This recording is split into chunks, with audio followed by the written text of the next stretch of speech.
All right. Thank you very much, my people. How you guys doing today?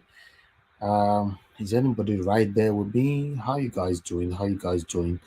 Good morning, good afternoon, good evening to you all. Happy weekend to everybody right there. All right, let me find my way out. 1 minute. Okay. Thank you very much, my people. I appreciate you all. It's another wonderful day today. Today is 24th March, Friday, 2023. Help us to share this broadcast and let others know that we are right here. Let's talk about the things that's affecting you and I. Before that, I'm going to quickly acknowledge the people right there on the comment section so we can move on. Please do your part by helping us to share this broadcast and press on the by the President, Commander-in-Chief, Federal Republic of Nigeria. I believe in this document. That is why I'm so lawful. That is why I'm so confident. And that is why however extreme it is, Sheung, I am saying it on national TV. I don't like to take risks. I'm not taking any risks. Swearing in a ticket that has not met the constitutional requirements of the Constitution, okay, is ending democracy. Quote me on it. That's your interpretation. That is my interpretation, and that is indeed a correct interpretation. You cannot swear people who have not met the constitutional requirement. You can't do that. If you did it, you have done something unlawful, something unconstitutional. And I'm repeating it. Whoever does not meet the constitutional requirement must never be sworn in. You said my name. If you like, I can say it again. I'm Dati Baba Ahmed. I'm not taking risks with my safety and with my life. But I'm repeating, swear in anybody who does not meet the constitutional requirements of our country, you are engaging in an unconstitutional act. Mr. President, do not hold that inauguration. CJ and your lordship, do not partake in unconstitutionality. I am taking these risks for the sake of my country. Yes, it is extreme, and I'm saying it. It was more extreme for Yakubu to issue that certificate. It was reckless. He is putting all our lives in danger. All of us. We're already at risk. So what is there again in me taking risks again? What have they not done against Nigeria? What have they not abused in Nigeria? Now they'll take the constitution where it is clear, it says, and get 24. After that, and FCT. They fail to get it. They are going to swear this man in, and I should be afraid? I will not be. I'm telling you that on the 29th of May, 2023, swear in Tinubu as this result is. You have ended democracy, whoever you are. Yes, whoever you are. I like that. I like the braveness you have. If you are God. All right. I don't need war for my country. If you know, say you not still need war, let's do things right. It's very, very important. Let's do things right. I can see more people join us right now. Amazing Grace USA, thanks for joining us. Jaja, I can see you. Marvis, Mary, thanks for joining us. Love of God is my strength. Thank you, Isent. Thank you, Madam Tusa. God bless every one of you. Thank you. Please help us to share and like this broadcast, and let's do this together. Alex Osaradio, Gloria, thank you for joining us. And God bless every one of you. Ushena, thank you. Ewemade Igbemudia. Saturday. Thank you very much. Good evening, Felix. Thank you. Victory all the way. Thank you, Johnson Emmanuel. Charles B220. Thank you very much. Now, God bless you now. All right, let's just move on. I might not be able to mention everybody's names right now. Okay, meanwhile, I'm going to post a link now. You can join me. I really want us to take this on time. Let me post a link so you can join me on air, okay? On the panel. 1 minute, because I thought they bought for you already. Without my panelists, it's not easy to do this job. Now, just the truth I tell you. So, without my panelists with me here on air, it's not very easy. Okay, I'm posting a link now. 3, 2, 1. The link have been posted. Click on it. Join me on air, and let's talk. Thank you very much, my people. Please continue to do your part by liking. I can see currently we have The likes that we have here is 102. We already have about 500 or something people watching us across, and it's still counting. So please press the like button, take it out of the 102, take it further, press it. I'm just looking at it right now. It's still on 102. Nobody they press on here. Now it's now 104. Continue to press on the link. God bless you all, my people. 108 now. God bless you all. I can see it looks like the screen is already filled up. Let me see. Let me start accepting people in. No, I'm not sure it's filled up. I think we still have about one space, right? I'm not sure. Let me see. 1 minute. Let me start adding people in. Please, everybody stay mute. Stay mute as I add you to the screen. Stay mute. Amoyekona and Madarita, they are here with me today. Yay.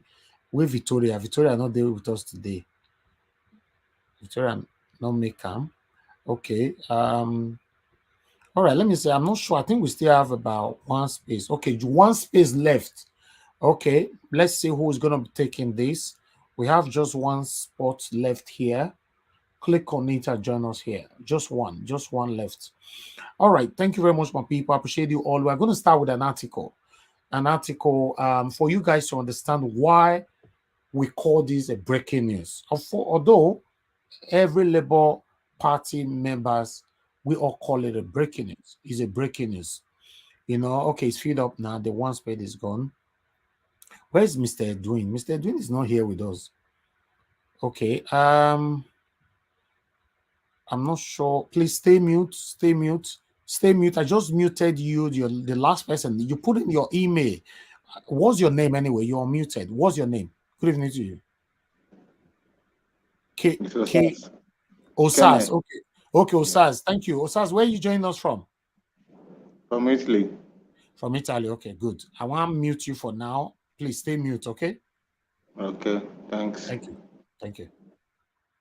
Okay, wonderful. Thank you very much, my people. I appreciate you all.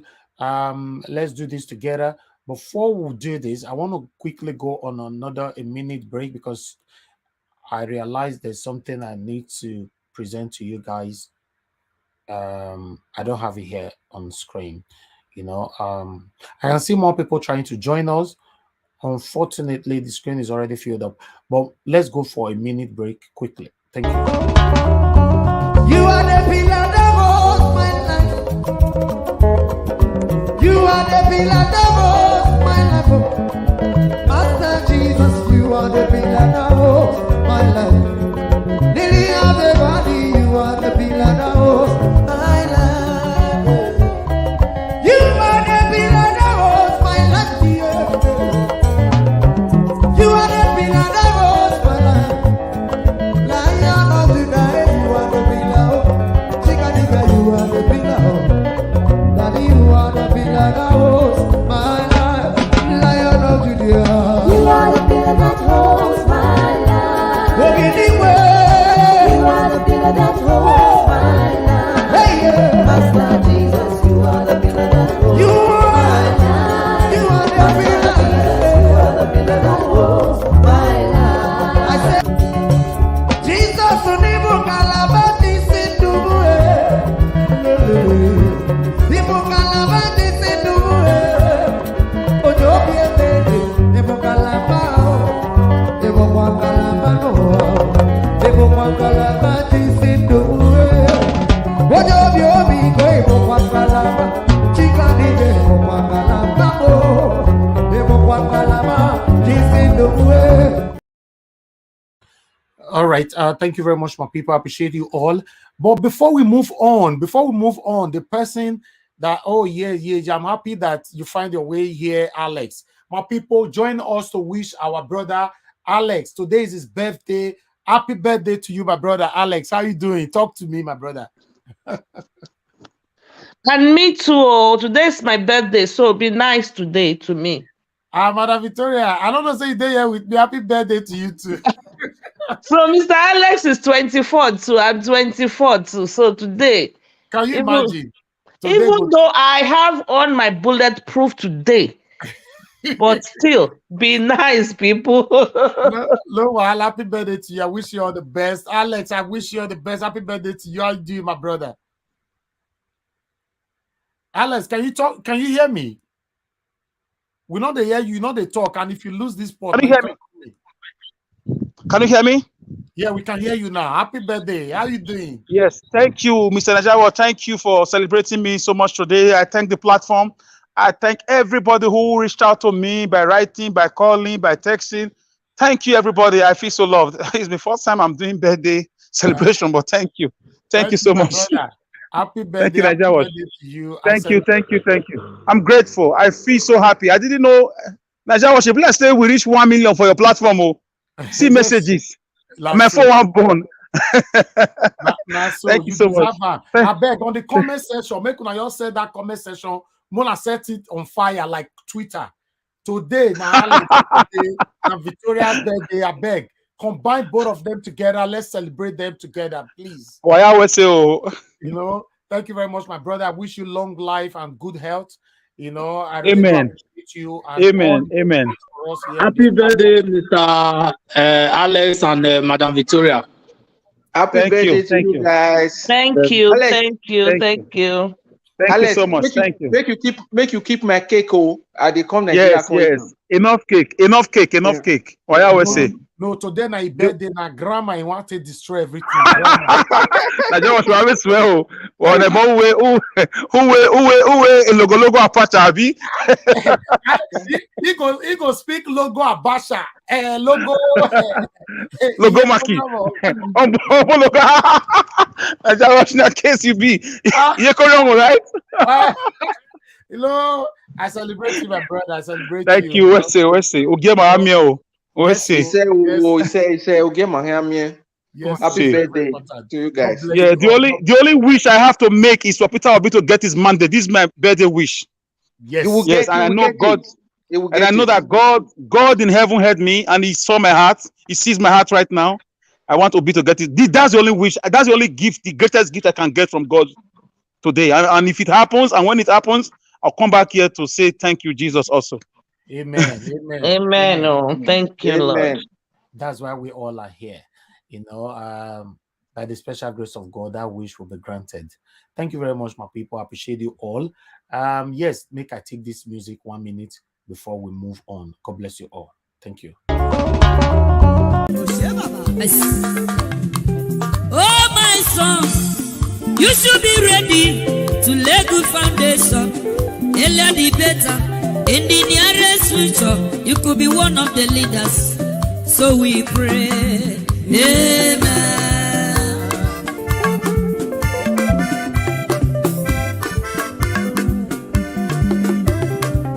Oh, my daughter, you should be ready to lay good foundation. Earlier the better. In the nearest future, you could be one of the leaders. So we pray. Amen.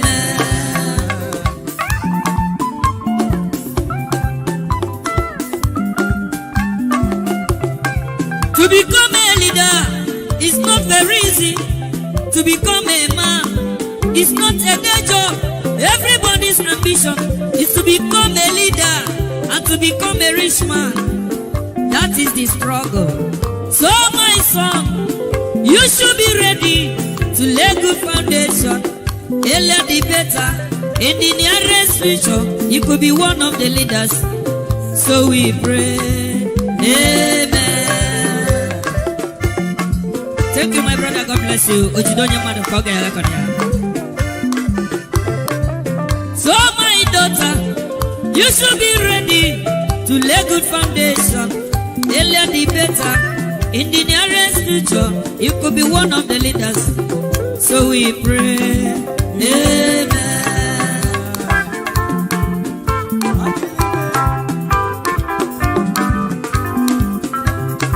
To become a man, it's not a day job. To become a leader, it's not very easy. Everybody's ambition is to become a leader and to become a rich man. That is the struggle. So, all right. Thank you very much. Stay mute. Stay mute. Victoria, you are muted. Victoria. No, I did not. Stay mute, please. Thank you. Always make sure that you're muted. Thank you very much, everybody. I appreciate you all. So we're going to start with an article right now. As you all can see, let me put this on the screen for you to understand what I'm saying. You can see right there.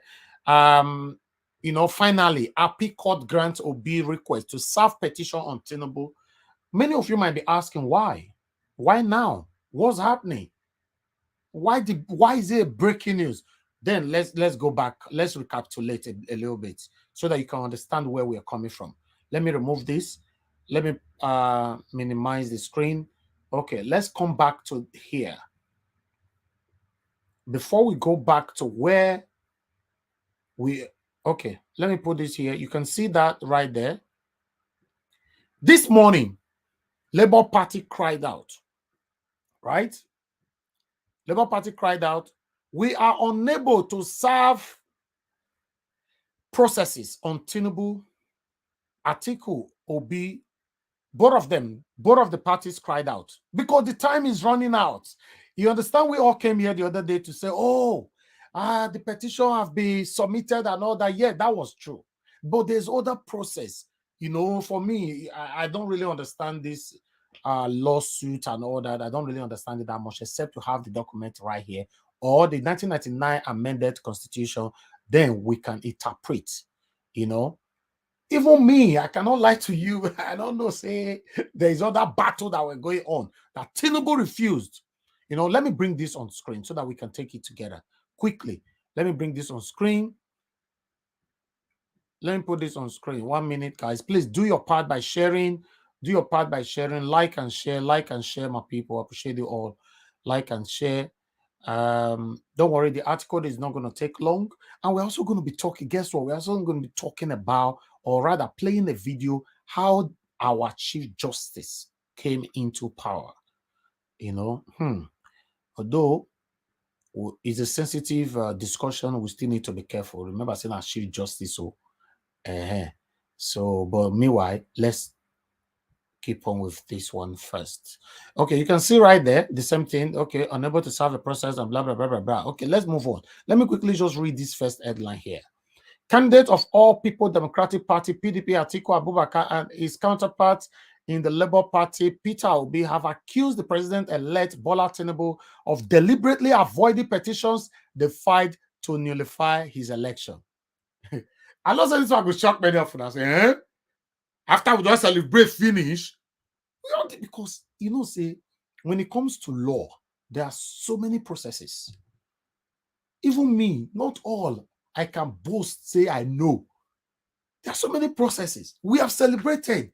In fact, Nigerians, good Nigerians, patriotic Nigerians, concerned Nigerians have celebrated. Oh, we have finally submitted this thing. We don't know, say, another one still there inside. It means, say, when you submit, Appeal Court need to receive and sign, say, yes, we granted you to move on. For Appeal Court to do that one, according to my own knowledge, or anybody can come in later and give us a better illustration.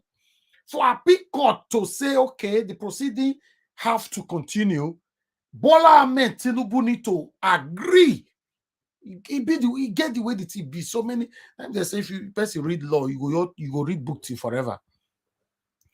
Then the battle have been there. Bola Ahmed Tinubu on the run. On the run, agree. As you can see right there, let me read that paragraph again before I move on. Candidate of the People Democratic Party, PDP, Atiku Abubakar, and his counterparts in the Labour Party, Mr. Peter Obi, have accused the president-elect Bola Tinubu of deliberately avoiding petitions they filed to nullify his election.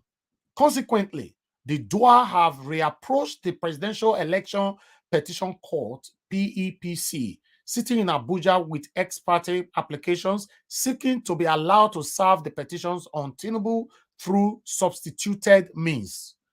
Because Tinubu say, agree. If they run, they go.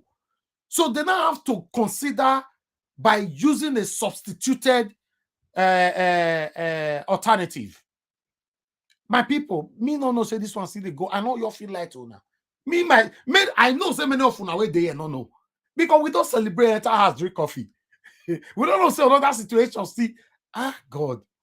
Okay, I continue. I have another paragraph here. It will be recalled that Tinubu, who was on March 1 declared as the winner of the presidential election, is currently out of the country. Does it mean that that was the reason why Tinubu ran away from the country?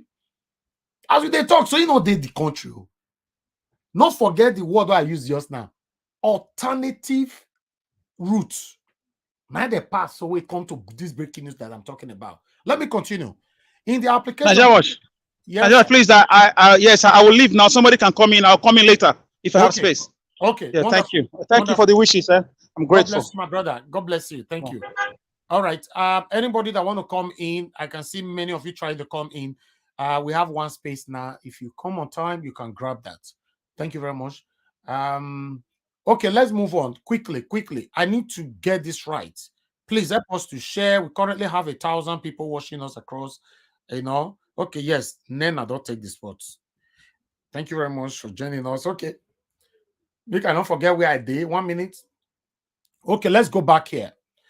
Okay, in the application before the court, Atiku and Obi decried that all efforts to effect personal service of their petitions on him proved abortive.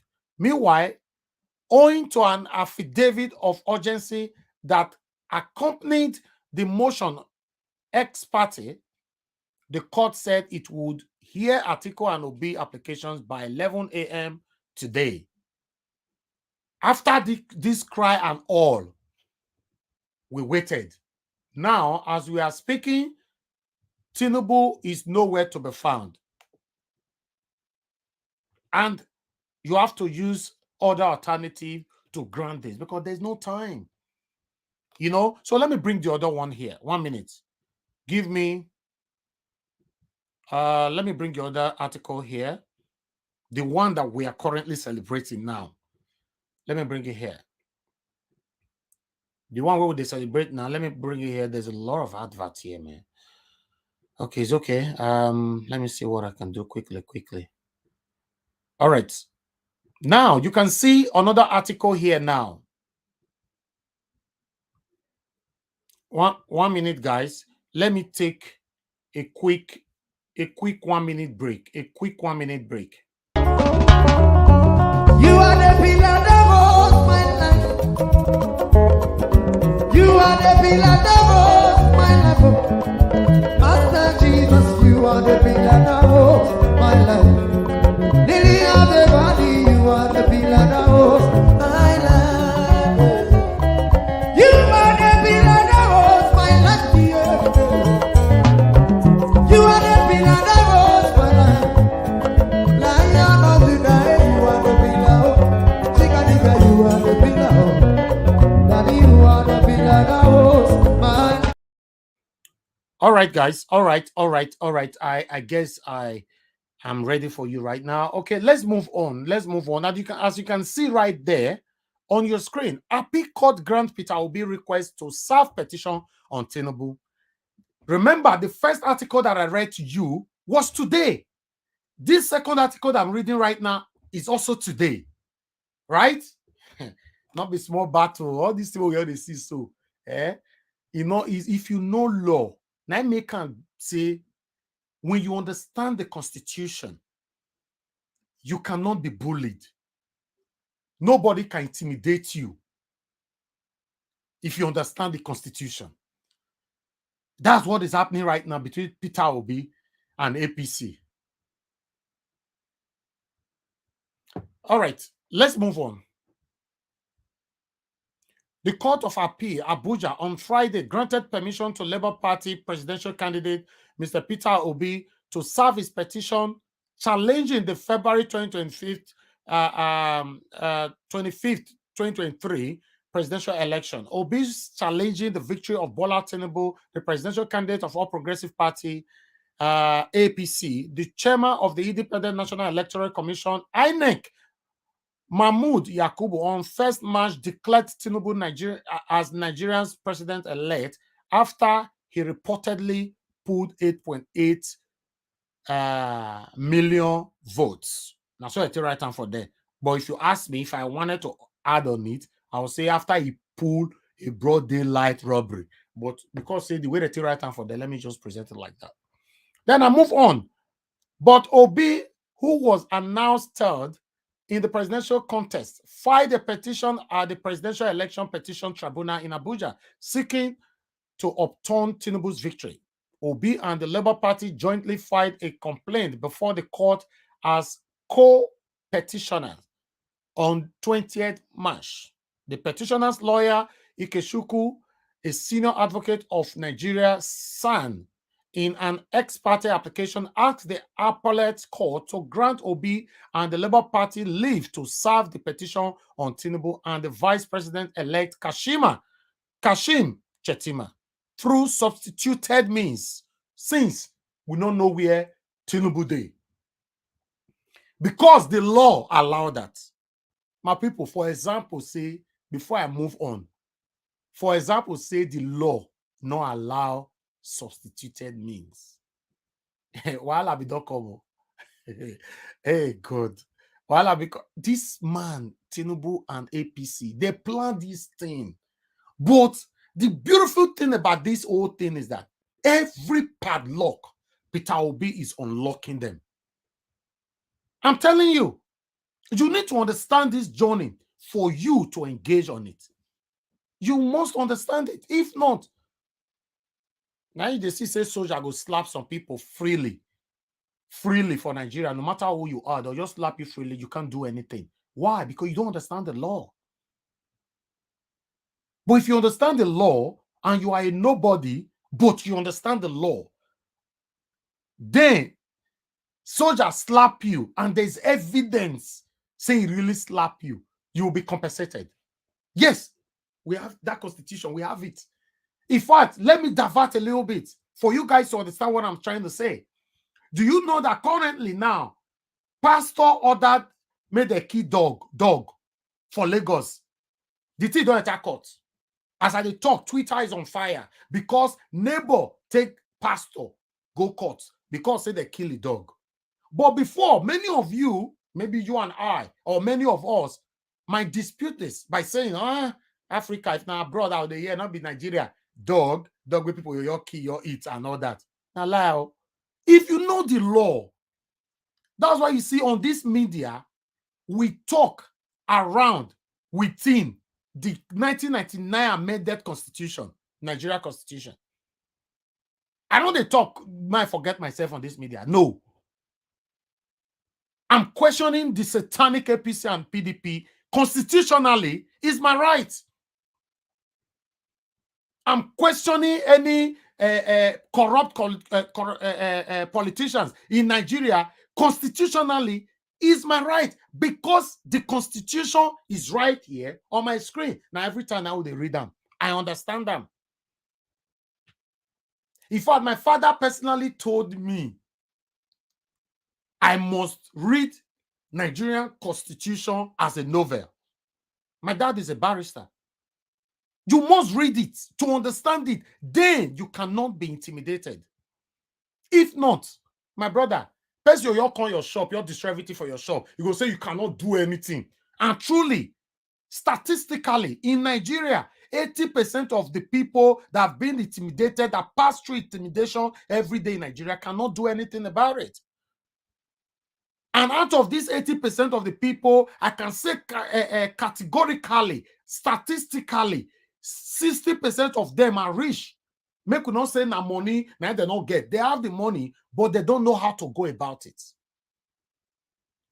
That's why you can also see that the government, when they know you know your right, they are always scared to do anything to you. It doesn't matter if in Nigeria, even though we know, say, our country, law not day, this not day, but if you can expose them with any kind of evidential content, article or video, my brother, the law they day.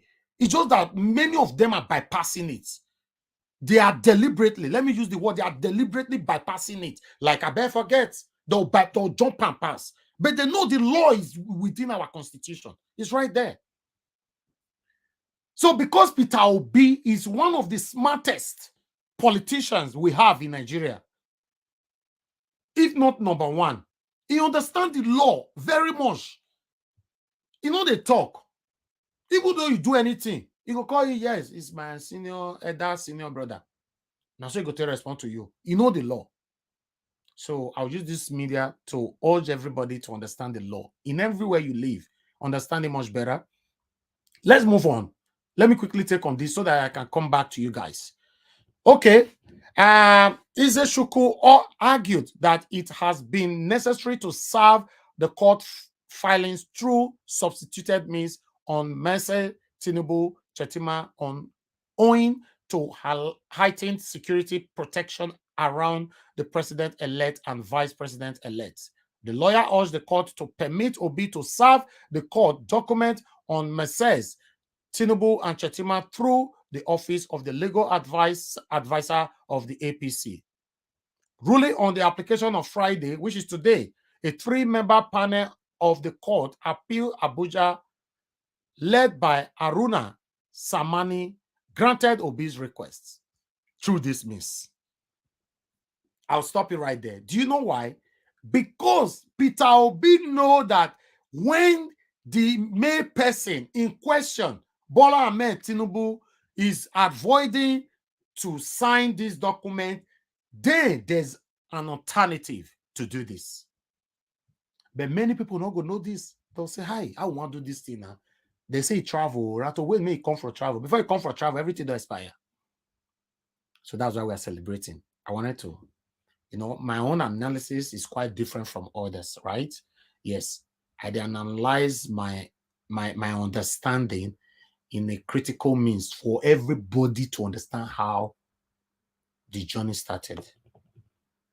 You understand now? Because if I all break out, just say breaking news, some people might say, what is happening here? Who should be breaking news? That's why we have to start from how it started.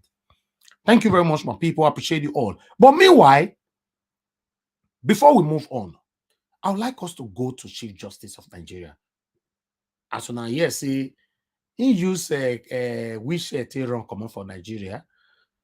Bola Ahmed Tinubu came out, or rather, let's say his spokesperson. Person will never be president, but they don't say now president-elect. Even till now, he cannot speak to us directly. He's using spokesperson. And now this one, some of you they celebrate, right? Somebody that is already a president-elect is using spokesperson to communicate with you. What is wrong on this allegation, or rather on this assumption? You coming out yourself to say, no, my fellow Nigerians, no, say where I dare, even do video, show us where you dare. Pride. That is the problem we are facing right now. Although his spokesperson came on to say, no, the Chief Justice not come London because of Tinubu, there are two no CEO, blah, blah, blah, and all that. Sure Destiny TV, reaching people and touching lives. Hello Nigerians, how are you doing? This is your friend Dr. Haruna Goro. I'm sure you're all doing fine. Anybody that has been in Nigeria or abroad following the happenings in Nigeria with the election, you will not tell me that things are going the way they should. Things are obviously wrong. Nigeria cannot continue like this. We cannot afford to give up now. We've gone too far. We want to take our nation back. We cannot afford to allow a few people who don't have a heart for this nation, a few people that do not care about the welfare of this nation, to mortgage our future and the future of our children. And that's why we must never give up, because this is exactly what they want. They want to push us to the wall, frustrate us until we give up. Then they will continue to perpetuate the evil that they are known for. As I've been saying over and over, that if there's a time that we need to take our nation back from these political thieves and scavengers, it is not later, but now. We can't wait for 2027 or 2030, whatever. We have to do it when? Now. We saw in 2022 how the young people got up. They were all over the streets. They were in halls. They were in stadium calling for a change. We have millions of graduates that are unemployed. Then before you know it, people are calling them Yahoo boys. And it's really not that they want to do that. It's just a struggle for survival. And they're not the only ones that are suffering. We know the corruption that is going on in this nation It's been clearly demonstrated during this 2023 election, when we thought that it was truly a genuine problem that INEC had with their servers with uploading the result real time. They promised that things were going to improve during the gubernatorial and State House of Assembly election. But instead of improving, things got worse. And so where do we go from here is the question that people are asking. People are calling me. People are asking, Doctor, what do we do now? We've done everything that we know to do. Young people invested the little resources they struggled to get. Unemployed people struggled and got money to support the change. We saw what happened with the obedient movement. There were no money bags. There was no person that was sponsoring them. Everything was self-sponsored. We know how Obi and Dirty came out. They were not dashing out money that they had stolen. These were people of credibility. And they said, if you want to see change in your nation, then invest in your nation. And that's what many Nigerians did. They came out to vote for change. But instead of seeing the change, we have been taken about 2 decades backward. A lot of people are asking questions. So now what next? It was so obvious that this election was rigged. The insecurity that was there, ballot snatching, chasing people from the polling unit, returning officers were being forced to announce false results they had tampered with. It was not the genuine result, but because for their lives, and some of them were even bribed so that they can announce a winner that was actually a loser. It happened during the presidential election. We saw child voters. We saw people that were sitting in one place just thumbprinting and thumbprinting. We saw how people were disenfranchised and were locked out of the venue or the places where the election was taking place. We saw how the police, together with thugs, came to some polling unit, chased the people away, took the ballot boxes, and escaped with police cars. This happened in many places. People were disenfranchised. Some even lost their lives during the presidential election. And then we thought things were going to be different. But were they different? They became worse during the gubernatorial and the State House of Assembly election. In fact, we've seen where some people were tearing their international passport. I cannot tear mine. I still believe in Nigeria. I'm just disgusted the way we have allowed a few greedy, evil people to hold this nation hostage. For how long are we going to allow these scavengers continue? People that stole and stole and stole, and they come back and use stolen money and bribe people, and people are there collecting money and selling their votes, allowing these people to come in again and govern for another 4 years. Imagine what kind of Nigeria you will have under Jagaban, under Tinubu and Shetima.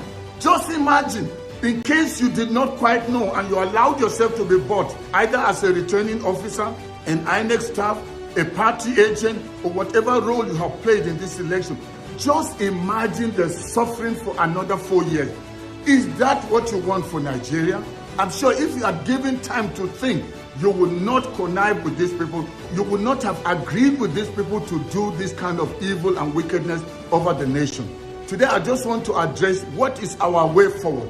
What should we do? Should we give up and say Nigeria is just too bad? Everybody should leave Nigeria. Where are we going to? Every nation has its own challenge. We have to stay in Nigeria and fix our nation. It's obvious that the elections were flawed. The elections were rigged. The elections were not free, fair, or credible. INEC was not serving the interests of Nigerians. They were serving the interests of APC and Tinubu. And this is being seen even in the gubernatorial election and State House of Assembly election, and the way the results were being announced, where you see an outright winner, but they will refuse to announce it because they are busy working on the figures to ensure APC emerges. Even in states that you know are PDP, even before we talk about Labour Party, obvious you know that these people are known to always vote for PDP. But what happened? They rigged the result. One would think that the way Nigerians have suffered under APC regime for these 4 years, that no right-thinking Nigerian will ever want them to stay in government another month after 29th of May. So, but you know what has just happened? Because of the rigging and the way APC has worked with INEC, they just handpicked different states who they want to continue in this evil governance. Even states that you would think they are sick and tired of APC, they have suffered so much. Do you know what has happened? Even such states that have suffered the evil effect of the APC government, you will see APC coming on top. So one is asking, how come now that people are tired and they are calling for change, why is it that it is during this time that APC is gaining more states, having more people in the different state House of Assemblies? Is it that Nigerians have been hypnotized? No, I don't think so. It's just that these crooked politicians have decided they are not relinquishing power. They are not giving up. So they are doing everything to hold on to power so that they can continue to perpetuate their corruption. But I tell you, they will not go any further. The time has come. Nigerians are taking back their nation. So that's why you and I must stand and not give up, because they want us to get so exhausted, so tired, so frustrated that they decide, okay, let them just continue. They've already declared Tinubu as the winner. Let him continue. But we are not backing down. We are not surrendering. We are not giving up until we take the mandate that rightfully belongs to us Nigerians. Don't tear your passport. Don't run away out of the nation, because it's about to change and you will celebrate. I actually see Nigerians in diaspora returning to rebuild this nation that these political rogues have run to the ground. Nigeria will rise again. Nigerians will rise again. And we're going to have a nation that will be proud to call our own motherland. We will have nations of the world trooping in, flying into Nigeria because of the turnaround that is going to happen. I am confident it's about to happen. Don't allow this evil takeover that APC is busy with. How can they, after having perpetuated this evil that we have seen, many lives have been lost, the corruption is everywhere, division, nepotism, and the tyranny that they have inflicted this nation with, how will we just sit down and allow it to continue? Now, their scheme is to make sure they take over every state, even states that are obviously not in support of APC. Suddenly, they are using the same thing that they used during the presidential, of uploading false results, declaring people that outrightly lost election, and they're just filling their name and just changing figures, taking the figures of the winner and giving it to the loser, making the loser the winner.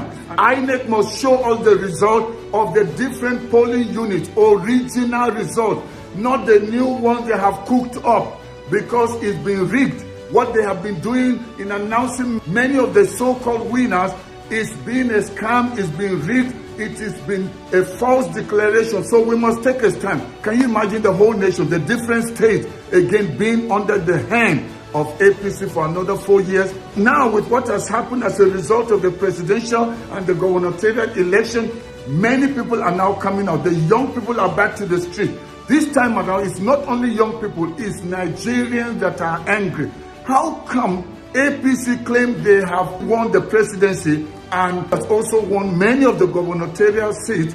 How come the nation is not in celebration? But the nation is like in mourning, as if people have died. Now that the youth are back to the street, we shouldn't leave the youth to be the ones that should come out and demand for our mandate. Everybody from the north, south, east, and west, they join them. And I want to warn you ahead of time. I know these people being crooks, these evil politicians, they are going to try and bribe some of you young people especially, and tell you to go out for another counter protest in support of the candidates that have been declared. You know in your heart that the ones that they have declared as winners in most of the cases are not truly the winners. It's because of this whole thing about forcing themselves on Nigerians after having bribed people. And we're not going to stand and allow it to happen. So don't allow yourself to be bought by them and they get you on the street to do another counter protest as if you're in support of APC, in support of the government, and telling people they should not protest but accept the result. This is not the case of somebody winning or losing. It's a case of winners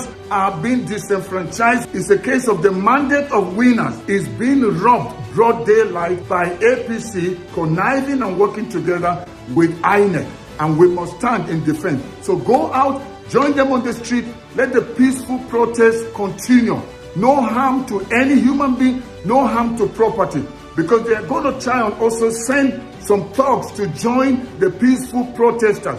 And then they'll make it look as if some politicians that have lost have sent people out on the street. We all know that somebody like Peter Obi will not want people to go out on the street because he has already presented his case to the court and the election tribunal. So he will prefer to go that way.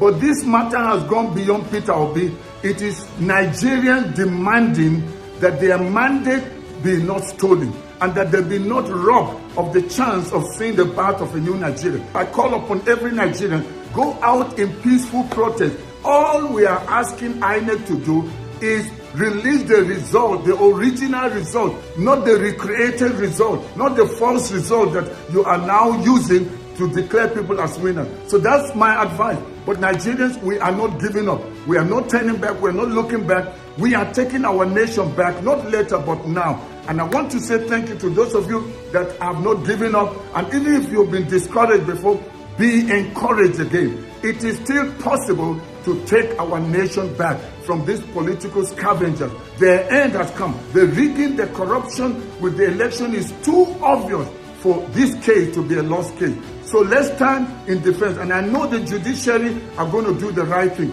I want to appreciate everybody that's part of the legal team that is standing in defense of true democracy in Nigeria. The lead counsel and all the lawyers that have volunteered their services, I remove my hat for you. Thank you for a great job. We are taking our nation back. We're going to see true justice. Let's take our nation back from these evil scavengers, from these evil rogues, from these evil politicians. I know it is possible. So let's remain resolute. Let's do what we need to do. We do our own part with prayers. We trust God. I'm confident the birth of a new Nigeria, the time has come. And when a time for change comes, nothing can stop it. And no one is able to stop this movement. We are about to see the end of this evil grip over Nigeria, and we will see our nation free. Nigeria will become a place that all of us will be proud to call our own home. I want to say a very, very big thank you for your resilience, for your commitment, and your never giving up attitude. Remain resolute, remain faithful, remain committed, and remain excited as we look forward to seeing the regaining of our mandate, and the mandate that rightfully belongs to Peter Obi and Ahmed Yusuf, and also the different gubernatorial candidates, including the houses of assembly, the ones that they robbed you of your mandate, broad daylight. Everything will be reversed soon. Thank you very much for watching this broadcast. I want you to share it with as many people as you can. Like the broadcast. By so doing, Facebook and YouTube will recommend it to many more viewers. And if you have not subscribed to my channel, why don't you go ahead and do that right now? Once again, this is your brother and friend, Dr. Haruna Goro. God bless you, and I look forward to seeing you in my next broadcast. Bye-bye. All right. Thank you very much, my people. That is our big brother right there, Dr. Haruna Goro. Please, guys, you can go subscribe to his channel. His YouTube channel is doing excellently well. If you write Haruna Goro right there on YouTube, trust me, you will find it immediately. You're not go hard at all. So let's do that together. Okay, meanwhile, let me quickly acknowledge those of you that have super chatted us. Again, Dr. Alexander Gomez, thank you very much, sir. Nosahare, thank you very much, my dear brother. I appreciate you. Ezewango, thank you very much. I appreciate you. Amazing Grace USA, thank you so much. Janet Osawaro and Jaja. God bless you all, my people. Do your part by liking and sharing. I understand that my panelists, they are patiently waiting to talk now, but I'm still going to keep them waiting for a little while before we move on. You know, let us remember yesterday we wanted to talk about Ekweremadu, but we could not. Yes, Ekweremadu have been found guilty, and his wife have been found guilty. So their sentencing is pending right now. According to what I'm hearing, they could get up to 30 years in prison, a maximum. That's what I'm hearing, but I don't know. So it could be 10 years, it could be 5 years, it could be 1 year, it could be 20 years, but I don't know. Investigative journalism. I was asking questions. They were telling us that most of these houses I'm seeing now owned by Nigerian politicians. I was like, huh? Even me, the house where me myself even carry the where we did. The way the house and the area I entered day, I tell my people, say, this house we all day so, where we rent so, For how long we want to stay here? So if you see that Nigeria politician, you still get this one now. This is it. These people don't care about they don't care about us. Just imagine, presidents elect. You are accused. You have been accused of meeting with the Chief Justice of Nigeria in London. Normally, you're supposed to come out because you want to serve us, right? Come out, like I'm speaking right now. Fellow Nigerians, no, not be true. See the way it happened, no, nothing wrong. We don't need to have any pride about that. But with the yes, a spokesperson say, and you are celebrating, you that is watching me right now, you are celebrating, say your principal win. We are only deceiving ourselves. But one thing I will assure you, that death is inevitable. You're not going to live forever. I won't live forever. But how do you want to be remembered? How do you want to be remembered? What do you want people to remember you for? It's the truth. How? What is that footprint that you are leaving behind that people will look back and say, oh, this guy, no, that man, that woman. But you not go listen now, you go criticize me. In fact, as you look me, so you criticize me. Those of you that I'm talking to, the individuals I'm referencing to, you criticize me, say, forget, man, this guy enter house. What did they talk, say? Tomorrow night, if you fall down, you die. Maybe if they ask you for that side, I don't know how that side be, say, no, give you a second chance, may go, but may go and mend so many things. Now, one of the things when they talk, now you go back for me, go and mend. But fortunately, no second chance. Leave a good footprint. Thank you. The last video, quickly, my people, quickly. I understand that say I don't take on our time, but let's just take it how it is. God bless you all.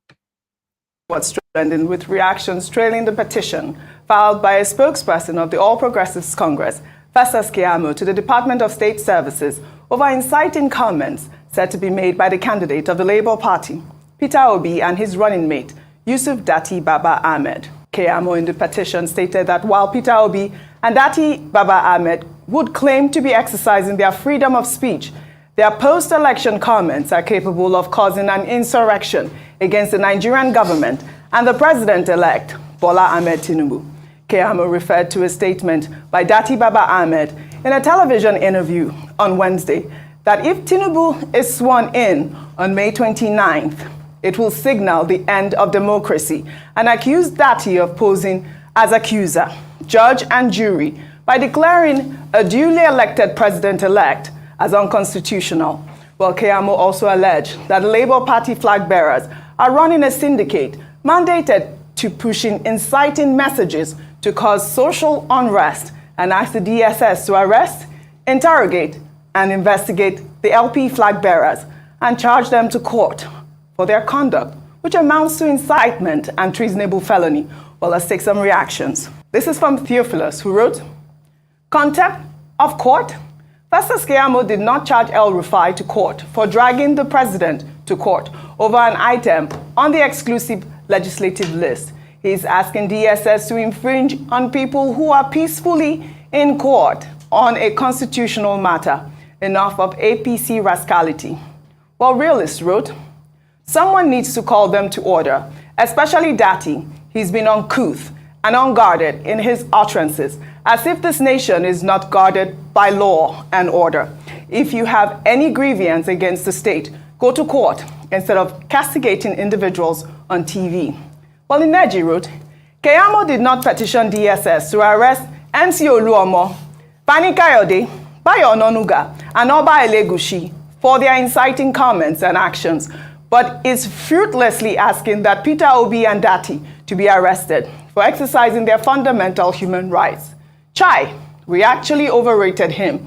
Well, Harry pulled up an old video where Festus Keyamo accused former President Olusegun Obasanjo for imposing an unfit president on Nigeria with the caption, this particular video so go surprise all of you now.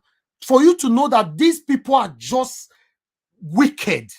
I don't know how to describe them. Listen to what Festus Keyamo was saying here. This is the same Festus Keyamo on this video. He was against a sick person. But the same Festus Keyamo now is forcing the same thing that it was against on Nigerians. Let's listen. Is this you insulting the president who reined you in? Lawyer SAN Ko. Let's take a listen. What is going on has nothing to do with the Nigerian people. And I think we should be less bothered about what is going on. First of all, Obasanjo should have apologized to Nigerians in the first place for even imposing this contraption we have. Without Obasanjo's idiosyncrasies, we will not have this type of government in place. The man was living in a hurry. He imposed two clearly inefficient people on Nigeria. And the thing is coming back to haunt him. So why should we be concerned about the wailings of Obasanjo when what is happening to him is purely the backfiring of a machine he put on the ground? Why should we be concerned? Obasanjo's own voice, his own machine he put on the ground, is now turning back against him. And then we are concerned, we are all concerned. No. Obasanjo should have, first of all, apologized to Nigerians. Before writing a letter to Jonathan, he should have written a letter to Nigerians saying, I am sorry for getting to you where we are today. He's not behaving as if he's the victim. Writing that letter, he's one of us. He's not one of us. He's the architect of this problem. He was the one that imposed somebody with half liver and half brain on us. Somebody will have liver, somebody will have brain imposing on us. And that's where we have the problem we are today. You hear what they talk? Somebody with half liver and half brain say Obasanjo imposed on us. Okay? Then what happened? What changed? How come he did not follow the same lane to date? How come he switched automatically? Now defending somebody that, move on. And then he's now lamenting and writing letter. He should lament for himself, not lament for us. He should feel sorry. Dr. Bati, what can I say? The internet will not forget. I mean, this is Keyamo insulting the president at the time. I mean, what is he saying here? Well, okay, look, the point remains this. We should refrain from heating up the... All right, sorry guys, I'm going to forward this, please. Let me hear from Ayo. Okay, let me see who's talking. Say a picture of Ariwola Soft. Okay. 09. So these are some of the things that would that will come up. But nobody should hit up the polity. And in any case, the DSS is not going to take directives from the Minister of State for Labor, even if he says he's speaking in his personal capacity. Right. I mean, you're talking about hitting up the polity. He was on Channels Television yesterday. In an interview I watched, he said now that the Labour Party is coming out with all this propaganda, he's going to match them propaganda to propaganda. I mean, isn't that heating up the polity, Rufai? I mean, I don't understand, but let me just continue. Keyamo's petition is coming as the Director of Media and Publicity for the APC-PCC, Bayo Ononuga, in a statement, denied reports circulating on social media that the Chief Justice of Nigeria, Olukayode Ariwola, is in London to meet with President-elect Bola Ahmed Tinubu in order to curry favor of the judiciary as his opponents battle to nullify his mandate in court. On Thursday, a picture of Ariwola surfaced online showing the CJM holding a stack of Nigerian passport booklets at the airport, sitting on a wheelchair. Well, before long, news began circulating that the CJN was traveling to hold the secret meeting with Tinubu, who is said to be currently out of the country on vacation and for lesser Hajj. Rufai, I don't know if you saw that picture. I hope I saw the pictures. I saw the picture. But the truth of the matter is that if you listen to how Rufai will contribute to this, you could know, say, threats don't fall everywhere. Currently, I forget to let on know, say, they are sending death threats to Rufai. They say they want to kill him, they want to take a life, they know where he did, they want to commit time and all that. Yeah, so they're going to talk about it today. Yeah. So they're going to talk about it on this broadcast. So to know the situation, he must be on guard. Mr. OBPG, arrest is getting closer. Remember, the names mentioned in the previous expositions, and you must not forget, we are anonymous, we are legion, we do not forgive, we do not forget. Expect us. This is clear threat, and I thought to highlight this particular story because this page, they have over 27,000 followers and more, and they are a real page. Yes. Rufai. I mean, I see a lot of these things from time to time, but like I always say, there are reporting channels, and this is a reporting channel. I'm sure those in authority are seeing this. And why all of this is going on? Because I do my job the way it is. Because I stand strictly to the tenets of objectivity, and that's all. And it's not only this, I've seen a lot of attacks against me. I'm never the center of the story, but the truth has to be told. I just want good media. I just want to elevate good media, good conversations. Let's have a good conversation, good answer questions. Yeah, rebuttals, yeah, because I think that's the toast and the spice of journalism itself. It's a very, very interesting, field I love so much because of the capacity to be able to exchange ideas. And every time I come here, I want to learn. I've got no political slant. Somebody was saying, yeah, and I needed to address that because I wasn't given a right of rebuttal. I've got no political slant. I don't belong to anybody. I belong to logic, which is the cornerstone of how I think. Absolutely. And very good arguments. So because these same people, when it favors them, they call Rufai the hero. When it doesn't favor them, they say he's the villain. I don't care for all of that. I don't care for political consideration. All right. They've told people to sack me too at some point and all of that. I've been through a lot. Okay. Yes, it's hard on my family, but the truth has to be told. We need just to have good journalism in this country so everybody, can get access to good information. That's just it, and good argument. All right. Thank you very much, my people. I appreciate you all. That is the end of all the videos that we have for you today.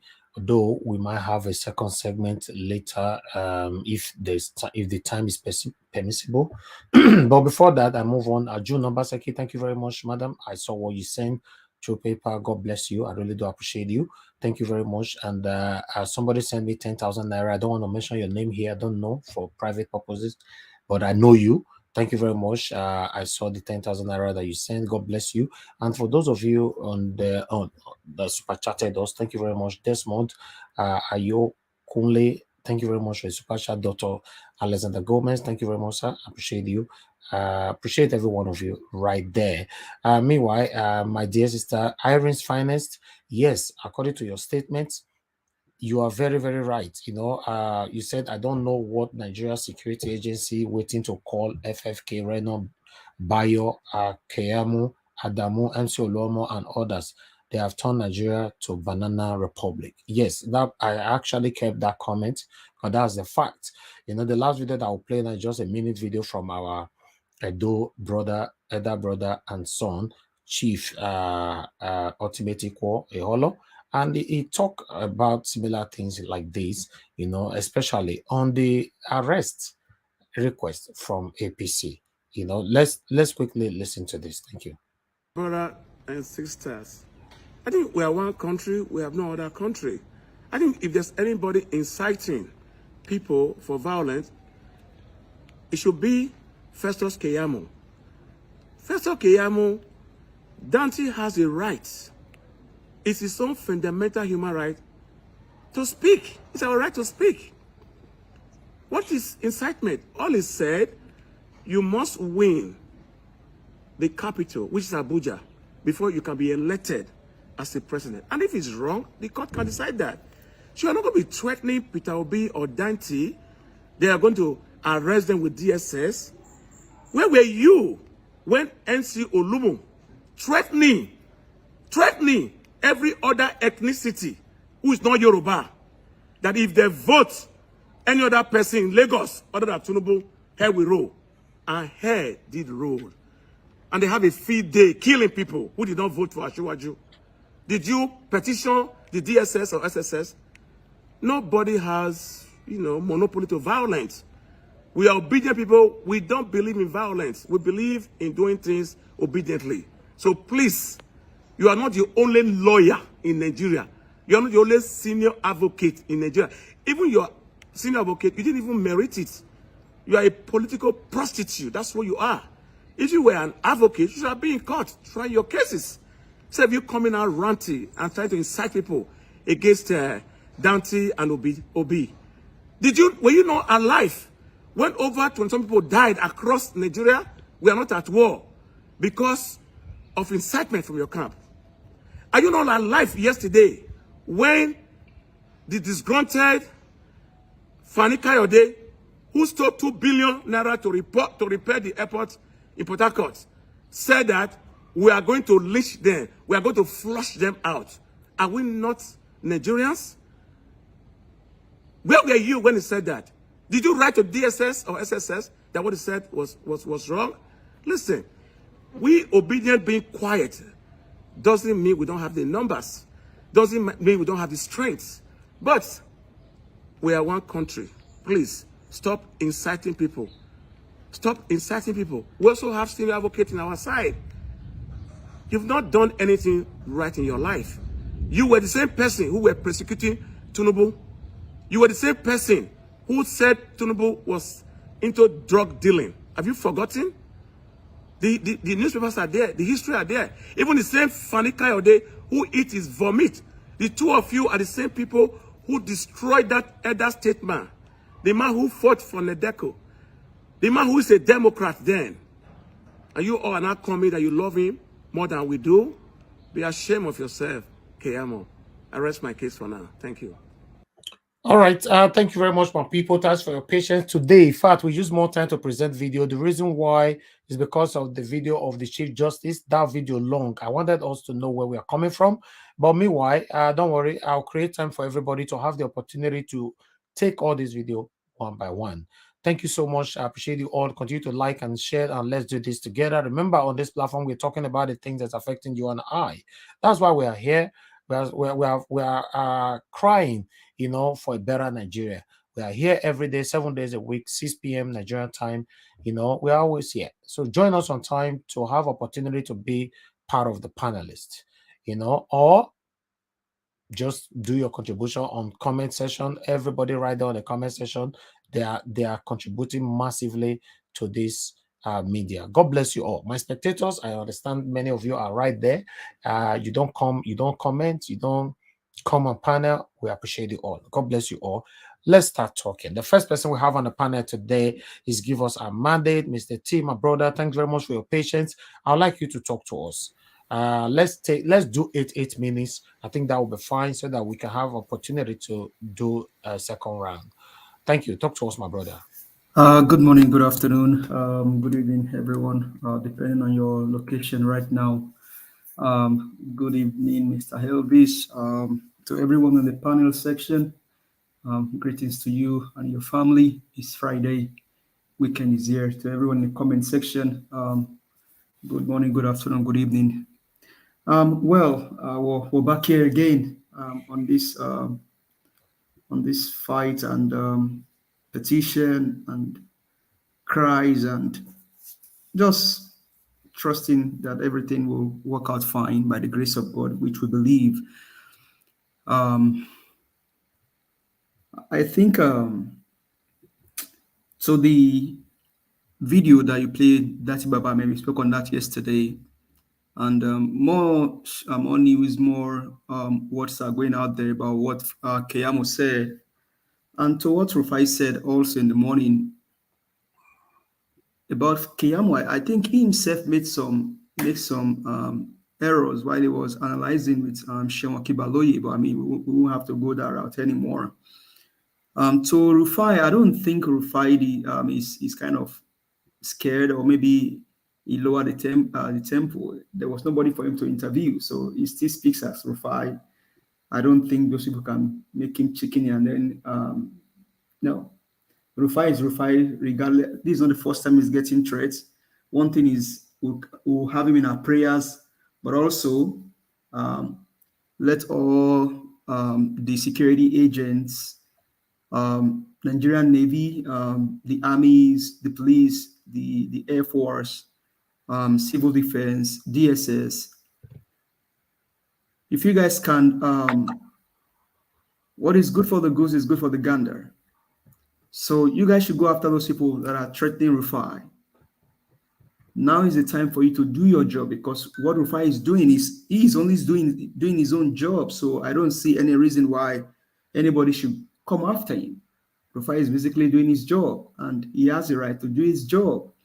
So the way Rufai is speaking is the way some of us are speaking. So invariably, if we now speak or probably talk about how the election went, how the rigging was massive, how people are now taking laws into their hands. The like of MC Oluomo making videos, and what is said in that video was debunked, and then one of the officers said, oh, let's take it as a joke. But we took it as a joke, but everything that Oluomo said came to reality. I'm not sure if anybody has been able to go after MC Oluomo. He still paraded himself around. I mean, even the next day, I think it was the following day after the election in Lagos State, that is, he had his birthday. He's still enjoying himself while some people have died already. So if it can be out there, MC Oluomo make a comment, you guys didn't do anything about it. Why look for other people? But now is the time for you to arise and protect a seasoned journalist, someone doing his job.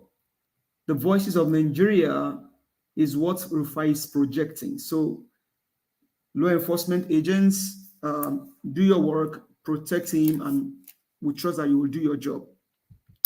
Now for the Chief Justice, Ariwola, Babo Lukayode Ariwola, Emma Pelembe, Akinyo, Ekudede Woyo, Kemiola Yogun. I believe that you are not one of those that will bring, already, I mean, you've already brought us shame because your two legs are working properly. We're not sure that you're sick. As a day before yesterday, we didn't hear about your illness. But all of a sudden, you now sit on wheelchair, going to the plane, traveling to the United Kingdom. What has changed? The same mustache that you had when they were questioning you in the Senate, you still carry the same mustache, and then you have the same kind of cap on your head. Nothing changed. So you didn't look older. I mean, the same. You still have the same posture in your even in your wig. Nothing has changed. You've not looked older than how you were before. So why all of a sudden, and we didn't hear the news of you falling down in your house, maybe you broke your leg or something happened to you. So why all of a sudden you have to sit on a wheelchair and then you have to push you into the airplane? That means something is cooking. But the disappointment here is that you are one of the Yoruba elder statesmen, and you just ridiculing Yoruba after this whole thing done in Lagos State. Why all of this? More so, you are from your state. Ìlú ọlá, ìlú tó ní, ìlú tó gbayì. Ẹ wá ń wọra yín lẹ̀ bàbá. Kò dá báyìí náà. Mi ìyájú sáwàlágbà o. Ṣùgbọ́n kò dá báyìí. Kò yẹ nǹkan tẹ́ ṣe yẹn ò dá. Kò dá. Kò dá. Please think about what is going on in Nigeria. People are dying. People are dying. People are suffering.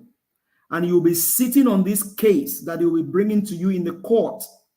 And so if you've traveled to the UK, allegedly to go hold a meeting with Tinubu, what are you portraying? You want to believe that people have been saying that they don't have trust in the judiciary, but you will uphold the mandate. You will uphold the sanctity of the court, just like you said during the interrogation at the Senate. When justice is denied, you will not feel it until you are denied justice. That was your statement, quoted by you, Chief Justice Ariwola. You said it, we had it, it is down on our papers. We're going to be blasting this hashtag. Ariwola said this: when justice is denied, you may not feel it because it went in your favor.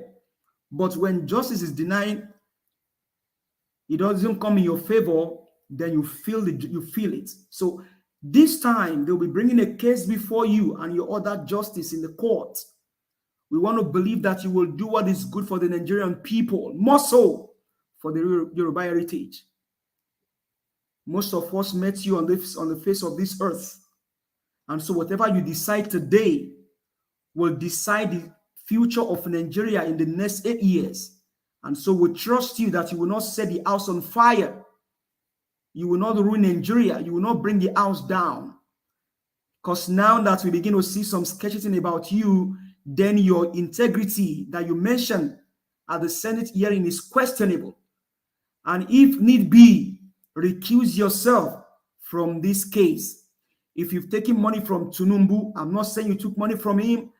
I mean, we have that he was the one that nominated you to be elected as the Chief Justice of Nigeria. So if you've taken money from him, recuse yourself of this case. Let somebody else preside over the case.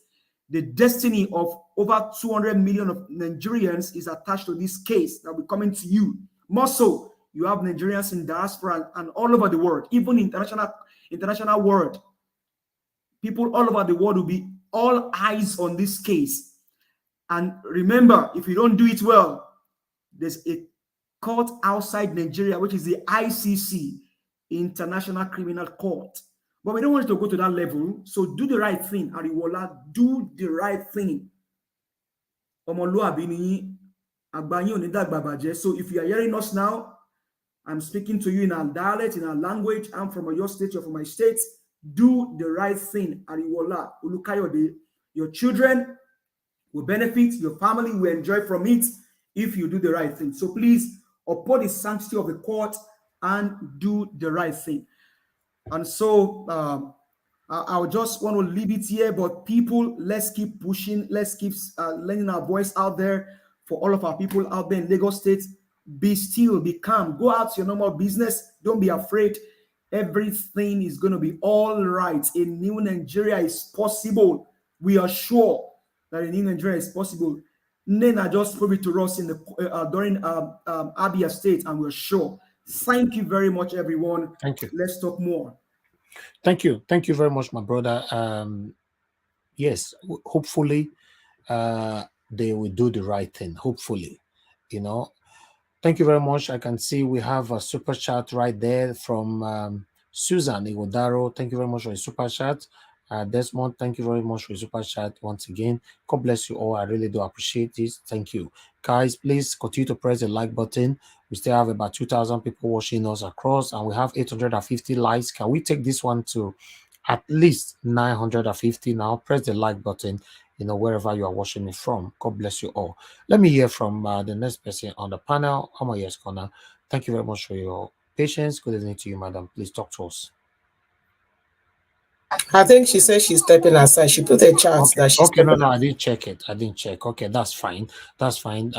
Let's move on to Alex Adopikin. Thank you very much, my brother, for your patience. Please talk to us in 8 minutes. Oh, okay. Good evening, Mr. Elvis. Good evening, everyone. Good afternoon, good morning, wherever you are. You just said the likes are how many? The likes that we have. Yeah. 865 now. People, please now make una increase this thing. I beg. It's very, very easy to do. And we have 1,920 watching us across. Come and on. We have 866 now. It's very easy to do. Just press that. It takes you just a second. Please. Press on number so people. I appreciate you all. Just do that. Let's be on at least 1,000 would be nice. You know? Exactly. Yes. Thank you very much. 1,000 and move on. We are doing that now. We have 870. That's good. Thank you, my people. I know we are obedient people, so we always do what we are told. I know that. All right, yeah. I'll refresh your time. Okay. The videos that were showcased, very exciting, very educating, and has a lot of stuffs in them. First and foremost, I want to congratulate our mentor, our principal, for the breakthrough we just had with the court.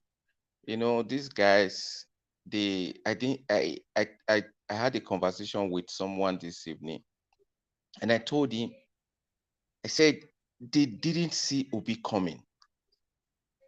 They didn't see him coming.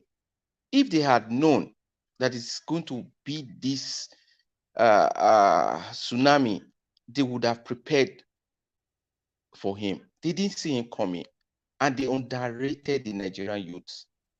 They underrated the power when somebody says enough is enough, that they can move mountains, you know. So that's the reason why they are beginning to make a lot of mistakes. They are panicking. They are now in a situation where they are using everything possible to correct the underrating that they did. First, they underrated him, and they underrated Nigerians. I mean, the real citizens, those who want the betterment of Nigeria, they were underrated by these few. I keep saying it, they are very few. But the damage that they've done and keep doing to Nigeria is just too much, you know. So they just imagine 4 a.m. in the morning, inconclusive. They already knew that Obi won this thing. They knew, they saw the numbers. They saw the numbers. So what we would do, like what we always do, let's do our James Bond. Yakubu just decided, come on, there's nothing they can do.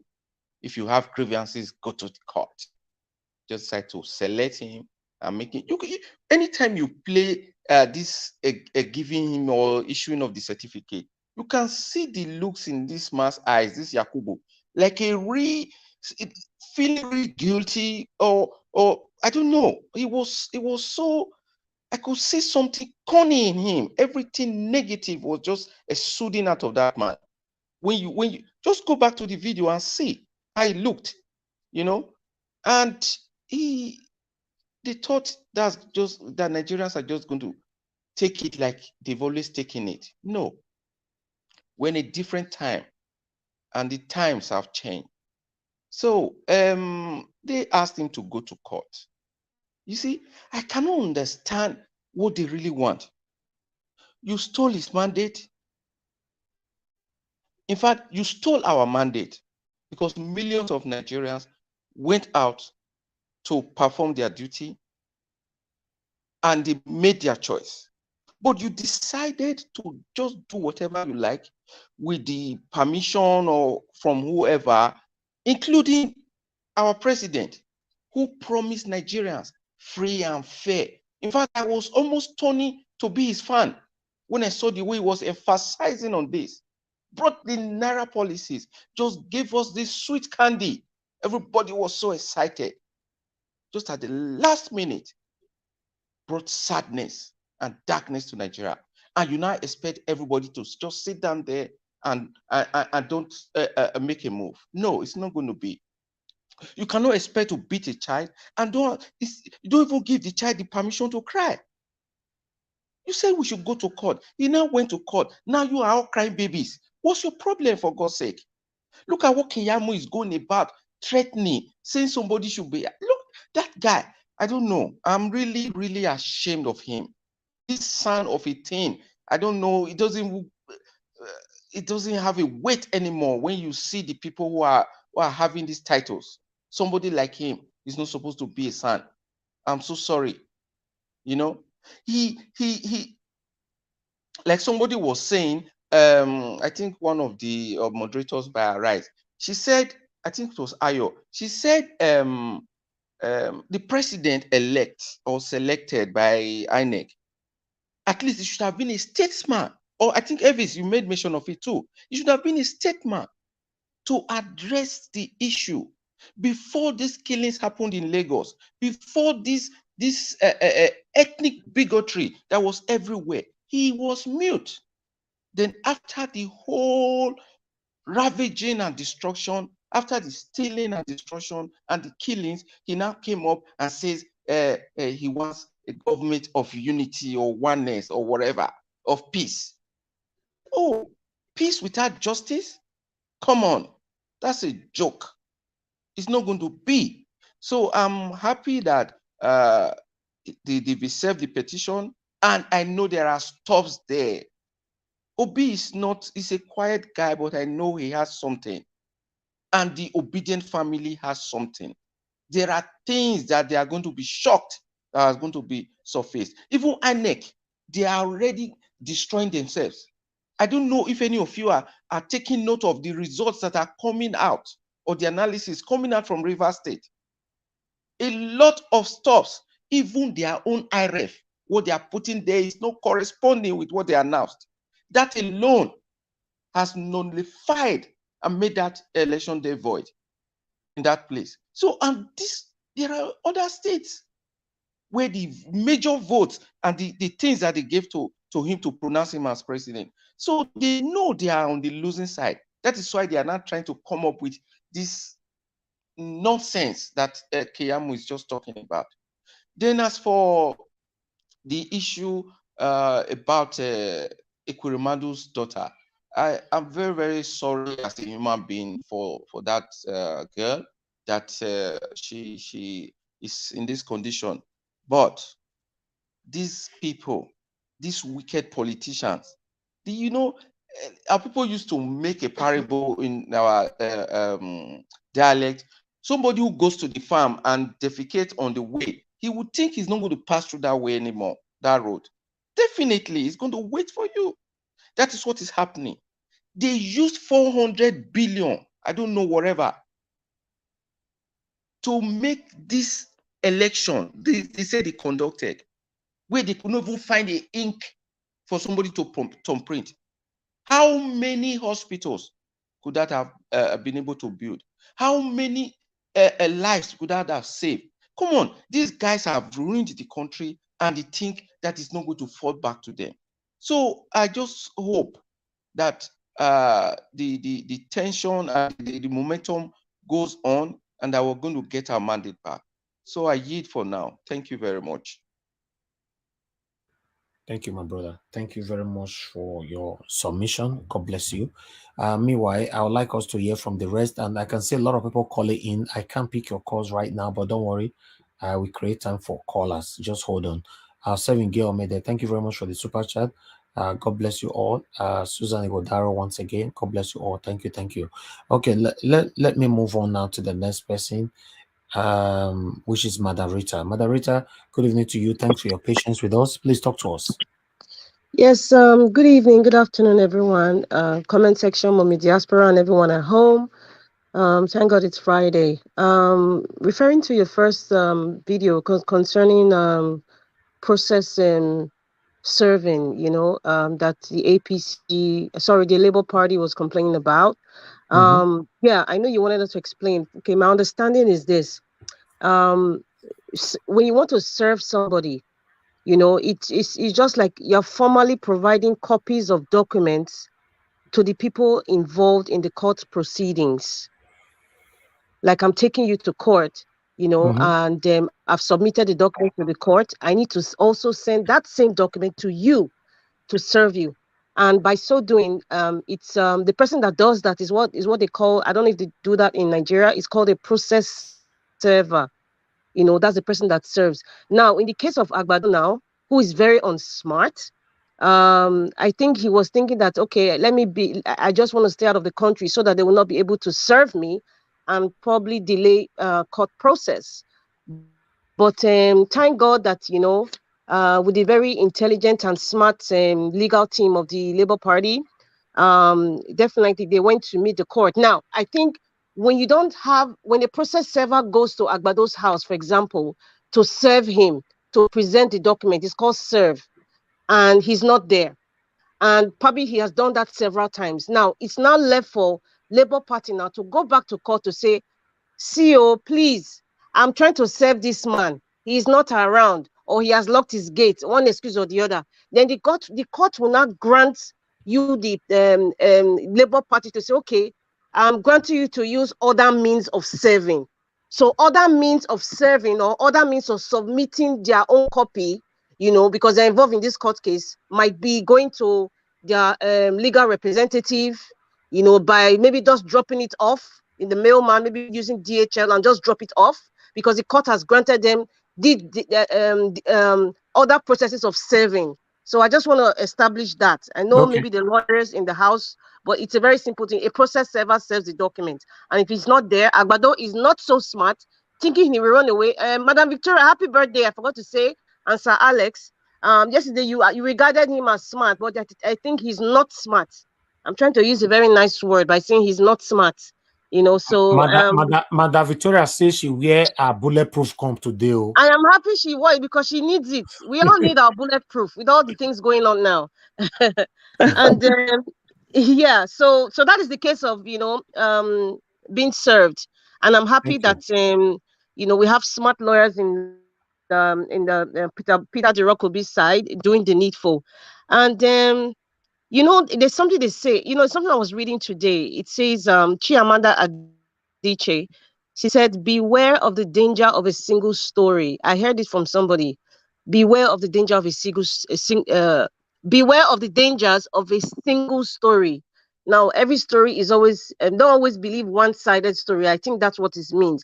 I'm going to juxtapose it with what was going on in the about the appointment of the CJN, and then it's so funny. What we saw was a single story played by the Senate President Lawan, Omo Agege, deputy, and then the other minions, the APC minions around. We just saw that single story, and that was a danger to Nigeria. That was a danger to the legal system of Nigeria. What I saw was a coerced Nollywood movie in the judicial or the legislative arm of Nigeria. They were all playing a role. We were watching a Nollywood movie. There's something that one of those legislators was asking. He said, using the word preferred instead of, and I think you caught that video, but I understood where that statement was coming from. He was trying to say, why are you guys putting it in your documents saying this is the most preferred candidate? Now, using the word most preferred, that is a selective comment, because the rightful thing will have been this is the most qualified amongst the other applicants. Using the most, that says it all. That says it all. Because if he says the most preferred, it means that he's the most preferred. Have been made already. Exactly, amongst the cabal, amongst the minions. That's the interpretation of that statement. And I think Nigeria, I think you should even actually play that little part. But I mean, we've gone too far. But that is what it means. They were not even smart enough to say, okay, let me change the wording from most preferred to the most qualified. You see, you see the quality of it. I've always said it. These people have been empty, overrated, empty. They don't have brain. They don't know how to write a memo properly. They don't know how to use the right adjectives or the right words. They just write rubbish and present it to the Nigerian people. Some of them don't even read it. Some of them don't even read the laws that they even say those who have they don't even read it. They're just collecting money and having bloated bellies out there. It's unfortunate. The proceedings were just, the questions were asked were lackluster, mediocre questions, and the eyes have it. It was so dull. This is the Chief Justice of a nation. When you see the ones in America, they are putting it on live CNN. People are watching. They are watching the hard questions asked, because you are dealing with human beings. You are dealing with people. So we need serious people with serious questions. But just look at the whole stage. It was just a joke. It was another Nollywood movie I was watching. That's what I felt like. So mediocre. Oh my God. God help Nigeria. God really help us. As for Ekweremadu, well, even in the whole story, what caught me most was that you brought somebody and this person's kidney didn't match your child. You didn't even have the decency to treat the person like a human being. You didn't even have the decency to treat the man, the young boy, like a human being. And you have in the midst of plenty, and that guy is another woman's child. Listen, people, this is a lesson to everyone. This is like a learning curve. If you have money, if you have influence, you have the means, and you see somebody who is less privileged, if you choose to use that person or take advantage of that person, or use the fact that the person is not as educated or understanding of the implications of what they are agreeing to, please treat them nice. It is very easy to be kind. It is very easy to be a kind person. It is not difficult at all. I am sure if they had treated that young man properly, the Ekweremadu family, if they had treated that young man properly, even if the kidney didn't match, I don't think we'll be looking at all these things happening. But I'm happy it happened. It is very easy to be kind. I think that's one of the messages, behind all the charade going on. They deserve what you're getting. They deserve what you're getting. Nobody wants to be sick. But forget about the part that you have the daughter who is ill. But we're happy this came out. But, they deserve what you're getting. Because these people are unscrupulous, corrupt set of people. And it plays out in their attitude and their behavior towards a regular human being who is not in their circle. This is what is playing out here. Fortunately for us, they did it in a foreign land that do not tolerate these kinds of behavior, and they're getting the hit of it, and they deserve it. They deserve it. I pray that the daughter gets a donor. But looking at the sins of her parents now, it will only take maybe a divine or immaculate intervention for somebody to come anonymously to donate their organ, their kidneys to their daughter, Sonia. But they deserve what they're getting. A man that has over 40 houses. Definitely, forget about the cash, foreign currency within him. That young boy, what was so difficult, even if you want to take the guy back to Nigeria, give him something and change his life. At least do that as a seed so that your daughter can be okay. But it was so difficult for them to be kind. It was hard. Please, my people, be kind to one another. If you are blessed, if God has blessed you, no matter what, even if you have somebody who's underprivileged, especially the underprivileged person, do you know the prayer the boy was having the 3 days he was outside? Possibly he cried. He cried and God heard it. The witches and wizards heard his prayer. And that's why they're in this shit right now. They're in this disgraceful shit. They deserve what they're getting. Anyway, my message has been passed. Please, it's very easy to be kind. And then, Chief Eholo, aptly described Festus Keyamo. He's not a lawyer. That unscrupulous behavior that he displayed, talking about suing or alerting the DSS, it's like you're even infringing on the rights of Nigerians. You're infringing on the rights of Dati Baba Ahmed to express himself. You're infringing on. In fact, Festus Keyamo is infringing on Nigerians' rights. If you guys don't understand. He's infringing on your right to complain, on your right to question the judiciary, on your right to question the constitution and how it's been implemented. He's infringing on it. So he's not telling us that nobody can challenge the decisions of INEC, challenge the decisions of INEC based on the laws that they have placed for themselves. And also the constitution of Nigeria.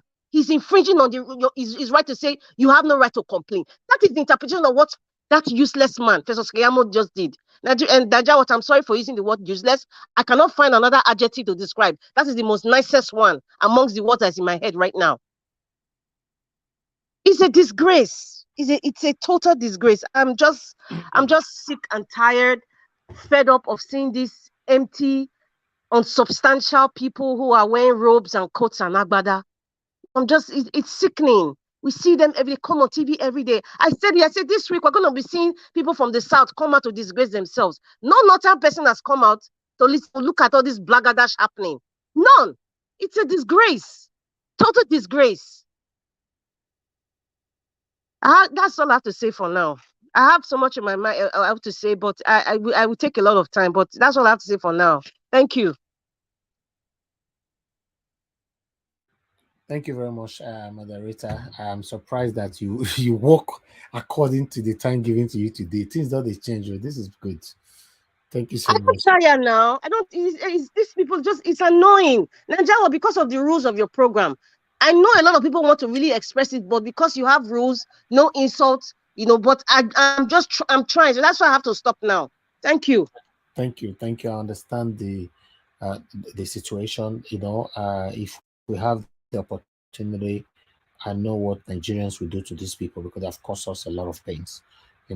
Okay, my people, please let's take the likes to 1,000 because I'm seeing on the comment section that there's almost 8,000.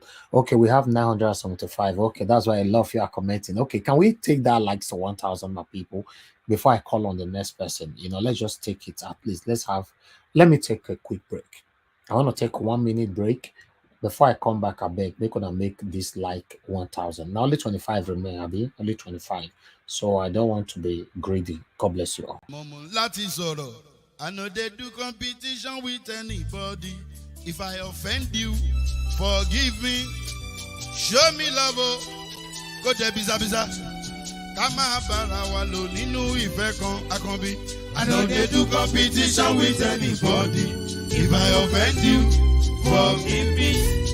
Show me love, oh. I go show you love, oh. Ká máa bára wa lò nínú ìfẹ́ kan. But I know they do competition with anybody.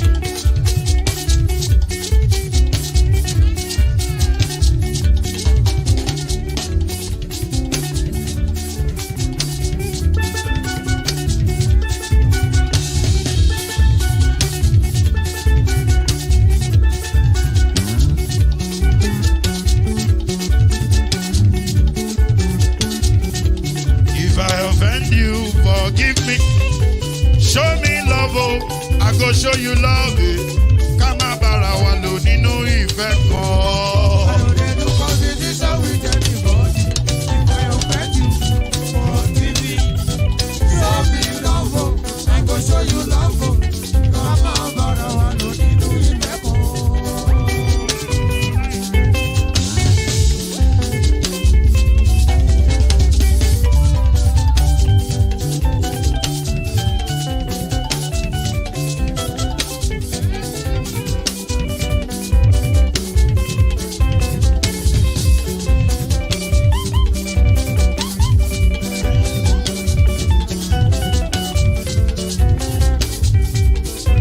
They do competition with anybody.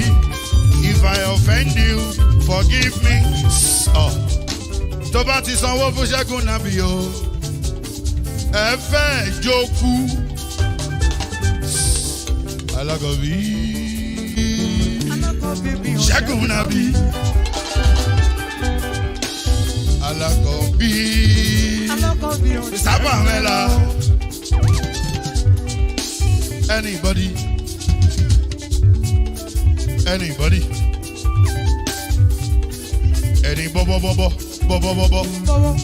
anybody.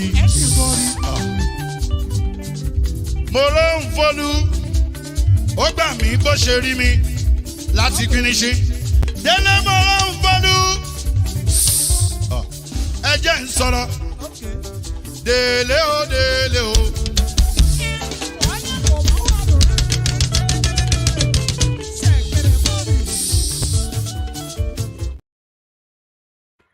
All right. Thank you very much, my people. We are back. I can see a lot of you were already dancing right there on the comment section. I see everybody did dance, not be small team. Thank you very much. Now we have 1,000 right there. Thank you. We have 1K. Thank you so much. Currently, we have 1,672 watching us, and we already have a 1K likes. That's wonderful. I appreciate you all. And for those of you that have super chatted us, I appreciate every one of you. Thank you, Dr. Alexander Gomez. God bless you, sir. I appreciate you all. And D White, White Light Diva. Okay, D White Light Diva. Thank you very much for the super chat. Thank you. God bless you all. So meanwhile, let's hear from the other person here. We'll take another break later on. I know someone I want to dance, but no verse. I need to stop the music right there so we can move on. We have Madam Victoria with us. Madam Victoria, thanks very much for your patience. Please talk to us. Madam Victoria. Yeah, the way you said it, talk to us, it scared me. No, you wear your bulletproof, so no worry. Talk. I don't have much to say. I think Sister Rita said most of it. I was going to explain what it means to serve someone the notice of petition, but she already explained that. Wonderful. Secondly, Tinubu was trying to use I always call him Tinubu was trying to use a delay tactics. Initially, I know you will put the time for me. You don't ever put time for Rita. It's me you will put time for. I put for Mother Rita. Don't worry. I'll get you. Let me turn my own timer on here too. Anyway, so I get what it's her birthday. Please do what you want. It's her birthday. Not true, not true. Fear not, let me really talk to her. Happy birthday once more. Thank you, everybody. Thank you. So anyway, he was trying to use a delay tactics, and I'm glad they were able to go that route. Now they have to respond. And I know they are working really hard to, gather their response. Someone, I think the first speaker said that they didn't see it coming, what Obi was going to do. No, they actually saw it coming. The shocker was the drug aspect of it that was inclusive in the petition. Because Tinubu already planned everything all the way to the judge level. That's why he kept saying that go to court, go to court, go to court. And the cry of Keyamo was when our vice president elect, when he said that do not swear in an unconstitutional candidate, that is the one they are really finding hard to digest, and they're finding a way around that. If you remember when Mahmoud, when they were reading the when he was doing the collation period, they were asking him to stop, but he said, okay, every concerns will be addressed after I finish. Every concerns will be addressed after I finish. He knew what he was going to do. He knew after he pronounced him, then there's nothing he can do anymore. They will have to go to court. So that is the same thing they are looking for now, a way to at least swear him in first, then the battle can continue. So for our vice president to come out and say, do not swear in, do not, that's what was really echoed and very highlighted. Do not swear in an unconstitutional someone. That is the one that really got them worried, because now all our eyes are opened and they cannot do it. So they will have to look for a way. This case and this court case, we have to come to an end before they will be able to swear anybody in.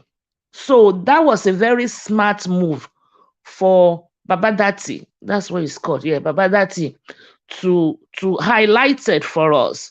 And that is the one they're looking for a way around it. At least let's swear him in first. Then we can continue the court case, just like Mahmoud did, where he announced his name first. So that is that on that. I would like to suggest sometimes maybe you play 2 videos, we discuss it, then you play more. When you play a lot, I forget, the old ones.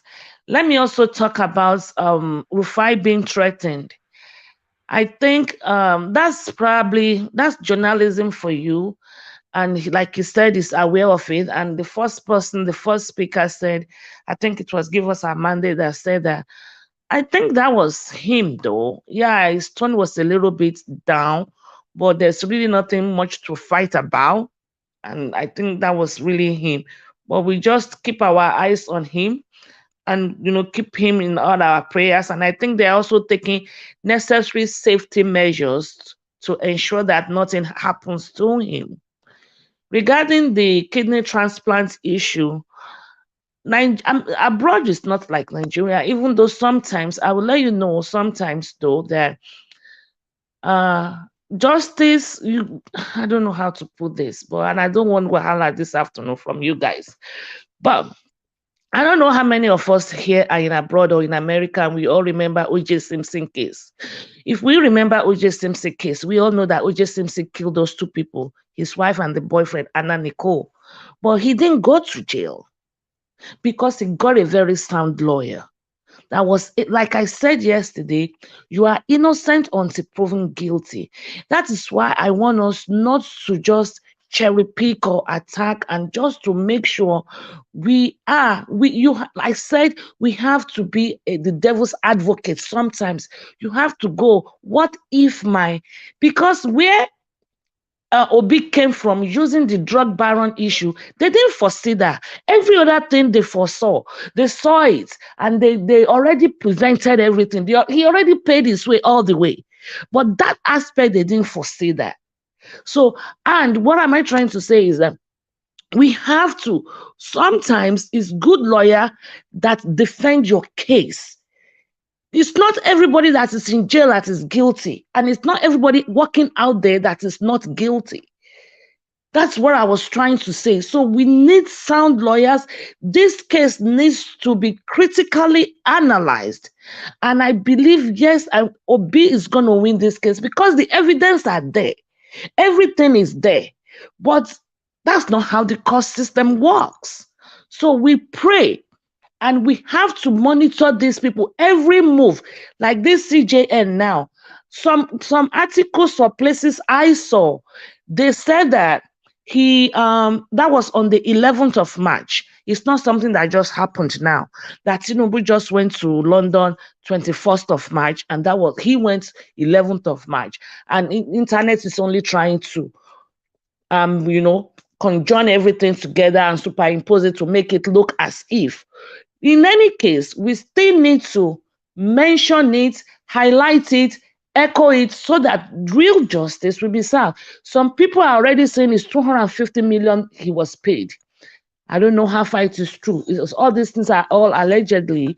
But what I'm trying to say is that we just need to, every angle, every loophole, Madam Victoria, do you believe in Peter Obi's lawyers? Because you mentioned what's it called, Jimsy? Can you mention his name? You said his lawyer was what's his name again? His lawyer was signed. O.J. Simpson. Yeah, O.J. Simpson. Yeah. Do you know the case? Giuliani. Shapiro was handling his case before. If Shapiro had completed O.J. Simpson's case, O.J. Simpson would have gone to jail. And yes, O.J. Simpson did it, but he didn't go to jail. But the person person that did his case was Giuliani. Giuliani was able to fight for him. Okay. Now, do you have any doubt with Peter Obi's lawyers? I think Richard said he knows them, especially the late team. I told you my reservation the very first time I saw the late team. I told you my reservations. I told you because I'm the one that said for him. He's okay. Not. There is what they call, is it this word I'm looking for? Fastidiousness. There are some people when they talk forcefully. Their words seems to resonate. And they seem to overpower, not with intelligence, but with their body language and everything. People seem to align and think they are saying the truth. They can even be lying to you, but they are the fastidiousness. I think that's the word for it. The very first time I saw our team leader, Madam, can I interject, please, to assist you? Everybody always interjecting me. Go ahead, sir. I wanted to also interject there because Is this part of my 7 minutes interjection? Where's my bulletproof? Let me. Thank you very much. Listen to me. Let me zip up my bulletproof. Okay, go ahead. Let me tell you, I have 26 hours of O.J. Simpson video. Okay. The person that spoiled that case was the sergeant former. If you look at the suit he wore in, when he was going in, the suit was raised, the pocket. And as he came out, it became flat. That was when he discharged that hand glove. Then, when you now come back there again, when he was asked on oath, have you ever lied before as a police officer? He said no. And he was the chief investigating police officer. And when they now went out, F. Lee Bailey, the lawyer, went now to go and get a newspaper of 11 years old where he lied and said, the best black man on earth is a dead one. So that was when they now said, Shapiro now asked, if such a man can make such a comment against black, how can he be a good corpse in handling a black case? So continue. Well, I don't know. All I know is that if Shapiro had finished the case, he would have gone to jail. When O.J. Simpson is in jail now. Another correction, please. Giuliani was not part of O.J. Simpson's case. What is his name? The one that died Giuliani was not part of this.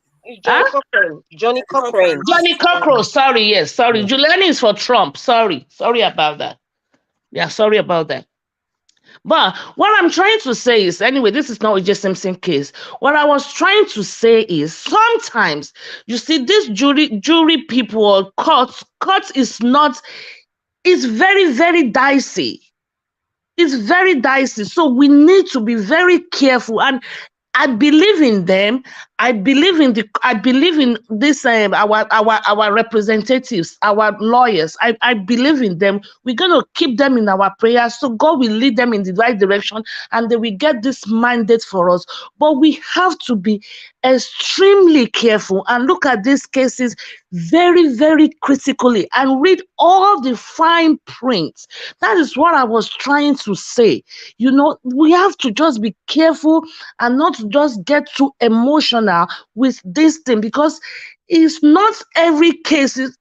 It's what you present, and you are innocent until proven guilty. So it's what you present, and it is how well your lawyer can defend you. Okay. Excuse me, man. Nigeria, what? Okay, if I interrupt. There's something that I keep hearing, and it's always like, and Madam Victoria just said it, that we should stop being emotional.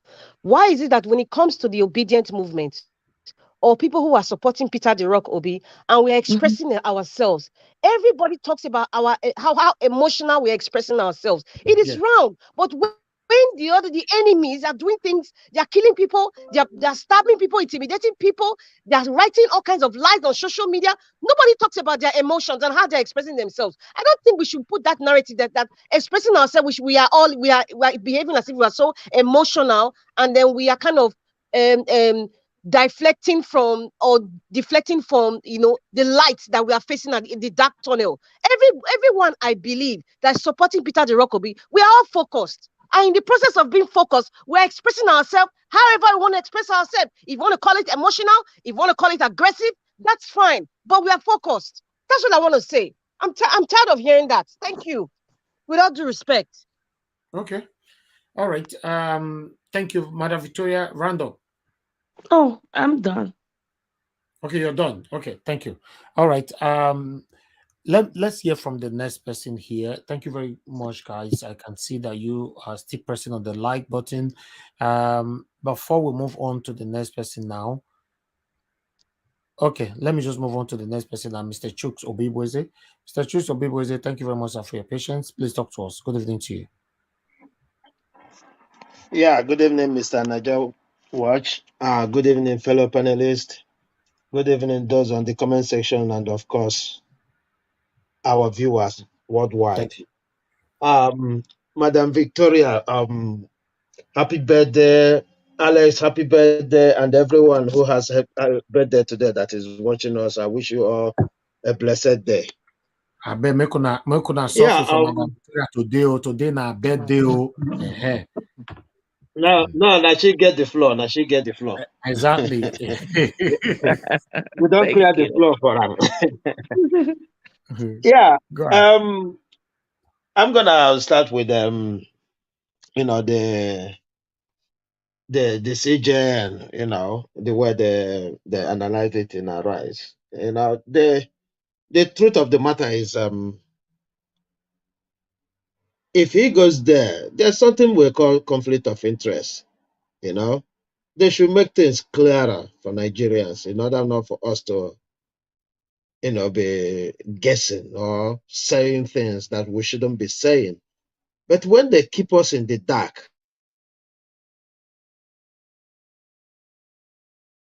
about to say such, you see, I don't want to say it that he is gonna do something wrong. Just my instinct, I'm just taking his steps as here, because I watched the full screening that day. I remember I joked with it here when one of the districts said, "Oh, yeah, he schooled in his area or whatever, and then he got married there." So as far as he's concerned, he's through. We know they call themselves rubber stamp Ninth Assembly, So, but that notwithstanding, if he has integrity, he has integrity. You know, I just don't want to believe that, you know, he would descend that low, you know, to have a hand in anything that will destroy this country. Because if the judiciary fails right now, you know, the executive is nowhere to be found. I'm sorry that I'm using such language for my country. The way it is, the kind of rascalities that is going on. Imagine Festus Keyamo. He is a minister. He left his job for over 6 months and stay counting. For what? And nobody is calling him to order. Nobody is saying anything. And don't forget, this man is being paid by taxpayers, you know, money. And nobody is saying anything. The president can't call him to order. Nobody is, I mean, this is the worst part of the whole thing we're dealing with. The worst part of it is nobody is holding nobody accountable. Nobody is saying, look, you shouldn't be doing that. Imagine him coming out to say he's petitioning this thing. And he even made mistake yesterday by saying he is still going to work with them. Why don't he resign now and work with them? It's so unfortunate. And nobody is saying anything. Thank God for Arise News, because they call him out too, where he aired, start interpreting the law on a national television, why the case is still in court, and nobody is calling for his arrest. Nobody. I come to I go to Ekweremadu. I say I don't want to say that you know is the boy's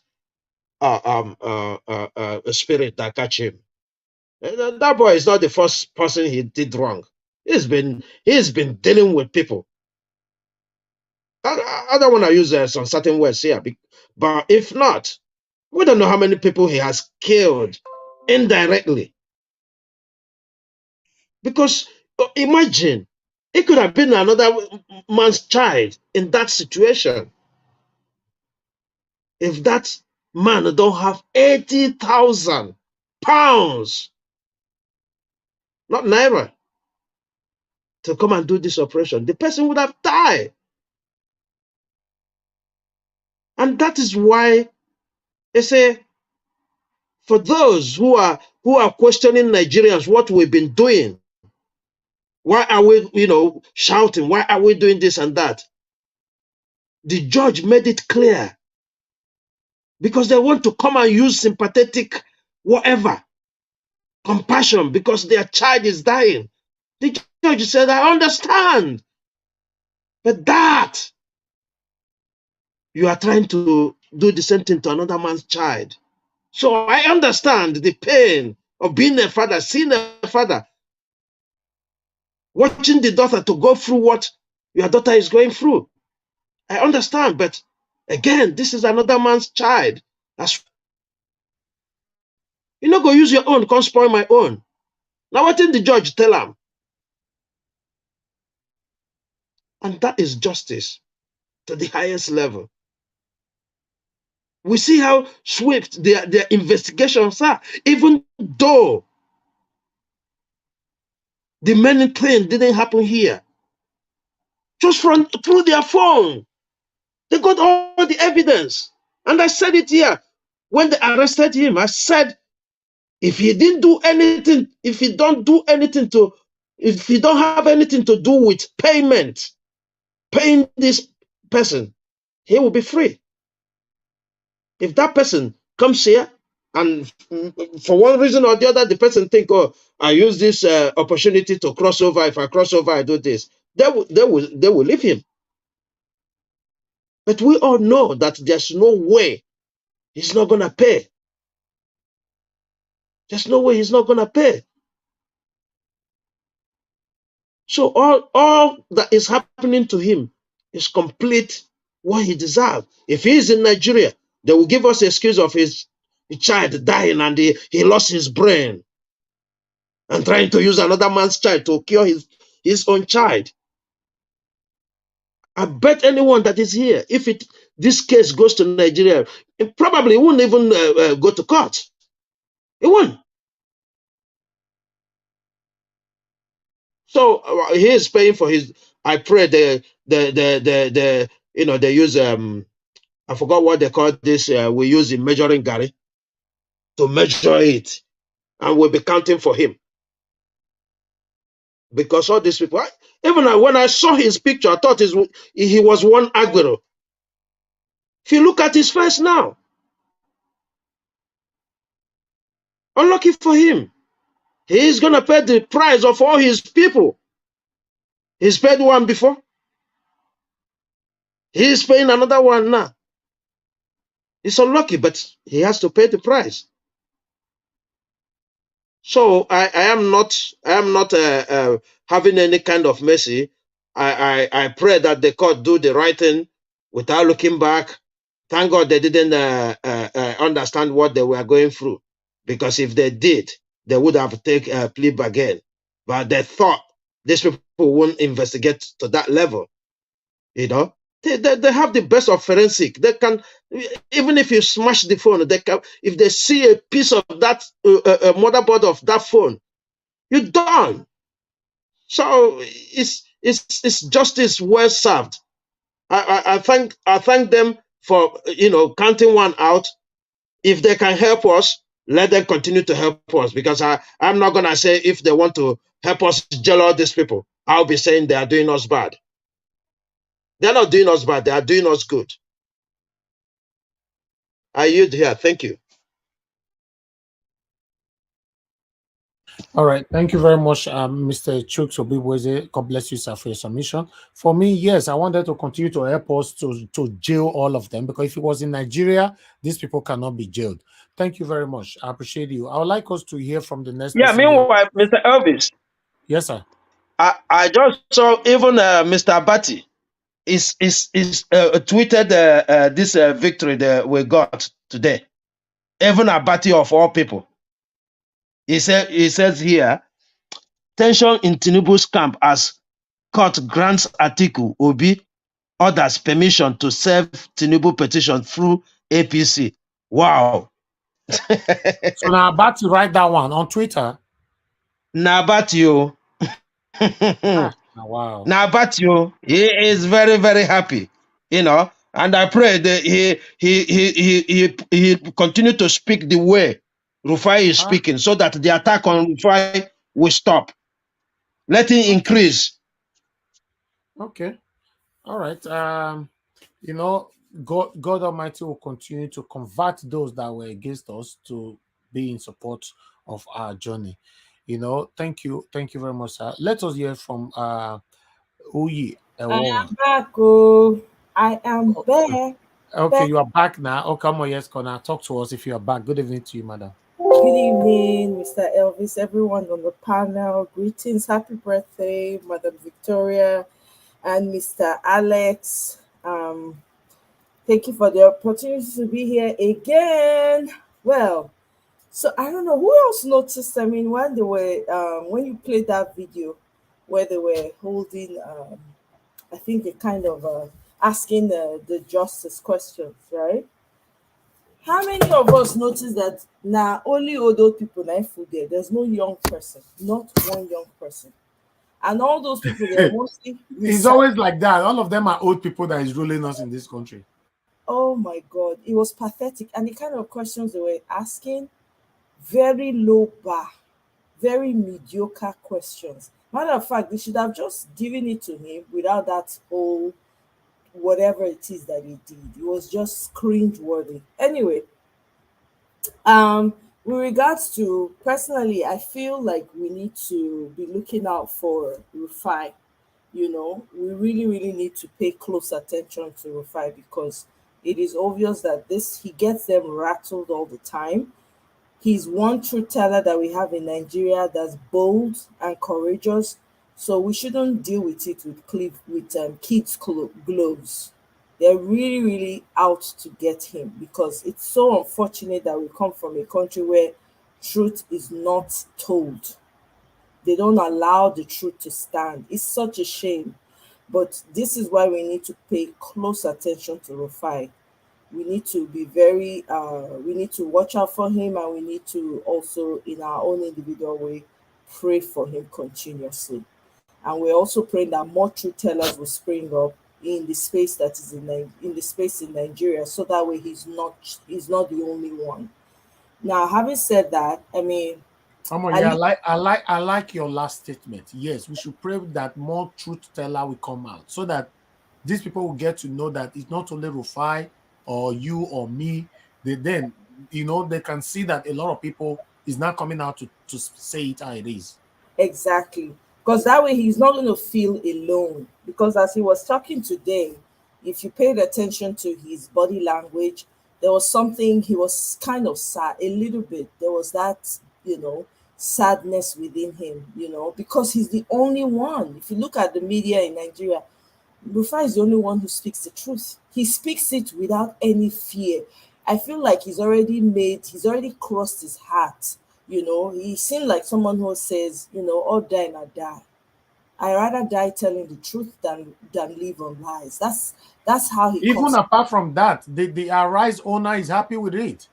That's why they kept him there. If the Arise owner was corrupt, he would not allow him to be speaking like that. Absolutely. And we have to kudos to the owner of Arise, and he needs to be encouraged to continue to stand behind him as well, because we cannot afford to lose Rufai.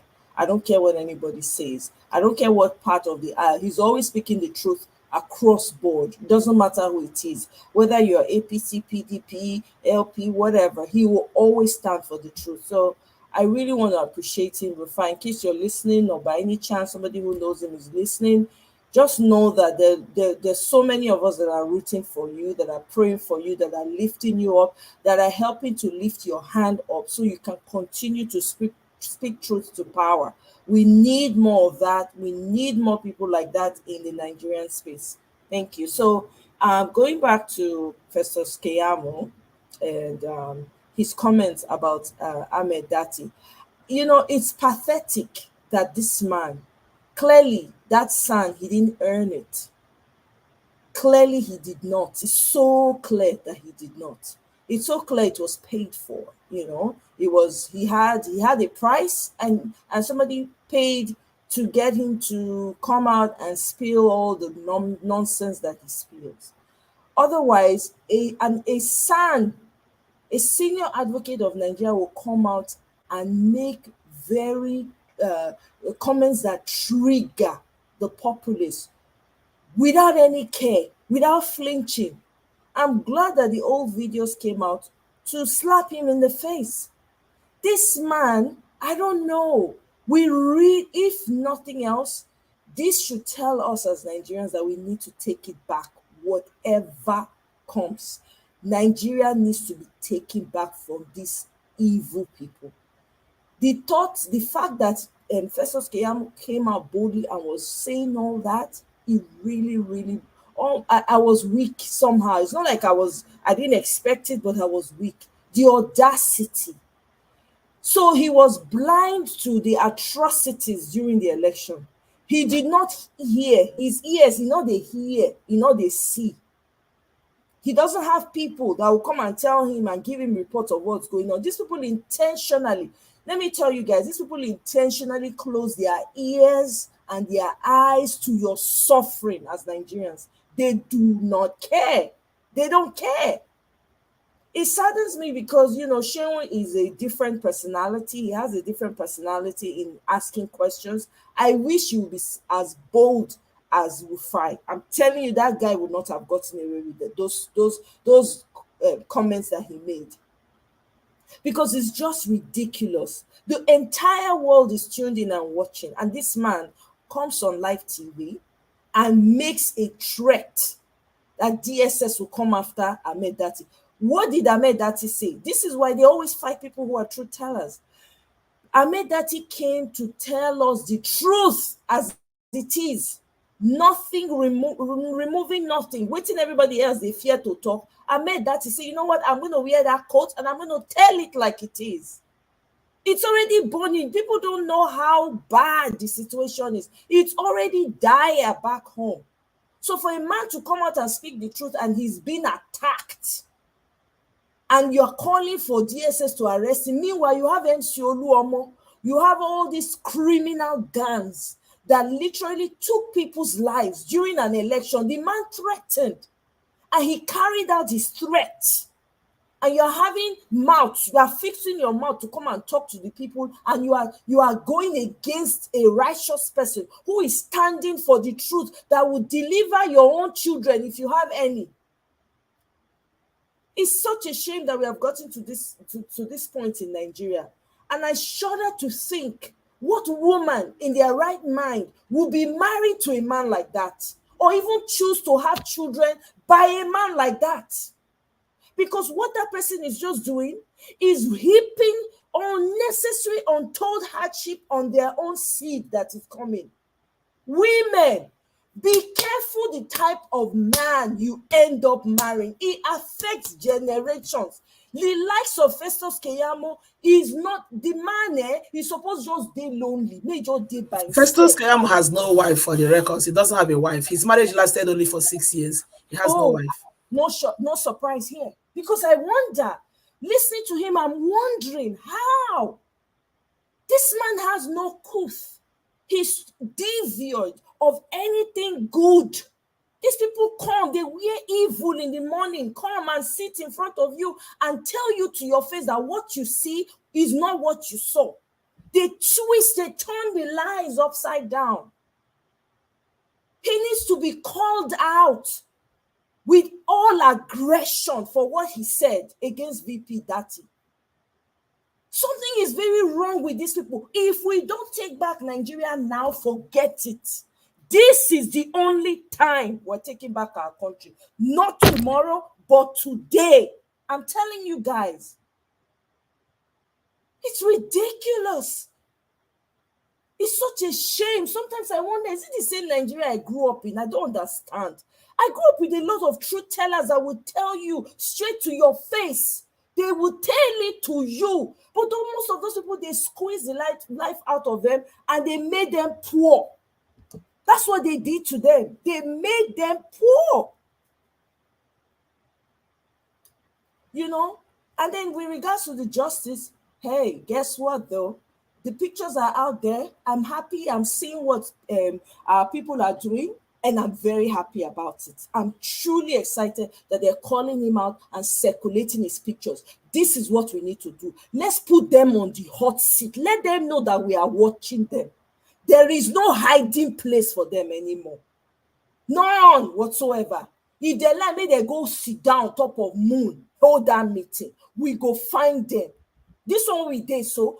May all die now die. Make we present everything as it be. Lies die today in Nigeria. Lies. It dies the day you decide, you stand up and say it ends here. That's when it dies. It dies today. It dies today. With regards to Ekweremadu, guess what? Every day for the thief, one day for the owner. That's all I can say about that. Every day for the thief, one day for the owner. I only hope that it is an example. All the other so-called senators or governors or whatever, leadership or servants, not even, let's stop calling these people leaders. They are servants, they are employees. We, the citizens of Nigeria, employ them. They are servants.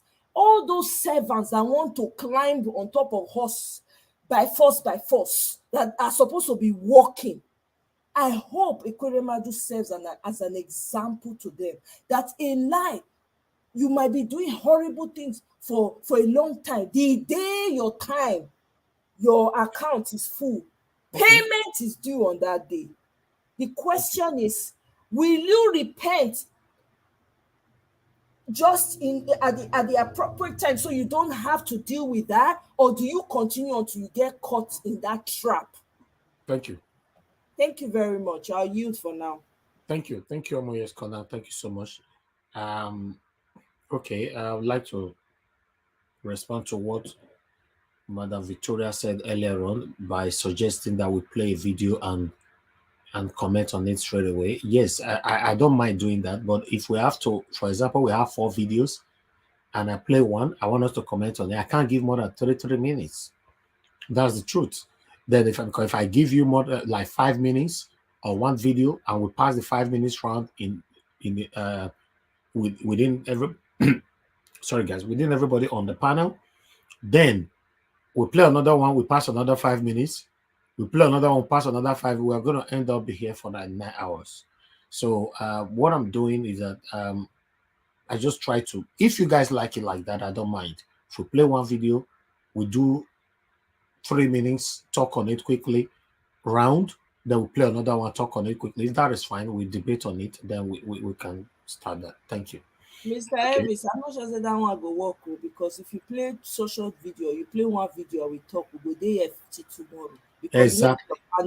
We sabi talk. Exactly. So you talk after one video, now you say hurry up. The talk exactly. So it's better for you to play it at once. Let's just take notes. That's all. Let's just take notes. Bullet points it down. Yeah. You know. Yeah. Thank you. All right. Okay. Let's hear from Oye Ewoma. Oye Ewoma, are you there with us now? Good evening to you. Please talk to us. Yeah, good evening. Thank you. You have your 8 minutes now. Okay, thank you very much.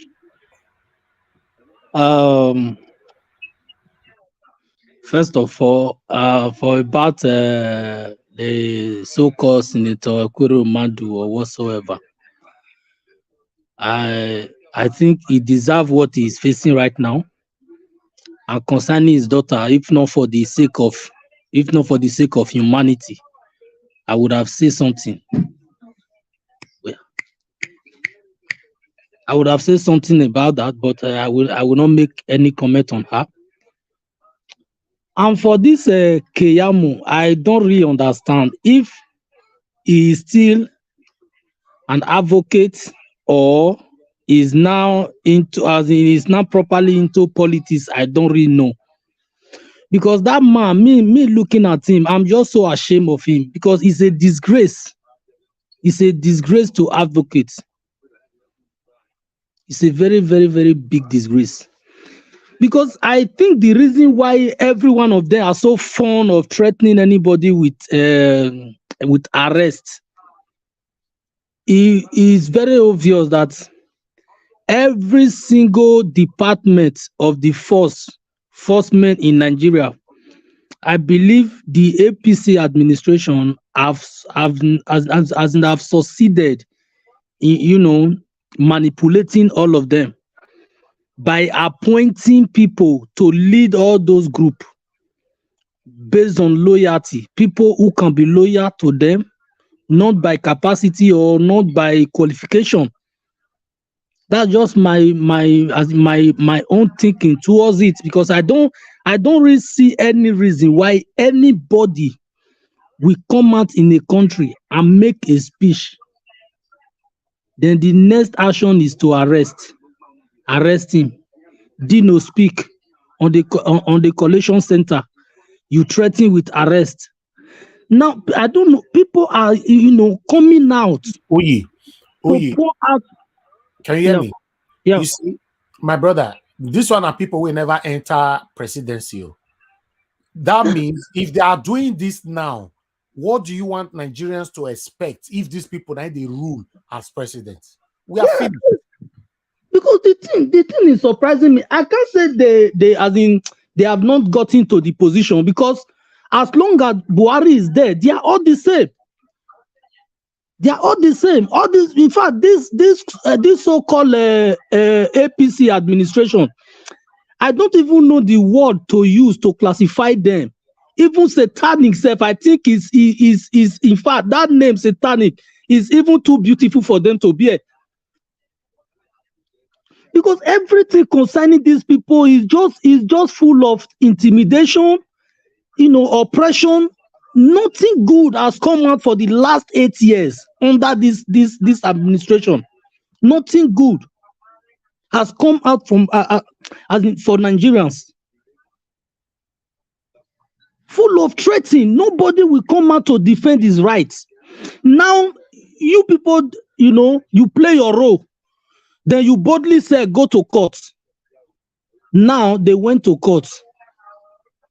Just because of a speech, you said, I don't understand. If the DSS are that functioning, why is this so-called Oluomo in Lagos? Why is he still walking free on the streets today? People make threats before Lagos governorship election. People make threats and then carry it out. Yet they are still walking free. Then someone come out on shining to defend himself. You are placing an order for them to be arrested. See, in my own opinion, Nigeria should better just not make that mistake. If they think they can ever intimidate Peter Obi or Ahmed Dati with arrest, if they try that nonsense, believe me, they are going to bring out the anger in Nigeria youth, which these same two people is the only person who has been able to calm Nigeria youth down since 25th February. If not for these two people, Nigeria would have been something else by now. They better not try it. Because I don't understand the position of this. If in fact, if he loves politics enough, let him quit his job and join politics. At least, may we all know that is the side way in there. Then another thing for Rufai, I will give kudos to that guy, because I don't think, in fact, this is how journalists should be working. I give kudos to him. Any form of threat that is being made to him, it will not, in fact, they will not do anything. They cannot even kill a dead rat. Nothing will happen to that guy. We will keep praying for him. We will keep doing all we can to support him spiritually, anybody, in any way. By the grace of God, nothing will do that guy. And if other journalists in Nigeria, like from other channels, if they should wake up and stand up on their feet, know their rights, that as a journalist, as in, you are not supposed to be controlled by anybody. When matters arise, say it as you see it. Say it as in the way it is. Don't allow people to buy your conscience. Like this guy on China television whatsoever. In fact, that is one of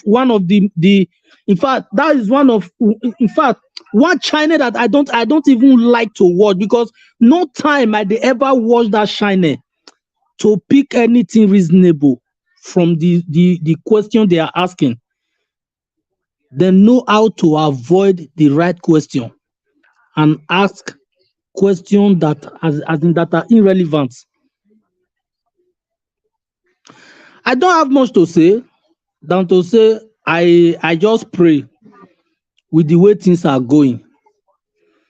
Thank God, finally court have granted the petition, and we hope forward for the judiciary to do the right thing. That is one thing I am still begging for. They should do the right thing. For Nigeria to continue, they should do the right thing, because any little mistake from them, it might not be easy. Thank you very much.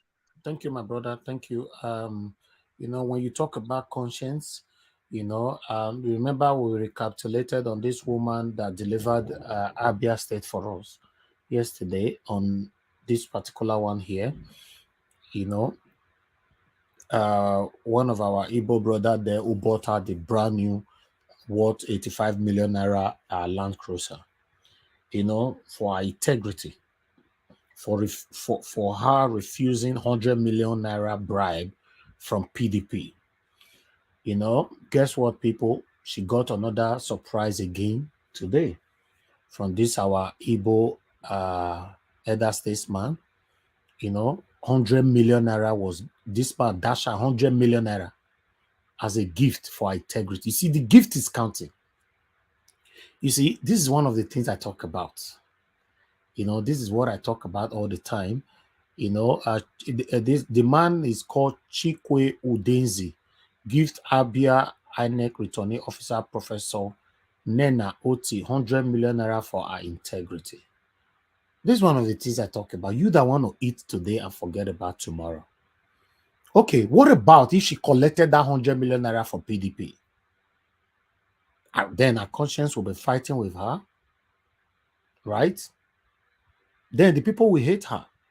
In fact, people will be laying curse on her. But now she's receiving prayers, blessings, gifts. Now the one where we see will come out with this. So I don't know what you want to learn from this though, but for me, I have a lot to learn from Peter Obi and people like this.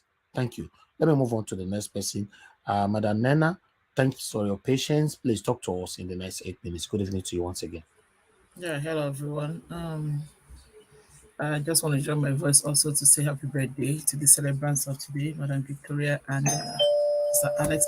Please, can you skip me Okay, for I'll now? come back. Yeah. Okay, I'll come back to you. All right, that's fine. Okay, before I move on to the next person, let me quickly acknowledge MC07. Thank you very much for the super chat. May God bless you. I appreciate every one of you. Thank you, thank you, thank you. All right, let me hear from Mr. Edwin. Mr. Edwin, sir, thanks for your patience. Please talk to us in 8 minutes. Thank you very much. Happy birthday to all of you that are celebrating their birthday currently. I wish you all long life and prosperity. Fellow panelists, I greet all of you. I'm here in my courtroom trying to discharge my findings and then find who is supposed to be fined. I hereby withdraw the sound right on Keyamo for committing treason against Nigeria and Nigerians in general. And this treason was committed when he now addressed an unconfirmed elected president not being sworn into office by saying somebody has committed treason for say he's not recognized. If he's not claiming that Tinubu, who addressed Tinubu as unrecognized president, has committed treason against Nigeria, meaning we have two sitting presidents in Nigeria. That's what the APC and the Yoruba part and some of these Yoruba men who are hungry trying to tell us. So for trying to impose two presidents on Nigeria at the same time when there's a sitting president, he has committed treason. And for a lawyer who knows better, who is a son, that sonship has been withdrawn with immediate effect. That's my judgment on him. Because if he knows exactly what he's doing, he wouldn't say what he said. He wouldn't address and refer to Tinubu case as somebody who refused to recognize him when he has not been sworn in that he has committed treason against Nigeria. You see, when we pronounce things and when we think we are tough, we need to be very careful. He was bullying Sheung. He bullied that guy throughout. He didn't allow him to say something. He didn't give him the breathing space to reiterate himself, calculate himself and attack him and or respond effectively. When he started, he didn't give that guy any. Before that guy even say a word, he has ranted more than 100, 200 words on him. That's bullying. That's a method, all this sound they use on when you have a petty lawyer in court. They run them down. But don't this sensitive thing like Nigeria in general, not this. This is sensitive things we are all facing. Sensitive more than what we can imagine. For him to come out and say he wants to rant on that guy, bully him down. He even acknowledged he's a law student. At the end of the day, he think he can just do that and go free. Nobody will ask him. Nigerians don't even know what it is. Now you are trying to say somebody committed treason when you are committing one. by acknowledging an unsworn president like you people have claimed to be that he is. That's a treason, which means you automatically confirm that Nigeria is still having two sitting presidents. It's technical. Can he defend that thing if really they now stand on it in the court? Who is Tinubu? Is he still a private citizen of Nigeria or is he a sitting president? That's the first question. He will answer whether it's a sitting president or it's a private citizen. Then why any comment that was made against him was now said to be a treason? Because if you know it's not it's a private citizen, then why are you now trying to confirm and tell another person that that person is committing a treason against him and against the entire Nigeria? People should be careful when they are approaching issues. They should be careful. Now, what that is said is annoying you. As we speak right now, some people are still in the mortuary, not yet buried, that died from the violence the APC thugs unleashed on them. You've not seen that. Till tomorrow, you've not come out to address that as a son, to say, come on, we are fellow Nigerians. Before the eyes of law and before the eyes of man, this is not, it's not good. You've not been able to see that from that aspect, from that perspective. No. You are not seeing people who are guilty for saying exactly what they feel they want to say. But people from your APC camp, your party camp. You see, what you said yesterday, Mr. Keyamo, means the APC is governing with an imperious power, meaning you see yourselves as emperor and not the government. That's what it means, nothing more. You know better. When I say emperor's power as a son, you know what I mean. Otherwise, you wouldn't have used that language you use. Meaning, Buhari's office is irrelevant. You are number 1, number 2, and number 3 in successions of rank as an emperor. I leave that. Now, boys were rounded up in Lagos today and around, paraded by the police with different types of gun, different type of pump action, round up ammunitions. MC Oluomo invited them to come to a place that they have a meeting to hold. And the whole of these boys now answered him as their overall, as their commandant, as their master in crime. They answered him and asked them to come with all their materials. Come with your plastic. Some of us, we've been in the streets and we've been out of the street. When you say come with your plastic or come with your metal or material, we know what it means. For a layman, you are telling them to come with their gun and the ammunition you gave to them. And these boys gathered. They answered your call. At the end, you invited the police from their ambush. They surrounded all these boys and they recovered a lot of ammunition. Gentlemen, this ammunition that was recovered from these boys today, I am telling it to you, MC Oluomo, you are using police to recover these ammunition and so you're going to keep it back for another job. People are not going to recover this ammunition, you the police, and then take it to the armory safe. No. This is the only way MC Oluomo can recover this matter. By bringing these boys together, you now, unleash your actions on them, tend to have recovered and seized it from them, and then behind door, you hand over it back to MC Oluomo. And most of those meter that was there, one of them was more than 1.43 meters, which is no more a concealed weapon. It's allowed by law to be carried. 1 meter 43 is no more a concealed weapon. For all the people displayed, I saw more than 4. Now, those boys now, they are not crying for their life. And as those boys were not confessing this afternoon, people were trying to shut them down. Why? Why? Festus Keyamo, you've not seen what your boys used, what was released by MC Oluomo to criminals, to rogues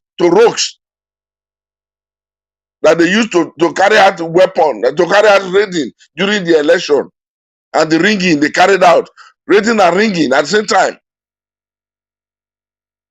These were the materials your thugs they used. Those were all the boys gathered today. Now they are not going to face the settling of the police. Settling the police to get their way out. People did not gather them for that they do justice to them. No, it's to recover those materials, and then at the end of the day, they have to now give police what they need so that they can now walk free again in the street of Nigeria, in the street of Lagos. That happened today, and you've not seen it as a disgrace. You've not seen it as a disgrace. Declaring a non-sworn-in president as constitutional by saying it's a treason if he's not addressed as a president-elect in Nigeria. Well, I'm ashamed of myself. Thank you, sir. If that is how you people want to come around Nigeria. Thank you. And now, you are angry again with Dati. Your time is over. Oh my God. It's 8 minutes. We'll come back to you. Thank you very much. Thank you, sir. Excuse me, fellow panel. Just forgive me, please. There's much I wanted to pour out. Thank you. Yeah, no. Now you the one that had the part 2. Put her for Jack. Bye. Yeah. All right. Thank you very much, my people. I have others waiting. So I'm back. You're back now. Okay, go ahead, madam. Take your time. Okay. I think I will start with the last first of all, I was saying before, like, to extend my own happy birthday wishes to the celebrants for today, Madam Victoria and Mr. Alex. Happy birthday to you, sir. I want to talk about the guys that we are. I just want to start there before I forget. Those guys that we are routed. When I saw that video, it tells me one or two things, and I'm going to connect it to the case of this Equidemado issue, right?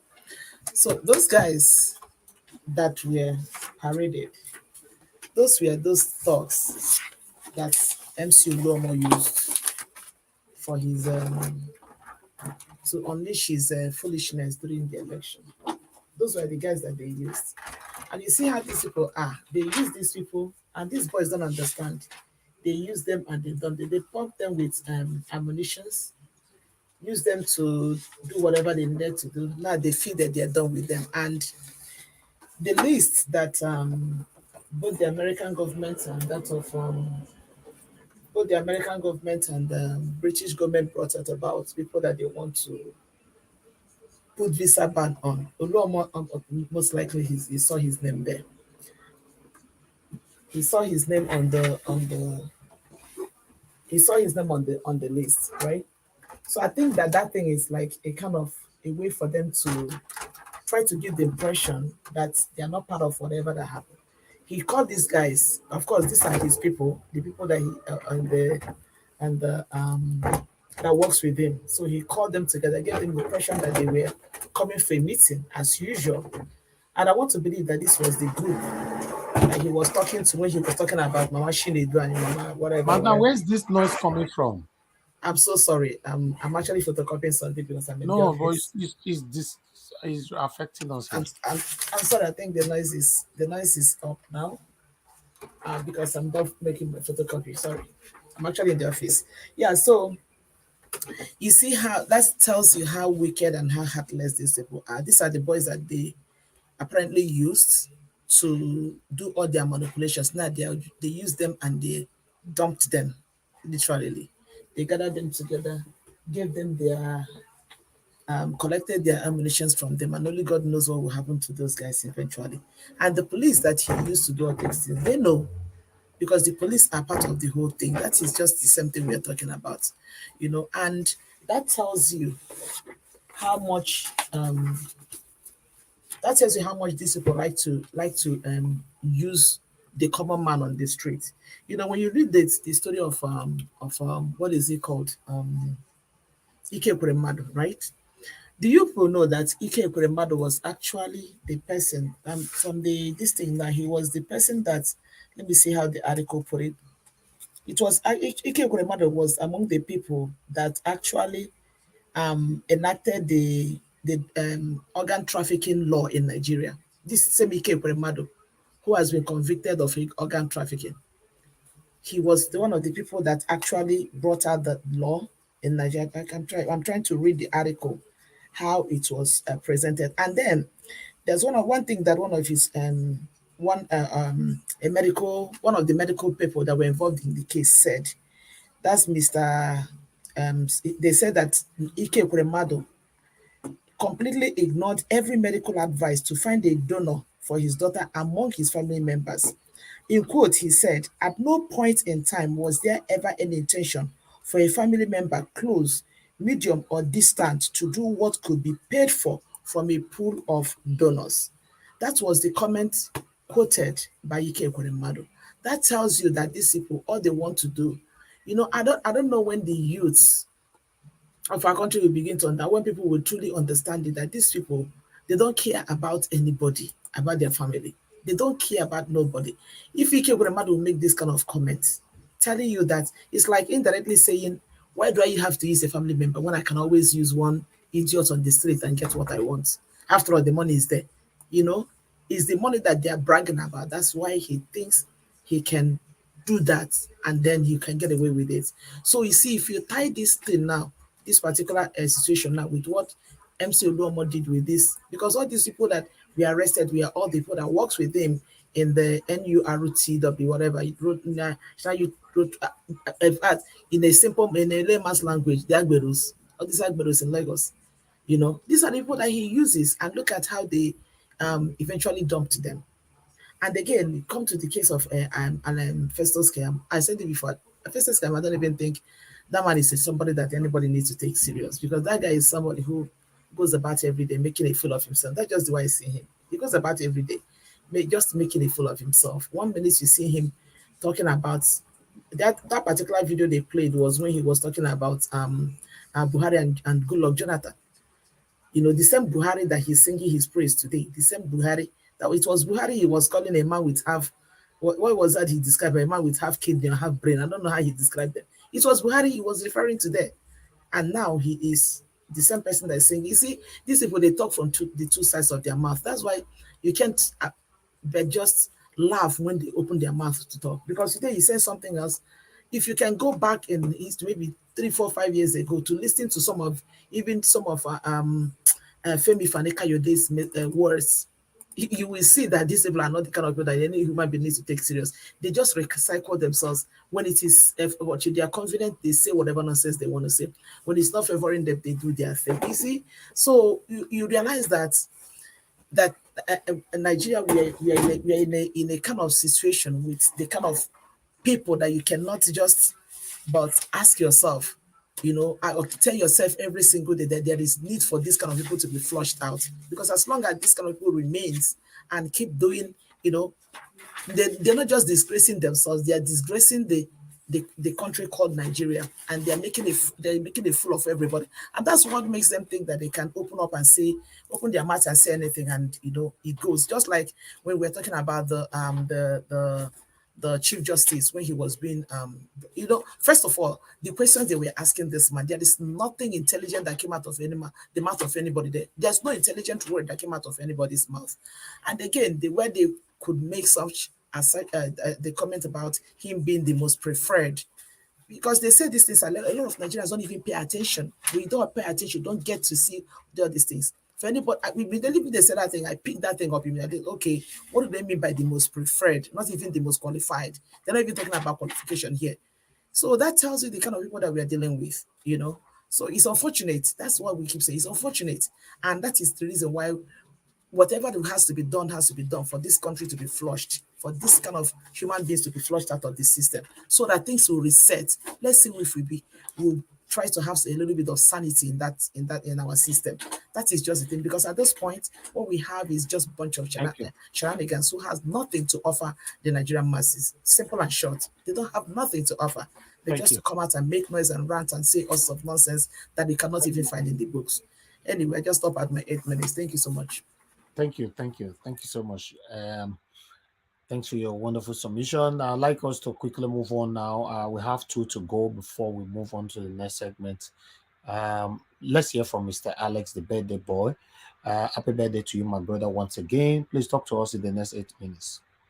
Yes, thank you, Mr. Najawash. I greet everybody according to the time of your country. My fellow panelists, thank you for the work you're doing, for the struggle against these evil forces, these political vampires and dinosaurs. I want to thank everybody, viewers worldwide, those on the comment section, our comment section soldiers, we thank you.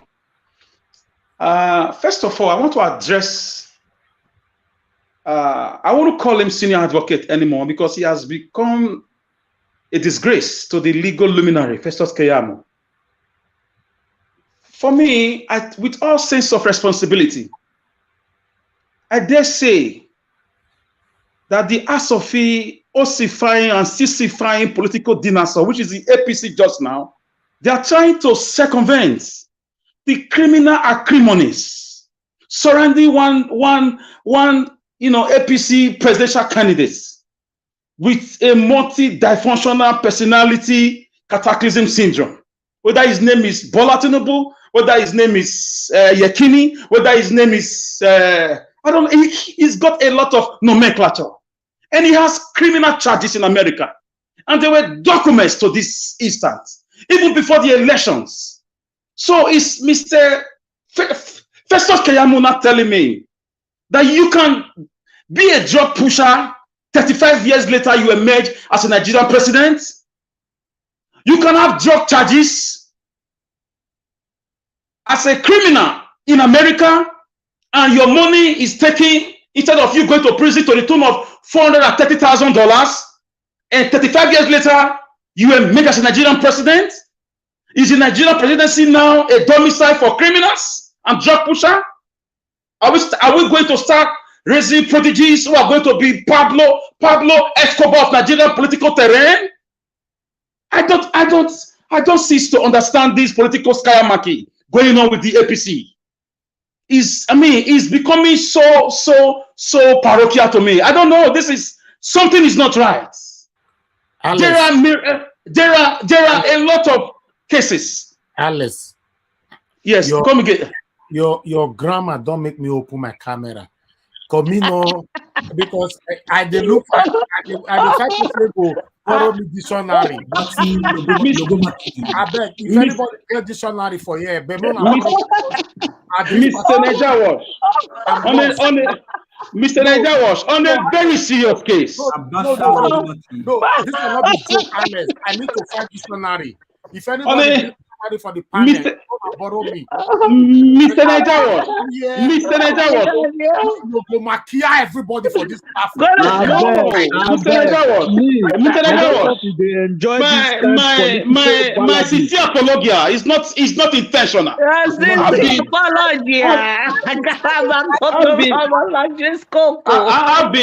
been apothecizing, I've been soliloquizing in a positive note. Wait, before you soliloquize, local Abasha, local, wait, Alice. Mr.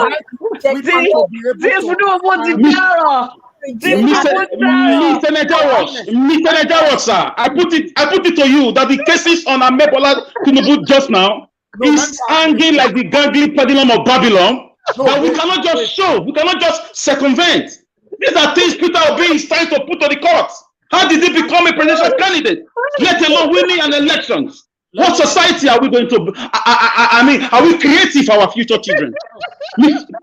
I hope Mr. Festus Keyamo, whose credentials must be questioned, must be investigated on how he became a son in a country that the rule of law has almost gone on a perpetual vacation. I don't know. I think the legal luminary institution in our schools should be investigated on how people become sons these days. That a son is not defending a drug peddler. A son is not defending a man with that certificate to prove not even primary six, the minimum requirements to be a Nigerian president. For me, there is more to it than we can see. It's not just about ethnocentric chauvinism or paralytic characterism on the part of Mr. Festus Keyamo. He should be stripped off his robe. He should never be allowed to go into the hollow chambers of our judicial system. It's a disgrace. He has practiced the Esau Jacob type of politics. Give me porridge or I die. Endangering the life of 200 million people. What a shame.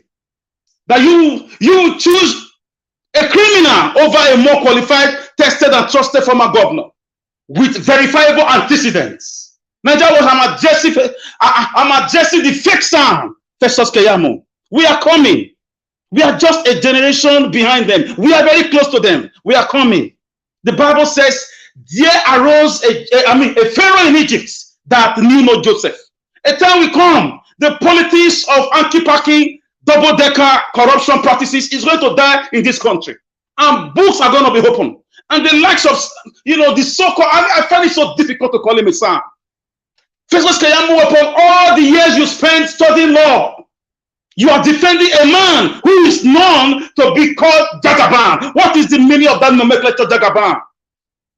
How do you explain it? What is antecedent?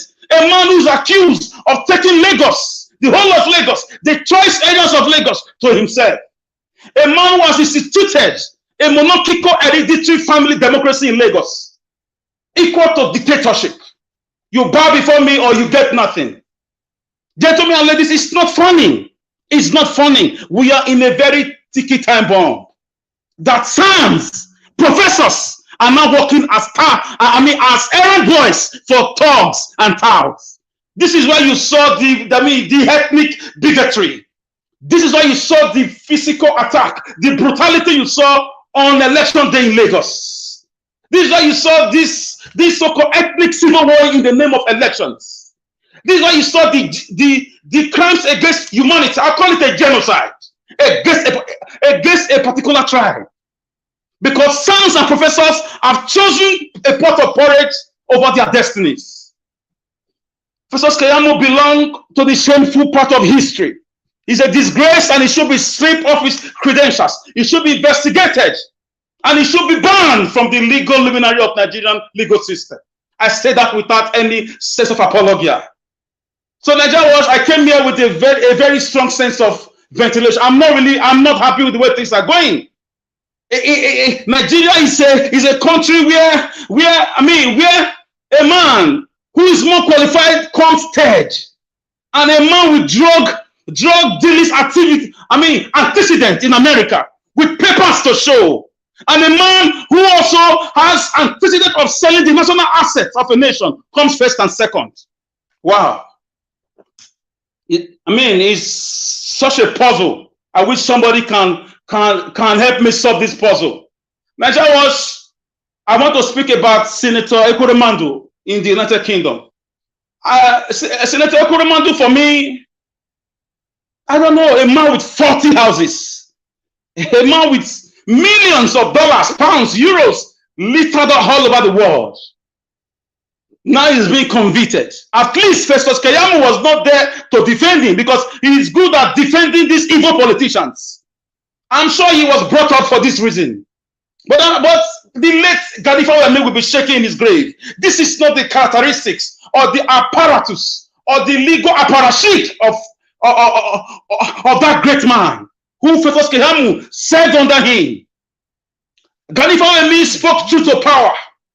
Gani Fawemi challenged the military. Gani Fawemi, he brought attention of the world to the Nigerian problems. Gani Fawemi was not a stomach infrastructure lawyer.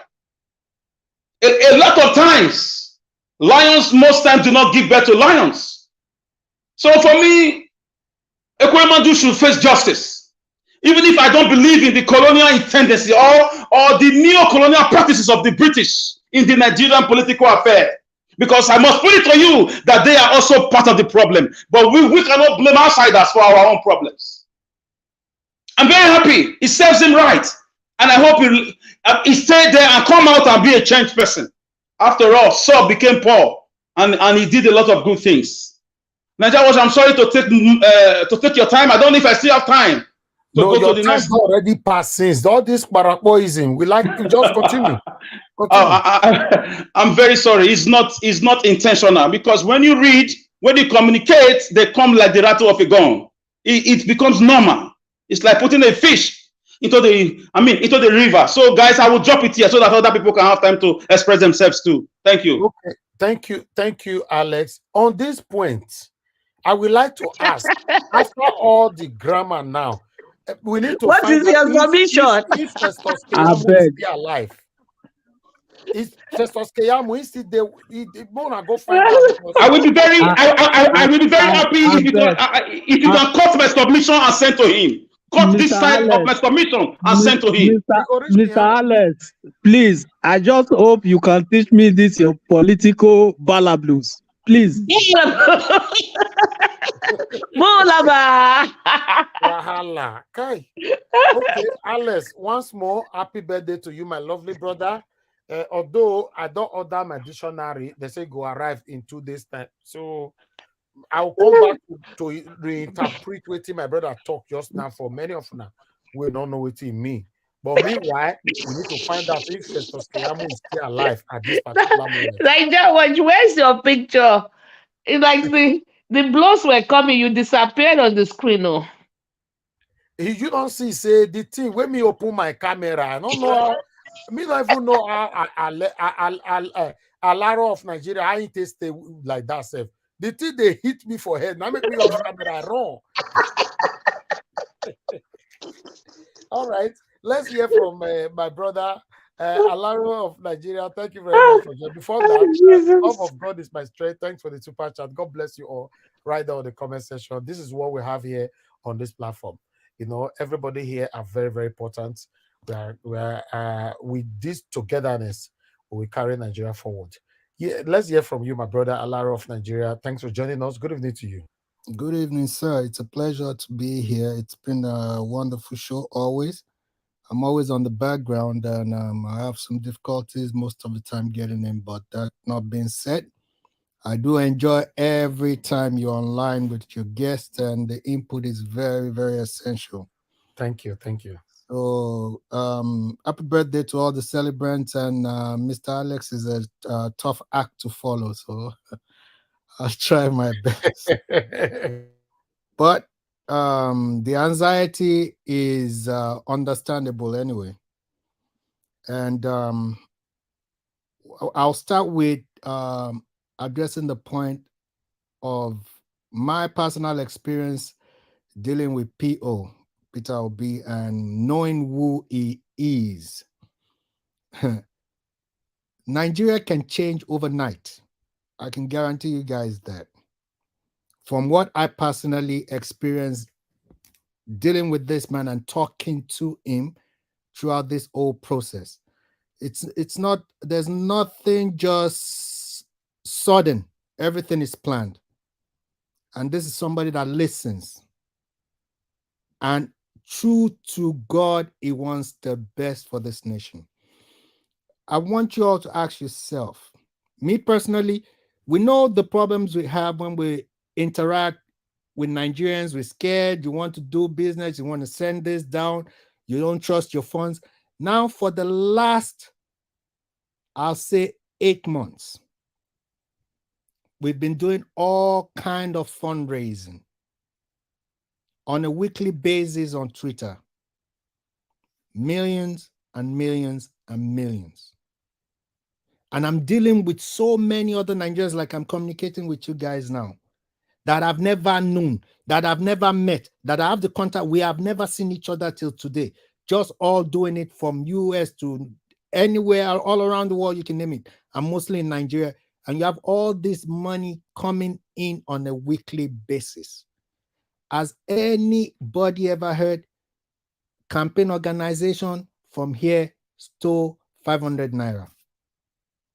No. That shows you Nigeria can work.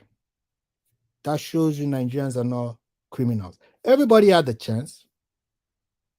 But when the right leadership is there, everybody will do the right thing. And everybody that was involved with him, that is still involved with him, no, transparency is a must. The rule of law is a must. Nobody is with him to go into office, because if you go into office, you are going to go and serve the people. You are not going to go get contract and rip off the country like they've been doing forever. So this is the main point of all this. So somebody like me, most likely, I don't want anything because I cannot leave my job that they're going to pay me less to go and work less. So people should start thinking, what do you want to offer to the country? And that should be the only reason you serve the nation. Now, that's number one I'm going to say. So we realize Nigeria has a future, and Nigeria will change overnight under this man, even before he implement any of his plans. Number two, with the judge, the so-called chief judge, that's been allegedly seen going to the destination where he wants to get his bribe. It's an allegation. PO said, let's wait and go to court. When he said that, before giving us the evidence, everybody was still a little bit rowdy.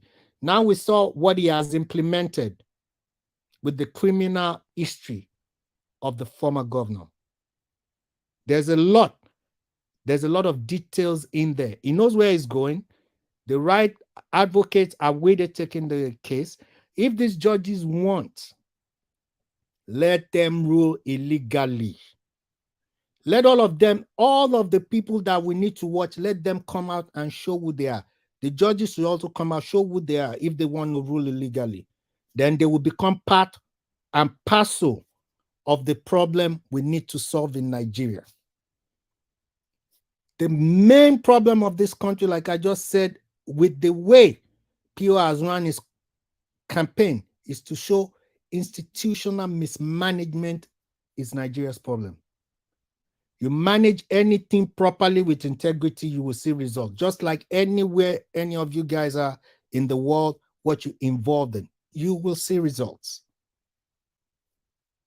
Tinubu is the longest serving governor in Nigeria. He has served as governor of Lagos State for 24 years. Every other name we are calling are just his representative. I'm a Lagosian. There's no sitting governor after Tinubu that has any authority over any issue of the state. There are two pens that signs any document in Lagos State ever since his quote-unquote left office. When they sign, then they take it to him to sign officially. Otherwise, it's not law. This is a fact. Everybody knows. If you're not being on his line, on his leash, you serve one term. Nigeria cannot, I repeat, Nigeria cannot survive 4 years. We survived the military. We cannot survive 4 years of Tinubu. If Lagos has not survived it for 24 years, Nigeria cannot survive it. He has totally calculated and manifested criminality to its most efficient form. INEC will not exist. No institution in Nigeria will ever function legally again. It's no way. Because you have to realize, look, he is fighting for his very life. These people don't care about us. They've now instigated and they've now processed poverty and tribalism to the last that we're now even fighting one another. They themselves stealing together. on the same table. They are Igbo, they are Yoruba, they are Hausa. The people that I worked with the last 8 months are Igbo, Yoruba, Hausa that are obedient. We don't need them to tell us which tribe is worse. They use that to divide and conquer. This is the time the right man is there. The mandate will be gotten, whether they like it or not. But as an obedient, His Excellency has said, the truly elected president of Nigeria has said, we go to the legal means. I'm not going to use a second longer than my 8 minutes. It's been a pleasure. I love the show. God bless. More power. One love. Peace. Alaro of Nigeria, thank you so much for your wonderful submission right there. I really do appreciate you coming around today. It's good to see you on the panel. Thank you very much, my brother. All right, guys. Everybody on the panel that don't talk to us, let's give chance for callers to talk to us right now. I'm going to put a phone number right there on the screen right now. Call in. I'm only going to take about 10 or 15 calls in the space of 1 minute. So if you call it in now, it's better you quickly do that. So the number is on the screen. Please call in and let's hear from you. Hello, madam. Thanks for calling in. Good evening to you. Please talk to us in 1 minute. Hello, Nigerian Watch. God bless you. I listen to everyone talking here. I want to give a shout out to Mr. Alex. I listened to his statement. I was really impressed. And CM, I listened to him too, spoken. But meanwhile, I have sent you, for you standing right for Mr. Obi, I have sent you 100,000 to drink coffee. If you want to drink coffee, wow, drink and to be able to defend our mandate. Wow. And, thank you so much. God bless you. There was one something trading right now that Mr. Rufai, that there was an anonymous calling him that they're going to wipe out his family as soon as possible. So Mr. Rufai is in danger due to the discussion he had with Mr. What's his name again? The ex-governor yesterday. I think there was a threat to him this morning. It was on the news. Yeah. So you can go back to arrest him. No, we already talked about it. Yes, we already talked about it today. Okay. Yeah. Okay. So I mean, one thing you should know, this platform is for obedient. Any offensive friend that will come in disguise to say you want to call you or you want to call me, let them know this platform is for obedient. Exactly. Don't come in disguise as defending a drug baron. To understand, you can speak all the English you know in the world. Everybody knows that Tinubu is a drug baron. Even the drug they are located, they found in Lagos about 3 months ago. Who did they trace it to? In Lagos, the highest bouquet ever found in Nigeria during this election. How do you make the money on clean way and you are coming to post that this money? What kind of money is that? The little I said to you, I work hard for it. I try to earn it. Exactly. You have money, killing people, doing rituals to have money, and somebody coming to say, defend that, oh, he has money. What kind of bullshit money is that? That is nonsense. He has no money, he has never labor for money. One of his sons that is looking for his dad even declared that his father was an Agbero. Thank you. I'm not sure if the boy is still alive, if he has hidden. That was a man who came out to say he's looking for Tinubu. Tinubu is his father. Thank you, madam. That he met his father when the mother was dancing with Fela. Then after that time, his father was an Agbero. He described everything.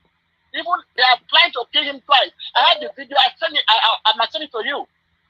So everybody know him as a criminal.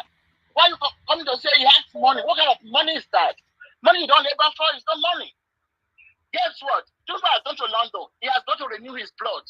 I'm sure when he comes back, they're going to wear him mask to start parading as Tinubu. Meanwhile, the rich Tinubu may be dying somewhere.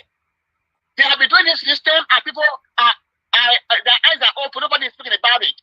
There's a mask they wear to act Tinubu. There's a mask they wear that thing in Aso Rock to act like the former Buhari. I'm not scared of anybody. I live in Canada. They are stupid. We know what is going on in Nigeria. People don't read news. You know, they're all acting, criminals everywhere. Thank you. Thank you God so bless much. you. Thank you so much. I really do appreciate you, madam. May God bless you. Thank you so much. God bless you. These are not causes to keep you awake. Never, don't go to APC. APC, they are all evil. They are demons.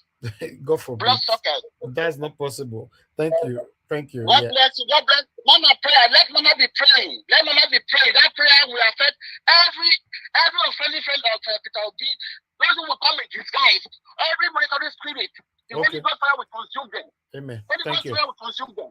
Holy Ghost fire. God Thank bless you. you. Thank you, Mama. Thank you so much. I appreciate you. Thank you. Hello, good evening to you. Your name and where you're calling us from? My name is Becky Nobakari. I'm calling from Germany. Thank you, Madam Becky. Please talk to us 1 I minute. just quickly want to bring our attention to, I don't know if people remember the video. It's the same show was interviewing this Festus. Mm-hmm. 4 or 5 months ago about this drug case. All the lies he was saying, it was not under judiciary that time, so he could say all the lies. It was on the television. So now he's afraid to go and say it under the court because he's going to swear in. So he cannot say that under oath. That is the fear of Festus Keyamo now. Yeah, that's why. Send you one video. I don't know if you can play it tomorrow. I don't know if Did you send it to me? Just to remind. Yeah, I sent it to this WhatsApp number. Okay, let me check it now. Thank you. Yeah, somebody was interpreting it. Just play it to remind him so that he will have more fear. To remind him all the 21 lies. Okay, no, we played it yesterday. If it's the 21 lies, we played it yesterday. Okay. Yes. Yesterday I sent it. Yes. Yeah, we already played it yesterday. That one that is his fear now. That is the part of fear of him now. Apart from his Tinubu case. Thank you, madam. Because listen to that video, you know that that man is a failure himself. Thank you. God bless you. Thank you very much. Thank you, madam. Thank you. You see, what this woman just said now, she's right, because even Festus Keyamo said by himself that he's not going to be in court, throughout this process. He's not going to be there. So why are you running away from what you've talked about in the past? So that means he's scared. He knows he lied. Hello, thank you very much, J.O., for calling in. Good evening to you. Talk to us. Yeah, hi. Happy birthday to the celebrants. I wish you many more fruitful years ahead. Thank you. Firstly, I want to talk about Ike Ekweremadu. They say who the gods want to kill, they first make him mad. That's his own case. This is a man that was in authority for years. Kidney transplant is a major operation, but it is not something Nigerians cannot do. It is not something Nigeria hospitals cannot handle. I was reading somewhere, some person said, the court should just have mercy on him. He had the money to buy another person's child's life to give to his own son, to his own daughter. What about the millions that could not afford it? Many people in Nigeria are dying as we are talking, and someone probably just died of kidney failure. That because why? He doesn't have the money to travel abroad to go do that operation. So in as much as I feel for the daughter, you see that man and the wife, they can rot in hell for all I care. And this should serve as a warning to other politicians in power that it is good today does not mean it's going to be good forever. Now we now have a mugshot of our deputy Senate president. What a shame. If it was in Nigeria, that man will go scot-free. Nothing will happen. We will not even talk about it. Thank God for a system that works.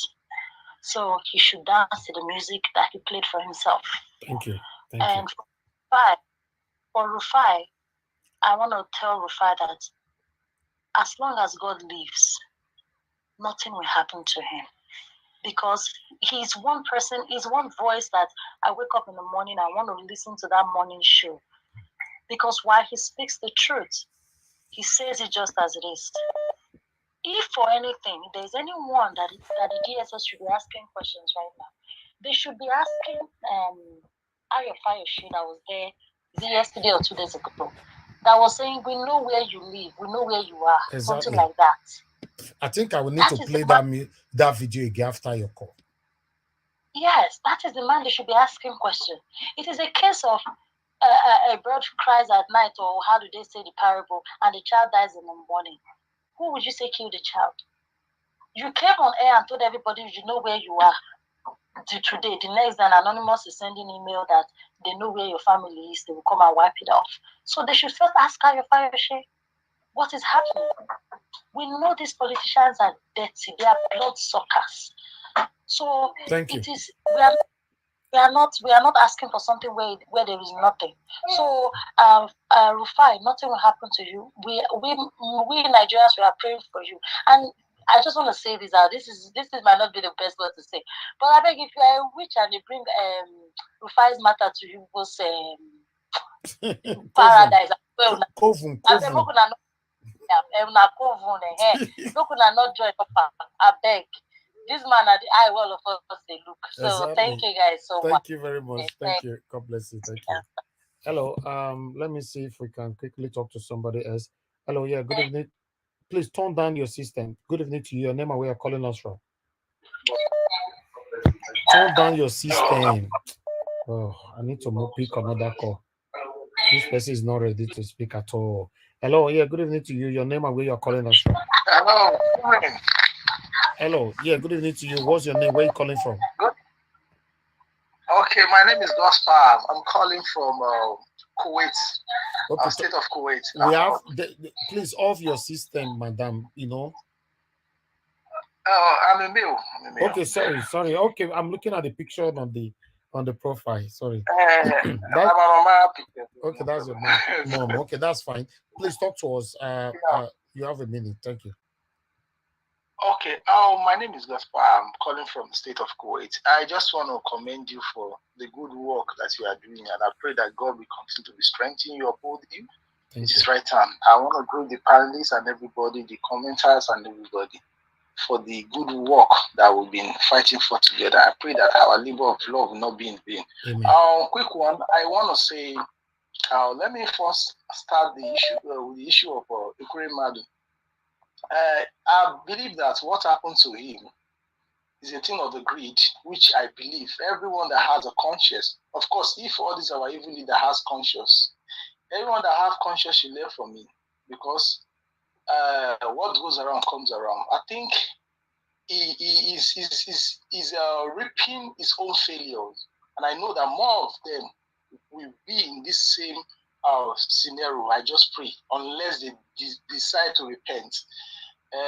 Me, I don't pity him, because after all, let's look at it in this manner. If I told my picking with that boy or that lady, might be like in opposite dimensions, they will not do it. So, but it's the nemesis. It's the nemesis that wants them is what is really happening to them. So let the Lord take his course concerning him. But concerning our other peoples, you know, people in Nigeria over our dead body, you know, he has lost his battle. And for the Festus Keyamo, that one, my spirit tell me that guy is not his son. Now buy that certificate for them, and I know that by the grace of God, our principal emerged that place, all of them will account for those their illegal, certificate that they uphold. And once again, I want to count this to all these our so-called what is it called in university, all these our vice chancellor and educationist now come the war for illiterate. It's a shameful thing, honestly. It's a shameful thing. Thank you. It's a shameful thing. I just pray that everything God will. Yeah. Thank you so much. Thank you. God bless you. Thank you. All right, callers, please stay within your 1 minute, because we need to round up now and move back to the panel. Good evening to you. Your name and where you're calling us from? Hello. Hello, madam. Good evening to you. Yeah, my name is Chukudi. I'm calling from Germany. Okay, Chukudi. Okay, thank you. Like say all this picture of woman at the proof of profile, don't they confuse me now? Talk to me. No, make it no confuse. So what I want to say is this. The threat on Rufai. Yeah. I want to say this. If anything should happen to Rufai, we should hold the fire state very irresponsible. I don't know if you understand, because I don't see the reason why that country called Nigeria hates something good. They hate the truth. You understand? So you can't come out on air and you threaten and tell someone that you know where you belong, you know where you are. Then within 48 hours, there is a threat. So I'm saying it again, and the whole Nigeria should be listening, even both the DSS, everybody, the authorities, that whatever happens to Rufai, Fayose should be held responsible. Yes. That is what I just want to say. Thank you. Thank you very much. Thank you so much. Hello. Yeah, good evening to you. Your name and where you're calling us from? Good evening. My name is Chichi. I'm calling from Canada. Thank you, madam. Thank you all for all you. Yeah. Thank you for what you guys are doing. It's wonderful. I never knew that I could find such platform. I've been looking through, and I'm seeing quite a few platforms from the Nigerian crowd. I am so happy. At least if this thing works, and everybody is happy, then we can start coming home more. That is our problem. So I just wanted to just make a point here. I just want us to continue to remind our fellow Nigerians that everything that Peter Obi has achieved, he achieved without giving any bribe or taking bribe. So it's possible. It is possible. If this man can go this far, and his co-workers and his workers can go this far without bribe, Nigeria is possible. That is all I have to say. Thank you. Thank you so much. For what you're doing. God bless you, you. madam. Thanks for your encouragement. Thank you. Thank you. Hello, good evening to you. Your name and where you're calling us from? Yeah, I'm Mr. Valentine. I'm coming from London. I want to talk about Keyamo. Go ahead. You know, this same Keyamo. Yeah, do you know this same Keyamo was the person who took under Ghani, who took Tinubu to court. Actually, he failed. He took Tinubu to court. To me, Keyamo is just an errand boy. He's just fighting for his belly. He's a belly republic, his stomach republic. He has nothing to say. Even throughout today, the whole social media, everybody also have been on him. People are firing him, bringing out his old videos, everything he has been doing. The guy is just, I don't want to use words on him, but he's just fighting. He's just trying to impress his own boss. As far as I'm concerned, it's a disgrace.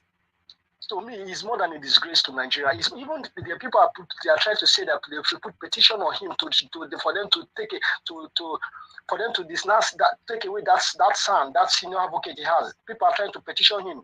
That's what is going on now. It's trading now in Nigeria now, that the people should put petition on the bar, so that they have to take away that senior advocate he had, son. They have to take it, because even the DSS nobody know. They don't even regard him, because this is somebody who took article last year to court for I don't know what article did. He took it to court. He's always taking people to court. And so to me, nobody take Keyamo to serious. He's an errand boy. That's everybody knows him. He's just fighting for. I will call him Stomach Republic or Belly Republic. So nobody should take him serious. Thank you so much. Thank you. Hello, yeah, good evening to you. Your name and where you calling us from? Okay, Adewale, Jonathan, talk to us.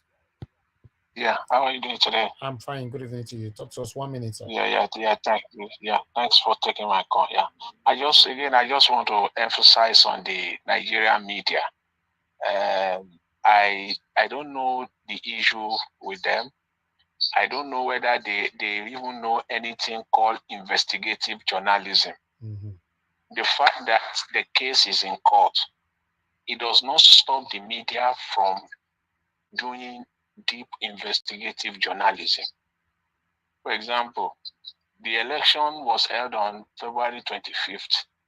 Till today, almost a month to the election, most of the results, or not all the result, has been uploaded on the IRF portal as we speak today. So I just want to suggest, even if you guys can do your own investigative journalism as well, if you go to IRF portal today, Rivers State and Lagos State, take one local government, the result that INEC uploaded directly, is even not the same with the result that Mahmoud Yakubu announced. And it is there to see. What Yakubu announced is not what is on IRF. I think this is something that you can highlight for people to see. Anybody can take a calculator and just put the numbers, what is on IREF, and you will see the glaring difference. All right. That even what they uploaded on IREF, Labour Party won. Even on IREF, as we speak today, and no Nigerian media has ever even picked that up. It is baffling. They cannot even employ one person, give somebody 100,000 naira to sit down and add up, addition. Pick one local government in Rivers State, another one in Lagos State, add it up. The numbers on IREF, Labour Party won. So I don't know how they are going to juxtapose and how they are going to argue that in court, that the number that you uploaded yourself on IREF, it's not corresponding. Even Labour Party, it's not even Labour Party even won. So which result did you announce? Where did you get the numbers from? They might go and they might go and remove it now. They won't. They can't remove it because all this thing has been uploaded. You know, people have uploaded it all over the place. So it is. That's why they have not uploaded more than 1,000 polling units in Rivers State as of today, 24th of February.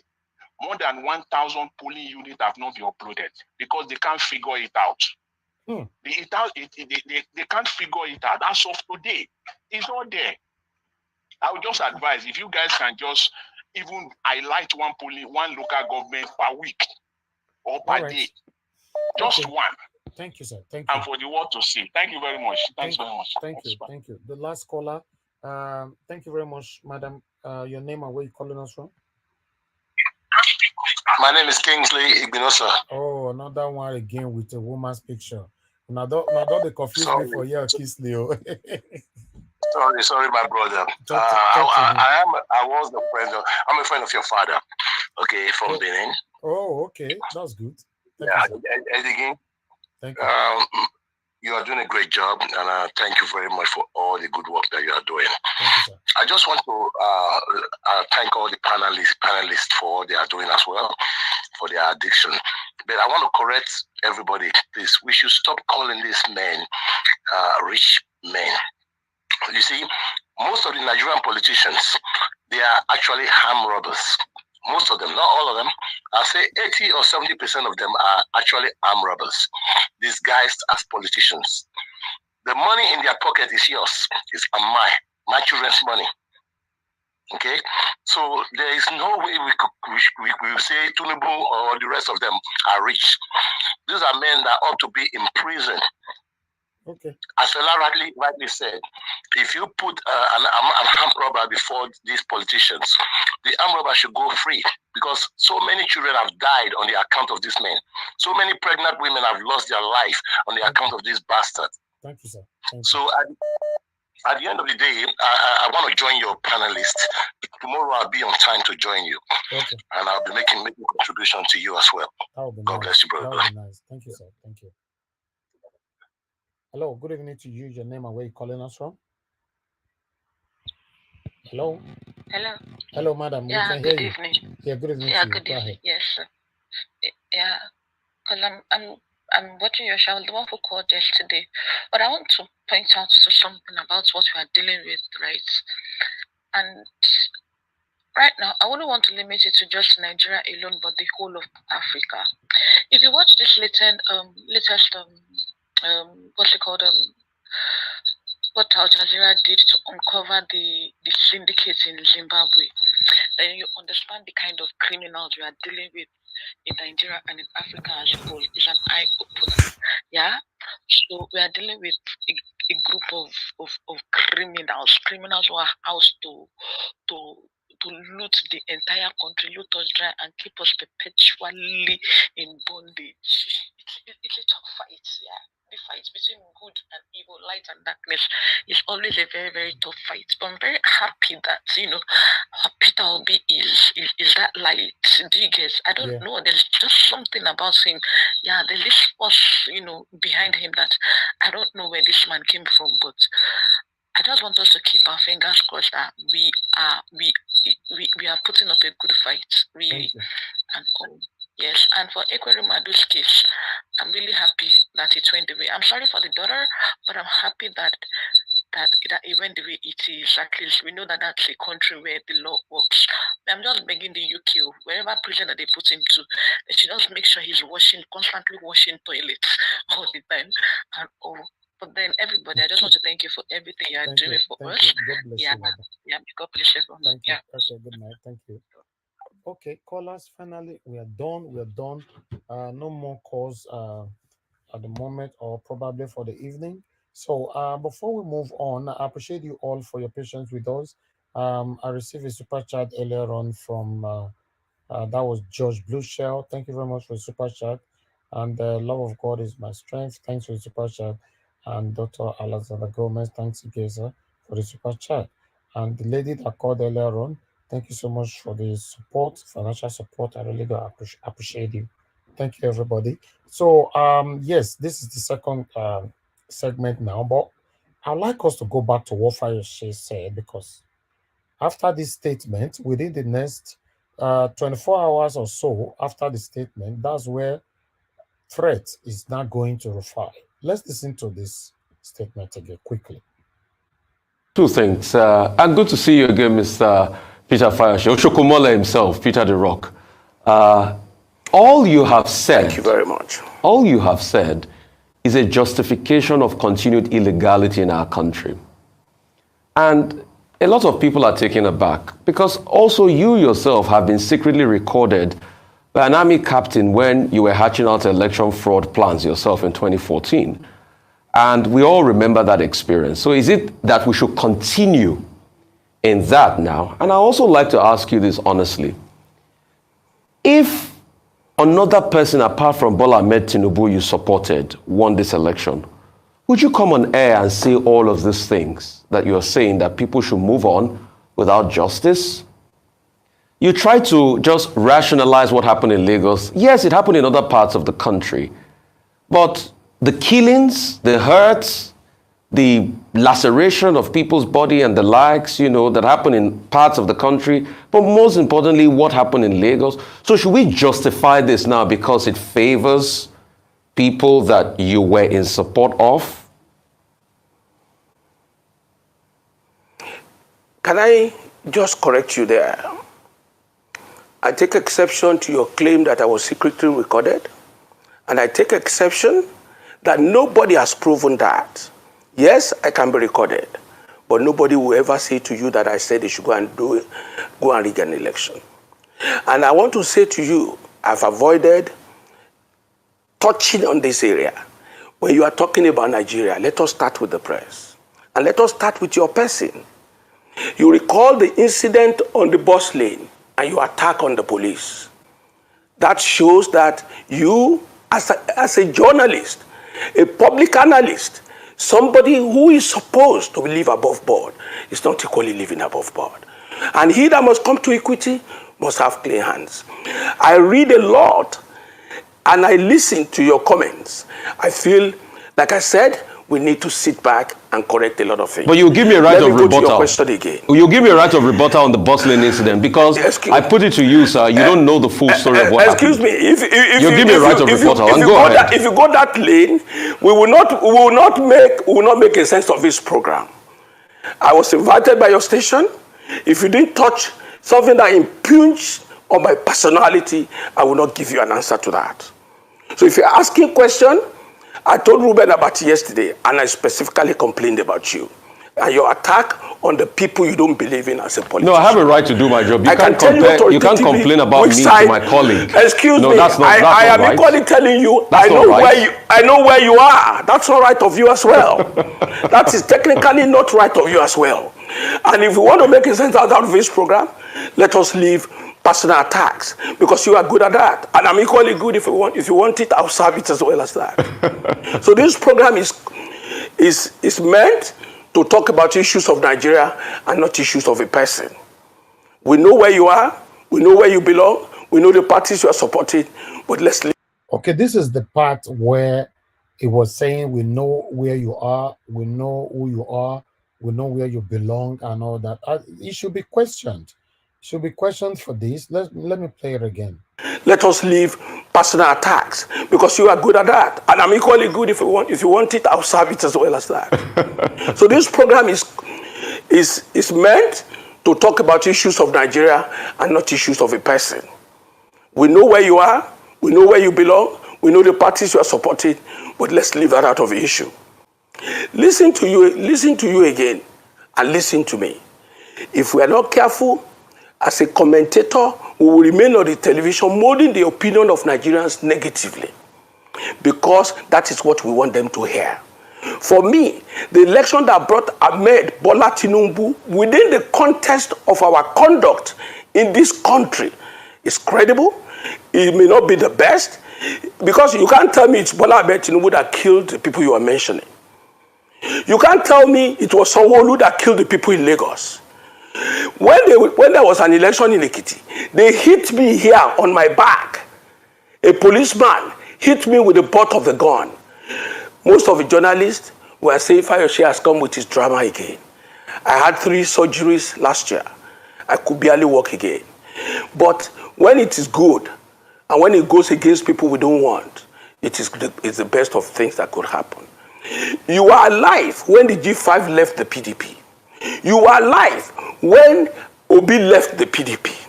You are alive when Kwankwaso left the PDP, and so on and so forth. You want manna to come from where? So people going to court automatically means when I go to court, the judiciary must give to you because you are complaining, or because you are a complainant. Obi himself will certainly, I want to say to him, in G5 we concluded that we must support a southern presidency. That is the truth, depending on their peculiarity. And if you go to Benue, that was why Otom supported Obi in Benue. We supported Asiwaju in Ekiti. When they were talking about how did the numbers came up in Ekiti, it was us that gave it to them. Me, Ayo Fayose, was the leader of the people that supported Asiwaju and gave our own votes to him. Let me tell you why. I make it very express to you. If you tell people they don't matter, they will tell you they matter. When somebody came out, how you came out and said Tambuwa was the hero of the convention, they are now heroes of the losses. When you tell Wike, because on this television, they criticize Wike as if he's the enemy of Arise Television. I am a Wike's friend, though. I stand by him. All the propaganda does not stand the test of time.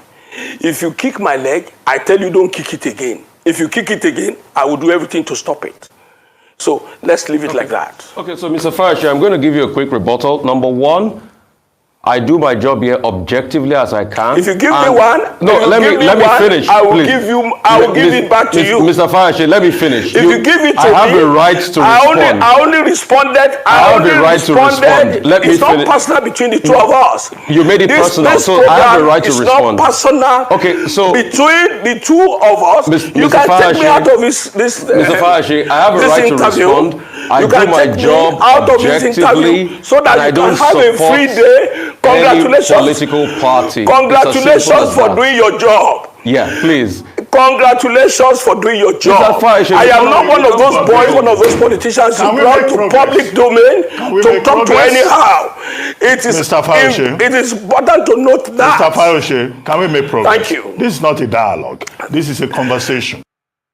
Oh my God. Oh my God. Why was he hyperventilating like that? You can see the way he was hyperventilating. He was almost going to cry. He was almost going to cry. So within 24 hours, that's where that threat came from, I guess. Meanwhile, my people, for the next few minutes that we have here, can we divert a little bit? Divert totally out of politics. I don't know. I don't have enough time. There's a video that I saw. It's a very pathetic lady who cried out that all the money she'd be sending home, how her family members, even her father, mother, brother, all of them, how they've been using her money after the suffering in abroad and all that. Please, let's just divert. I know I don't have enough time to discuss this, but I want people to talk on this particular video. That's why I thought I should bring it here Let's listen to this lady quickly. The phone, buy the phone finish, it never reach a week. Okay, send me where you don't do reach.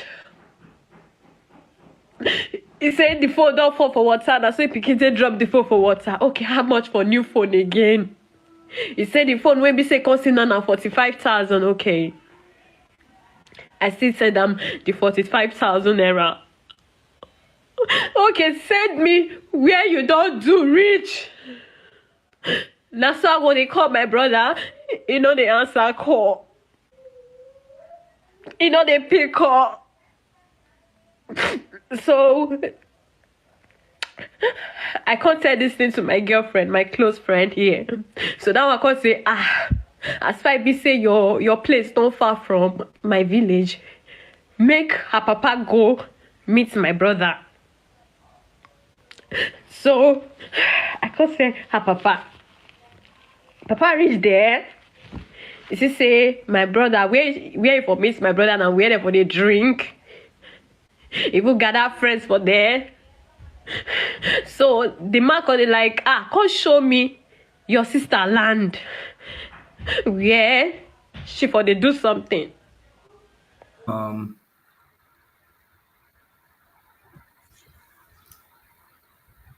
I can actually take this into what is happening in our world today.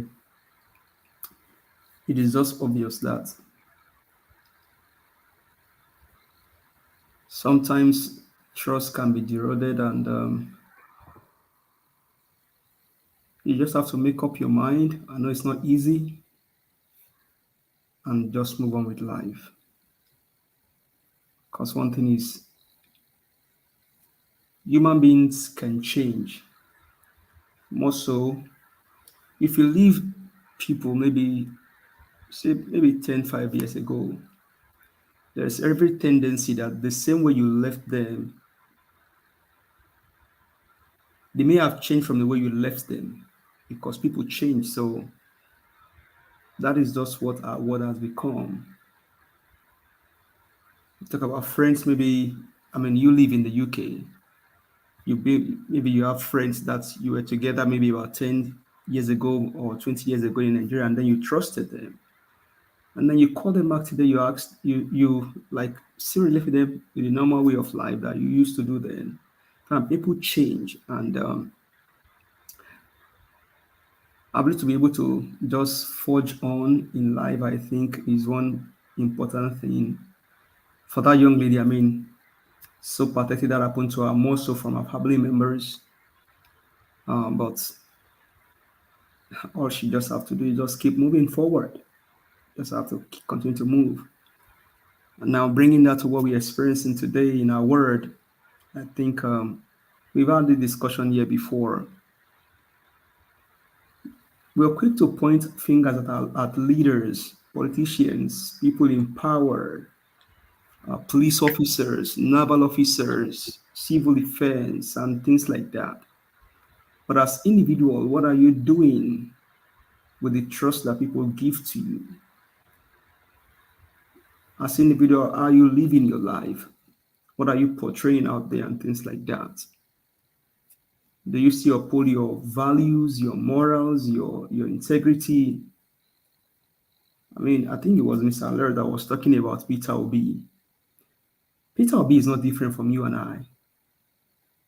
He's just standing upright. He just continues to stand upright and uphold those values. Transparency, integrity, love, compassion for humanity. And one thing we must all understand, that the fact that you're born of the same father or mother does not mean maybe your brother or sister may have compassion for you. You may not understand what they have in plan or agenda for you. You now need to understand that even if the whole world turned back against you, will you be able to pick up the shadow and then continue to move on in life? So sad that she had to go through that. So sad that she has to go through that pain. But life happens, and all she can do is just continue to move forward. And so that's all I can say. And then to the Fayoshe video, And then marrying that to what he said about Rufai, and I think somebody called and talked about the witch mother cried yesterday and the baby died today. We're not sure who killed the baby. Is a witch. Is a witch mother. Thank you, my brother. Mr. Fayoshi, listen wherever you are now. If anything happens to Rufai, the whole world will look for you. I know we've heard about your background in Lagos, in Ibarapoli. Those internet does not forget. No threat, I beg, no threatening. No, I'm not threatening. No. So that okay, that's what Babame was saying on Arise.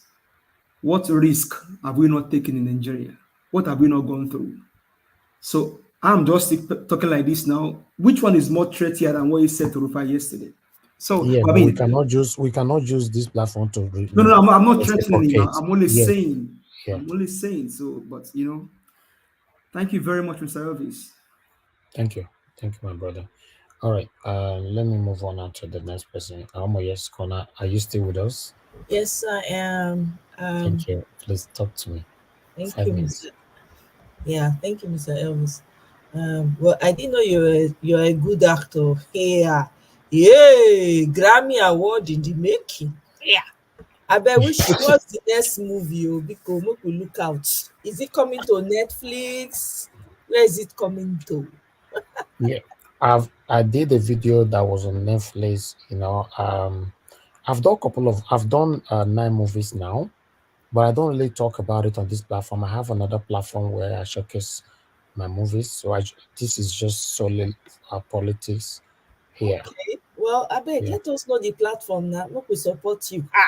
You get movie for Netflix. Now they shout out, tell us more, go watch. Okay, I will post the link of my other platform here.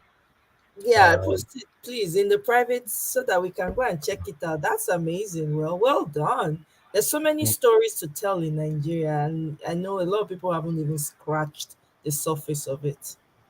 Yes, there's a lot of stories. There's a lot of stories here.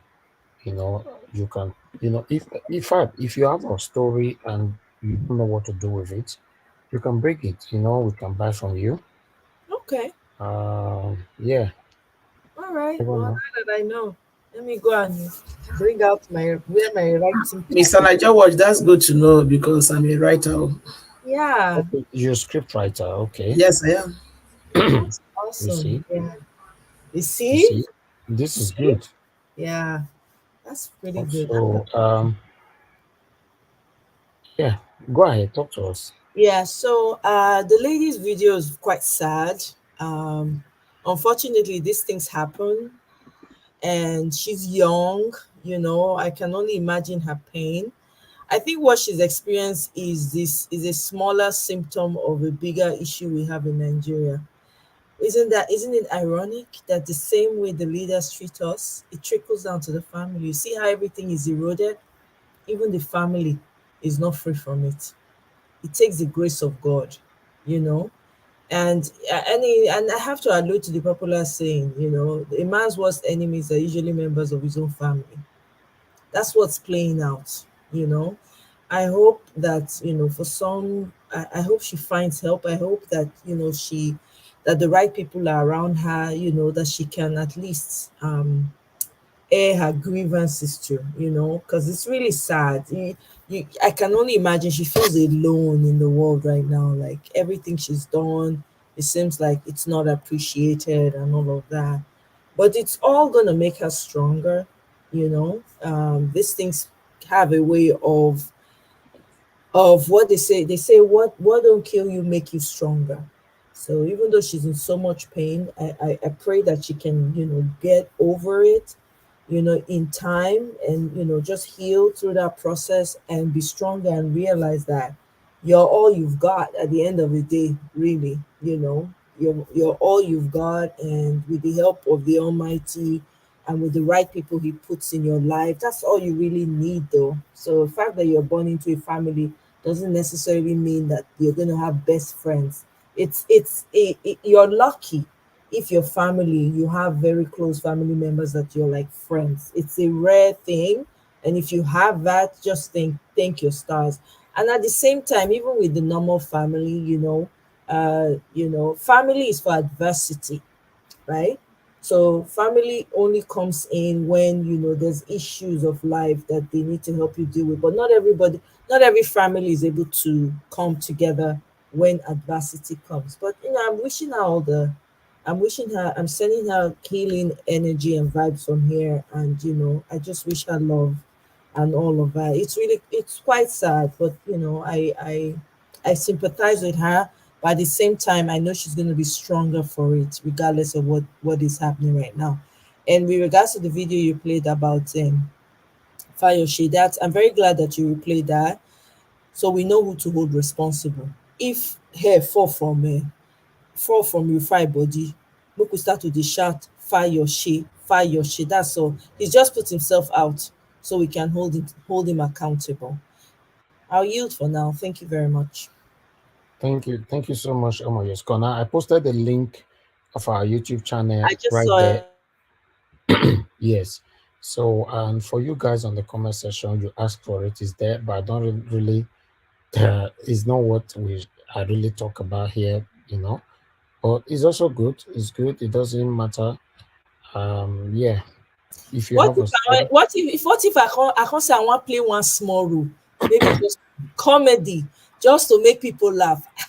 no, we don't. I'm just messing with you. I You don't. never know. You never know. But yeah, that is on the screen right there. That's Shadow of Self. That's Is also that my in music. on Netflix? Yeah, that one. No, it's out of Red Netflix now. The contract is out. Oh, okay. It was in African Magic, DSTV, and all that. So yeah, the Okay. one you just watched just now. This is it. Battered Wealth. Yeah. So Well done. I'm gonna wear my writing cap. I have a few things that I've written, but I haven't even done anything with it. I might just pass it on to you. 'Cause I used to write a lot, and I have it all yeah. saved. All right then, no worries. If you follow up with our other channel that I posted the link, we have about 348,000 subscribers there. Oh wow. Okay. Yes, you see more movies. We upload almost every day. Okay. Uh, Now I yeah. have it. I'm gonna subscribe. Thank you. And for others, including you, everybody, if you have a movie you want to put it on our channel, we work on percentage. I don't really like discussing this here. If your movie want to be on our channel, then yes, we work on percentage, whatever revenue you make. But if you have anything like that, you want to discuss that privately, our email is right there. You can send an email. Thank you. Let's move on. The next person here, Uye Woma, please talk to us. Thank you. Okay, I guess Uye Woma is not available right now. Nena, please talk to us, madam, in 5 minutes. Oh, I don't know what else to say. It's like a lot has been said. It's a closing remark anyway. We are rounding up. Yeah, okay.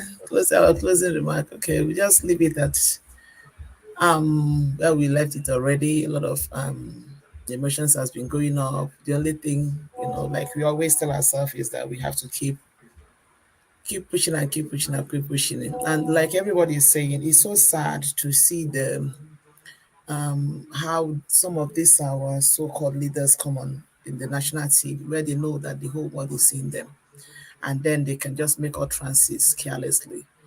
Whether it was Fayoshe that is behind the anonymous or he's not the one. Now all eyes will be on him because that comment he made about it's very obvious that he's angry with Rufai. It's very obvious that they're not. In fact, I was even telling somebody that I say, if this their selection stands, that Arise TV might be the first that they will just find a way to just shut down. That's guy. Exactly. That guy, because that guy is so even before now, even during the campaign, there was a time Tinubu was calling for him to be fired. It was like it was championing his to the owner then Doka to fire the guy, because these people don't want to hear the truth. And this Rufai guy is one person that is very blunt. He says it the way it is. He's very the world don't want to hear, our country, our society don't want to hear the truth. So they will do everything to shut that guy up. And we say it here, nothing should happen to that young man. Nothing should happen to him. because I see no reason why he should be silenced for anything. You know, they don't want people to say the truth. They don't want the truth to come out. That was why Ayafayeshe started shaking, because he touched on something that is the truth.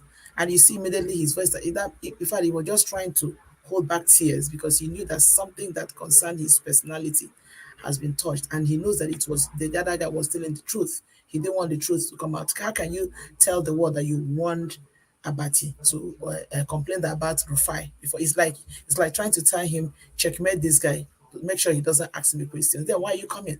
If you don't want to be answer questions, why do you want to come on air to talk? You just want people to come there and sugarcoat everything and rub you at the back and say you're doing a great job. No, that is not what journalism is all about.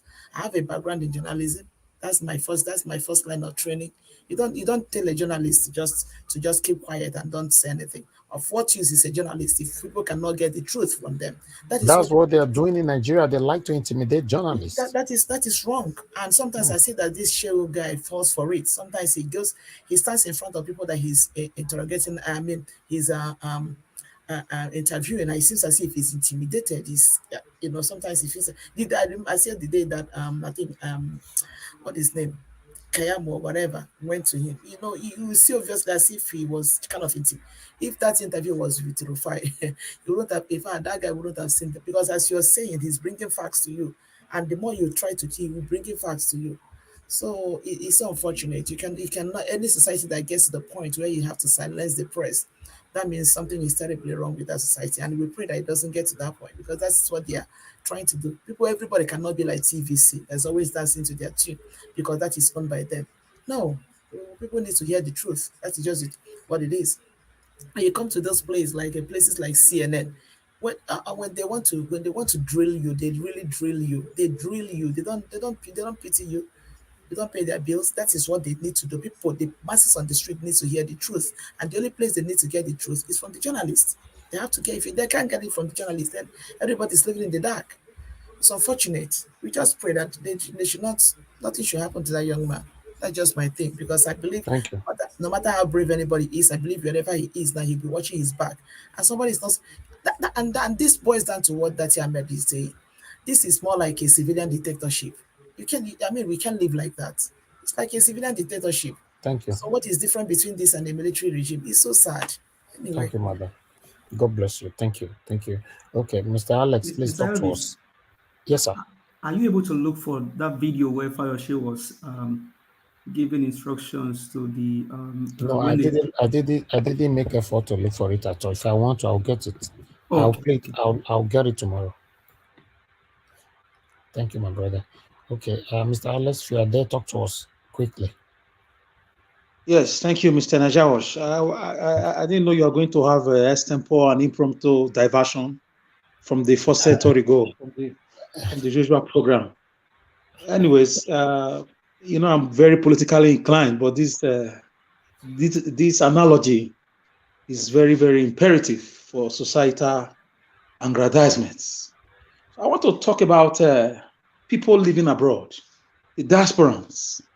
I salute your courage. It's not easy to leave your, acquittance, to leave your, your domicile, to live where you have always known, to go elsewhere and start learning languages, acclimatizing, new food. It's not easy. Please, do not send your money home if you know you don't trust your family. We've seen a lot of stories. We've seen them physically. People come to snap our own houses in Benin here. So we see pictures of our own houses. Scam. Family members doing this. There are good ones though. If you trust them, why not? For me, yes, human beings are corrupt, we know, but there is a trickle-down syndrome of government failure on this. A hungry man can do anything. Governments also, they've looted the treasury dry. They left the citizens to the elements of nature. So anything can go. It's a survivor of the fittest. Many people came from abroad have been killed by family members because of family quarrels over money sent home to the tune of 50, 60, 100 million, 10 million, 5 million, 200 million, 70 million. It's very, very, very, it's very obvious. It happens on a daily basis. So if you know how you work for your money, it's not easy to live in another man's country. So I feel that lady's pain. For example, there are countries when you lose your job, since you are even if you've never worked, you are a citizen, you are more than 18 years old, you have a plan, you have a business plan, you meet a section of the government, they will refer you to a bank or a department. They give you a loan almost at a 0% interest. You can start your small business. At least you're a citizen, or if you lost your job, even if you're not a citizen, as a resident, they start paying you benefits, unemployment benefit. You file for it, at least for a year or so, or for 6 months until you get a new job. That will keep your mind off crime. So when you live in a country where leaders are perpetually wicked and terrible, where leaders continuously just derive joy in the poverty of their citizens, where your foreign currency continues to be on a decline, where accountability has gone on a perpetual vacation, where leaders have found themselves to political vultures, scavengers, and political forest rangers. So you live in a nation where a politics of anything goes. It's a trickle-down syndrome. There's no hope for the common citizens. And a leadership, according to my training, that cannot help the poor people, that can't give a leverage to poor people, is not leadership, is wickedness. So let me, and also you that live in diaspora, when you are sending somebody message, for example, a message of 1 million naira, don't give that person 1 million naira on the dot. Give him 1.1 million or 1 million naira, 50,000 naira for emergencies, miscellaneous, or for something as a motivation, so that your 1 million naira will be safe from the temptations. Alice. So let me. Are you calling my attention? Okay, let me. But you said 5 minutes. It's just 3 minutes, Mr. Najawash. Okay, let me round up with Rufai. I call on every well-meaning Nigerian who live in Lagos or across the country to look after Rufai and to hold Mr. Fayose accountable. It should be heard should anything happen to Rufai, because the Nigerian Constitution, Section 39, speak about freedom of speech. There is poverty, greed, a sense of duty, or we like to say entitlement, and self-love. I think she has, from what I see in his entirety, with her forgiving all the time, it's like she's seeking for validation of some sort, or seeking for love, acceptance from her family. And I think from what I see, I can even guess that she has even been buying them things, sending them things in order for them to love her as she is. And then they capitalize on that and they keep hurting her. You know, they say, there's a quote that says, family is supposed to be your safe haven, right? But very often at time, it's a place where we find the deepest heartache. Family is just, when we talk about family, it's blood makes you related. That's the truth. But loyalty makes you family. It's obvious that her family are not loyal to her, and they are kind of. It's like they already know that she's a softie. She's somebody who is forgiving. She's somebody who is seeking for validation and acceptance, and that is why they are using her like a game of roulette, and she's heartbroken, and they say family is where you even have the deepest heartache. That's what's going on. There's one thing that she needs to do for herself. She needs to create boundaries with her family, and she needs to make certain things her prerogative. Fine, I know people depend on family to do things for them, projects and all that, but I think there's so many videos, just like your movie Nigeria Watch. Well, you're a good actor, but you're still kind of soft. I can critique you. You're still kind of soft when you were shouting at the guy, say, oh, this is of Nigeria. He didn't shout it like with so much rage, but anyway, that aside, It's a movie. yeah, so boundaries. She needs to work on herself first, because her crying and bawling, out of frustration, she had to go to social media. She needs to work on herself first, loving herself first, accepting herself first, creating boundaries for herself, boundaries. When it's family time, family time. When it's my investment time, it's my investment time. I don't need to involve my family in everything. And just, I mean, this is a total this is I think God is trying to show her that even if she buys a house like her brother told her, or she builds a house, they're gonna kill her. She's not gonna inherit it.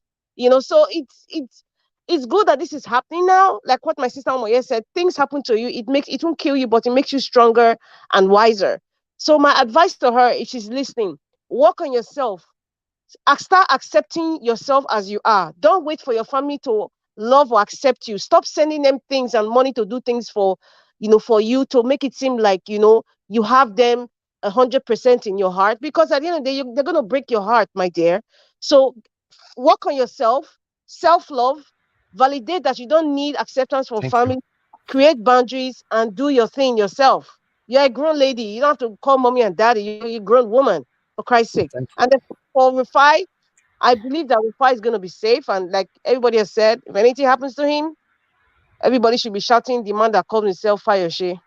Thank you. Thank you, Madam. Thank you so much. Okay, somebody asking for my IG. It's right there on my, I don't know, it was there. It's always on my screen, my Instagram. Okay, that is my Instagram handle there, my personal one. In case you want to follow me, yeah, it's right there. And Naija Watch on Twitter as well. Just Naija Watch Media. It's right there on Twitter. We're on TikTok. Naija Watch Media as well on TikTok. I think we have about 40,000 followers there on TikTok. I don't know. But I don't really, it's not easy, man. We have so much account. It's not easy to manage. That's one thing. Naija Watch, you didn't give me time to talk on your movie. I like it. Okay, I'll come back to you on that. I saw you. I saw how you were holding the gun. I'll come back to you on that. Last. I'll give you 1 minute. Okay, let's hear from Mother Victoria. Mother Victoria, please talk to us. Mother Victoria, are you there? Okay, she's not available now. I am. I'm just muting the stuff down here. Okay. Please talk to us. Your final submission, 5 minutes. Thank you. Yeah, and there's really nothing much to talk about. Really, I read somewhere they said PDP suspended Fayoshe. Yeah, they did. Yeah, they did. So I just saw that one. Regarding Rufai, Rufai will be all right. This is the. If anything happens to him, everybody should be shouting the man that calls. Rufai will be all right. I think he will be fine. I mean, this is not back then with Daily Giwa and stuff like that. I don't think we are in that era now. So it's not going to be, he will be fine. He's fine.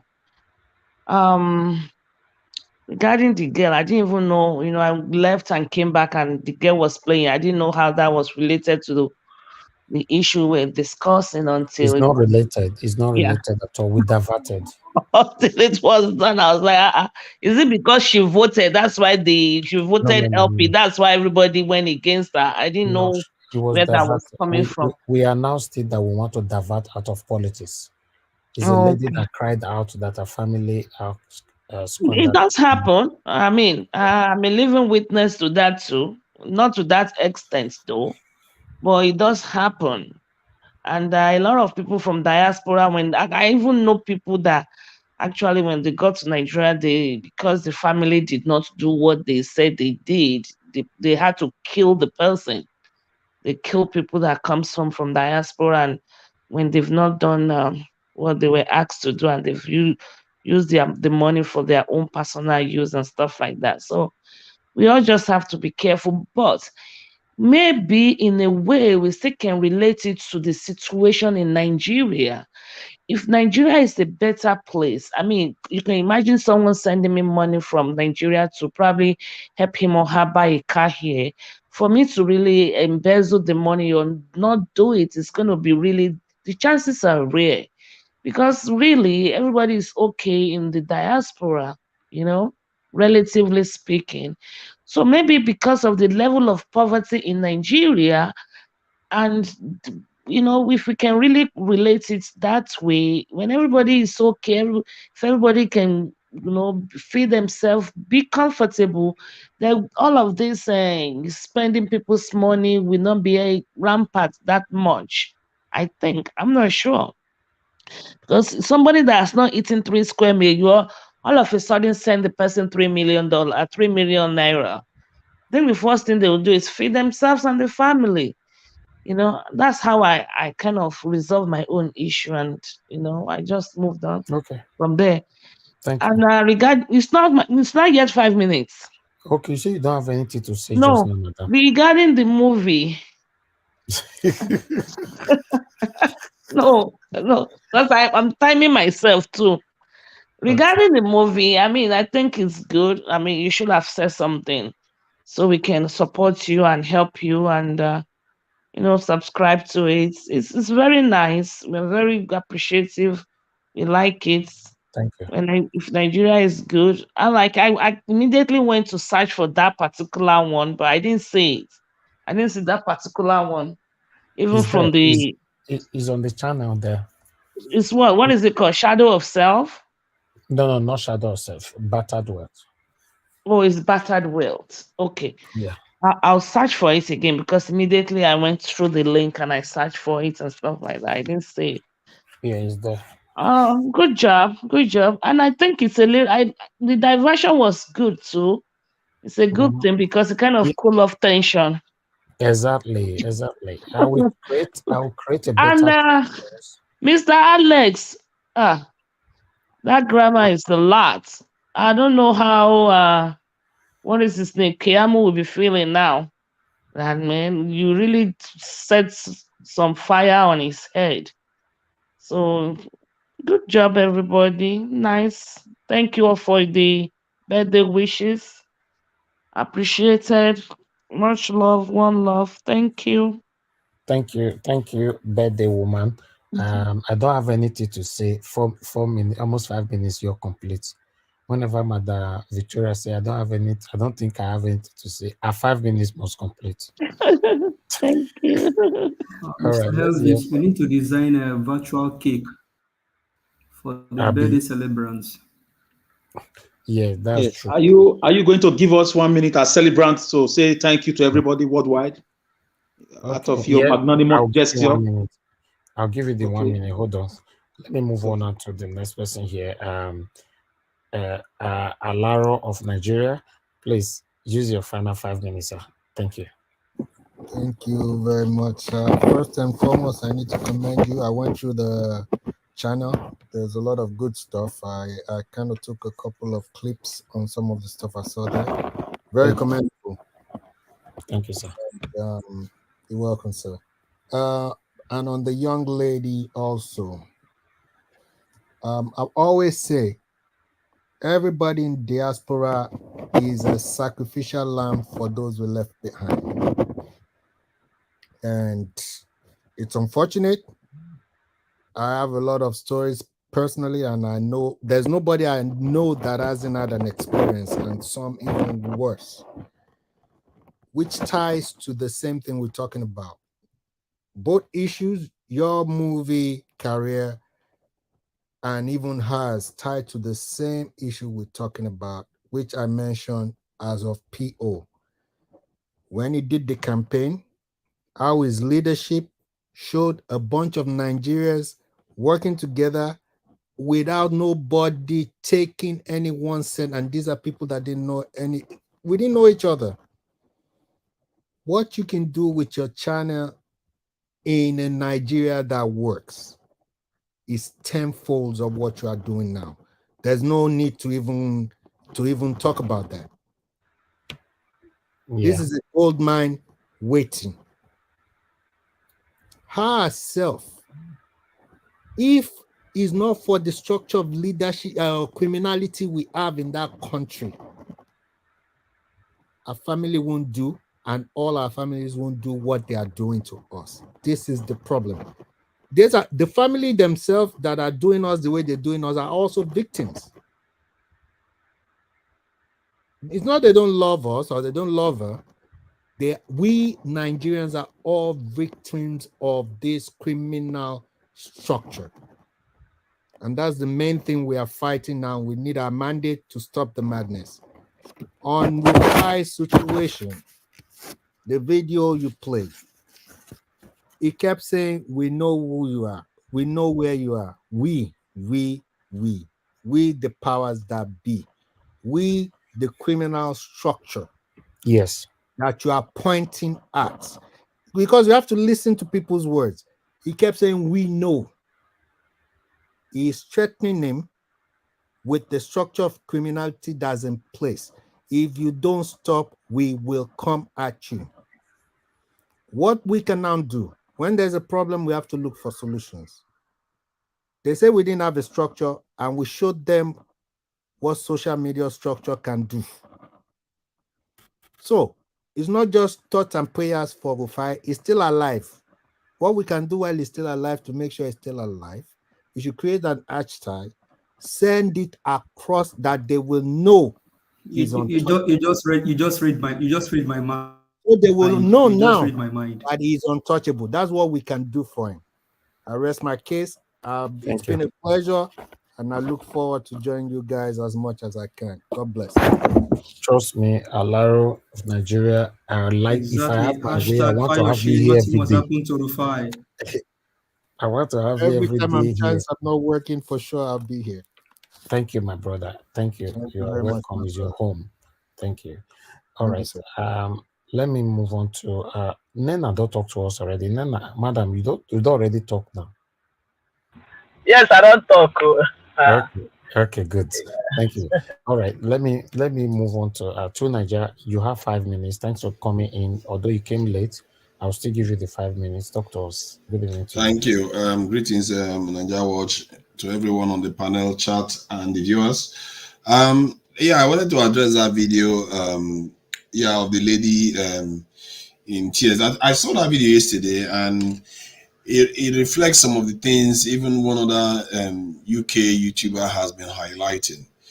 And it's like we want to take every advantage to better ourselves to the point whereby it doesn't even matter who we exploit.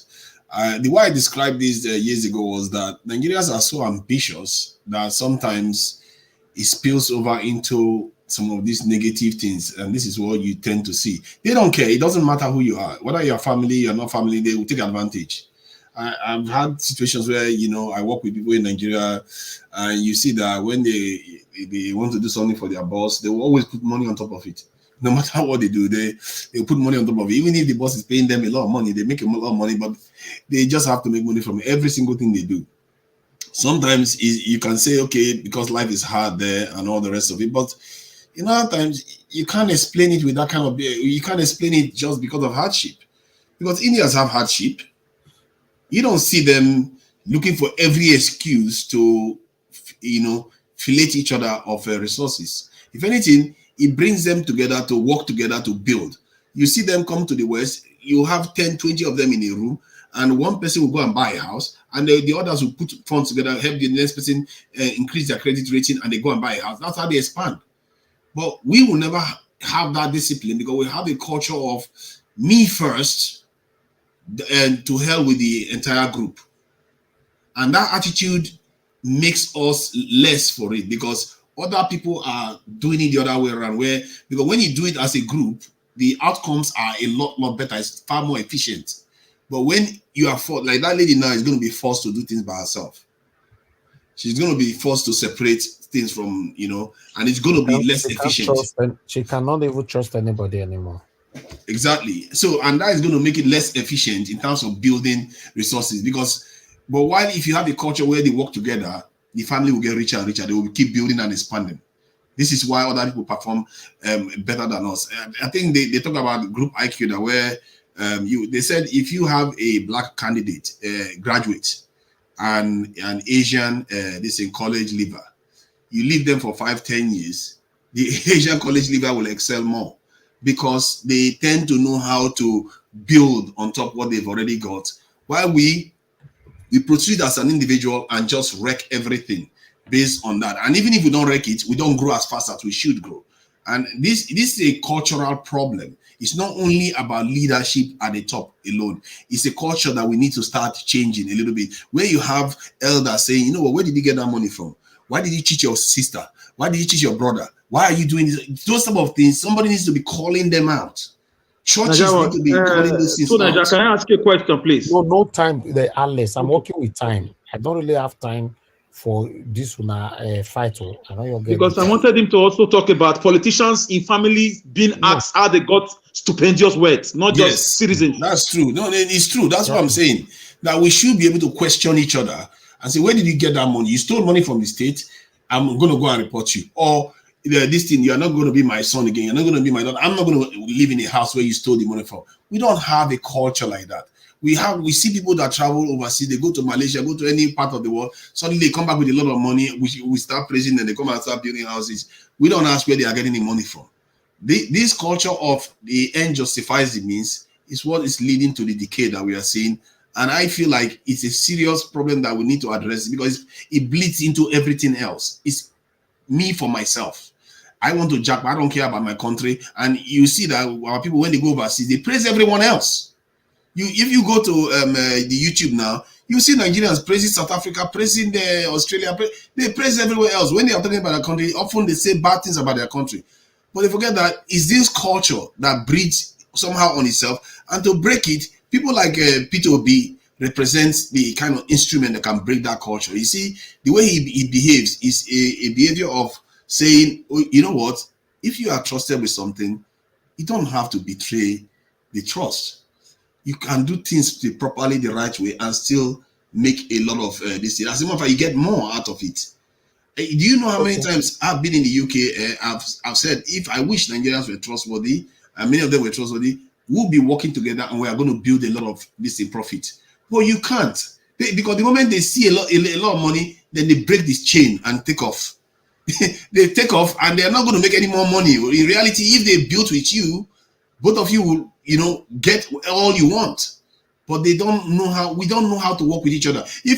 Sorry, I know I'm going too long. If you look at the UK here, when startup companies are being founded, if you look at every other community, when they want to found startup companies, it takes two or three. But if you look at our people that are in it, they want to do everything by themselves. They don't trust each other, and hence they don't excel as much in terms of individual companies. Thank you. Thank you, Tunaja. Thank you for coming in at all, but please come in on time next time. I know. Thank you. Okay, Mr. Edwin, sir. Thanks for coming back again. I'll give you 3 minutes to quickly talk to us, sir. Thank you very much, Naija Wash. I was not out. I was only trying to put out a call, and then my line now switched out. And I've been trying to come in since being on the back. So all the people were discussing.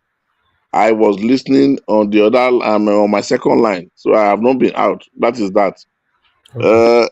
Gentlemen, I now go straight to Ekweremadu. That's where I'm going to start from. You Mr. don't have Ekweremadu. in case you want to start. You have 3 minutes. Okay. Mr. Ekweremadu, I'm sorry for your daughter, for her situation, her health situation. But in the other way around, you as a person, may God let you rot in that jail. Why? You have about 40 houses as alleged. Now, maybe you have about 10 or 20 in Dubai. And that money is enough to set up a standard hospital in Nigeria. That if even you were even ripping your children to now save one, nobody will come and charge you. Because the attitude, the action you people have been putting has sent a lot of people to 6 feet below. This is why little mistakes like this will always bring people out to pay some prices. And that's the gospel truth. You are paying this price because you've been in the corridor of power that I've always said, don't mind them. Let them go to places they can go and rot in hell. That's the language you people use in Nigeria. And now look at what is happening to you. Your country, what people have been removing, can get standard hospital like this, and you don't need to even start leaving Nigeria to start coming here. Don't you see? Once beaten, twice shy. I submit there. Now, I now come to the young girl that was crying. First and foremost, my first advice to her is that if she has opportunity to listen to me, first and foremost, my little sister, go and get married. In this time, your husband will not be your first child to reason and to discuss life with. And when you now have your real child, that will not be your real child. If you don't start, like, listen to all what you said. I listened. They said, don't come, you've not done this. If you get husband tomorrow and you let them know, they will tell you, the church prophet near our house said, this man is coming to kill you. Okay, They will not even let you get married. They will never encourage you to get married. If you don't know what you are, what they've taken you to be, you are the family social. Thank you, sir. Thank you. You didn't allow me to go again, or man, I will leave. No, we don't have time. We don't have time. I'm sorry. You know, at the first instance, I give everybody time. When we don't have time, we don't have time. I don't want you guys to drag me to creating another broadcast this evening. Since I've been listening here, people have been taking 5 minutes, my director. So, but go ahead. I'm okay. Yes. Tomorrow we can continue from where we stop. And that's why you are our father here now. You must understand with us. We can continue from where we stop. It doesn't matter. Let us share it little by little. Exactly. Edwin, I don't agree with what you're saying. Okay, don't worry. You and Epa will discuss that when I finish this broadcast. Be another topic that watch, please. I know they create another one. Lie. I don't tire. I don't tire.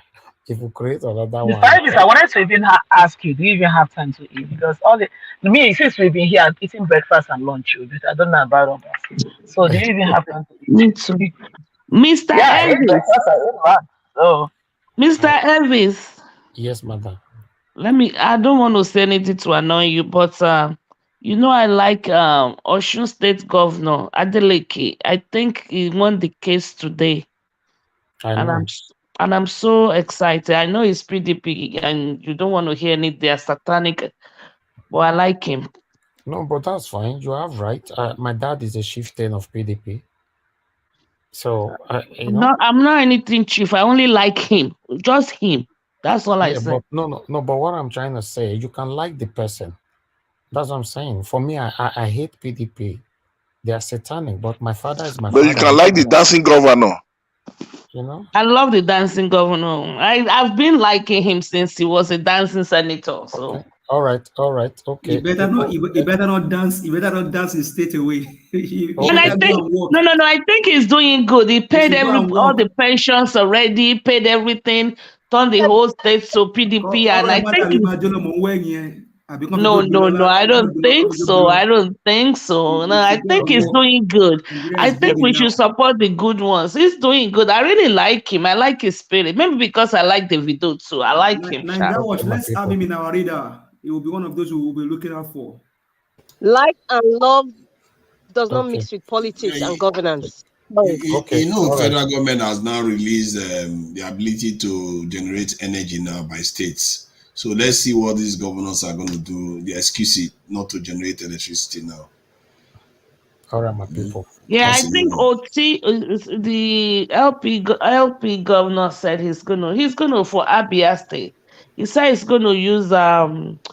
Obisa, policy and style to govern Abia State. So I pray he does well. Okay. Yeah, if it does well, that would be a good this is an example.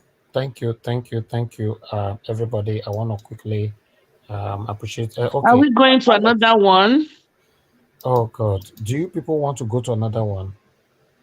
No, we can always have an extra chat. Yeah, they go my own. Bye bye. I go see you. Let's get my own to go do. All right, let's vote. Alex, do you want us to create another broadcast?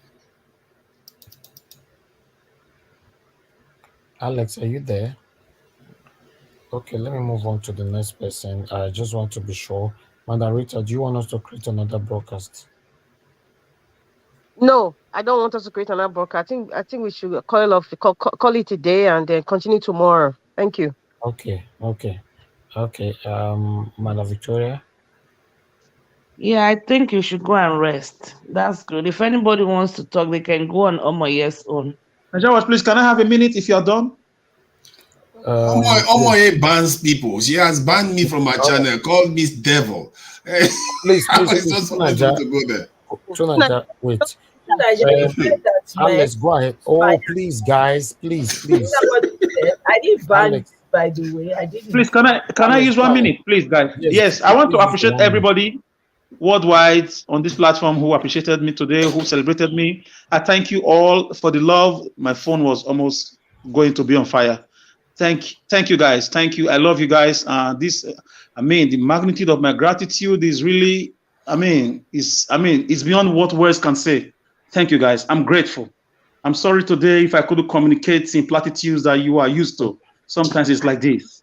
I didn't mean to make you go gaga, or it was just impromptu, guys. I love you guys. So I would like to Lady Gaga. I would like to say thank you. I leave my humble logomaki here with that logo apacha. Thank you, guys. Thank you. So, have you finished with what you want to say with your 1 minute, Alice?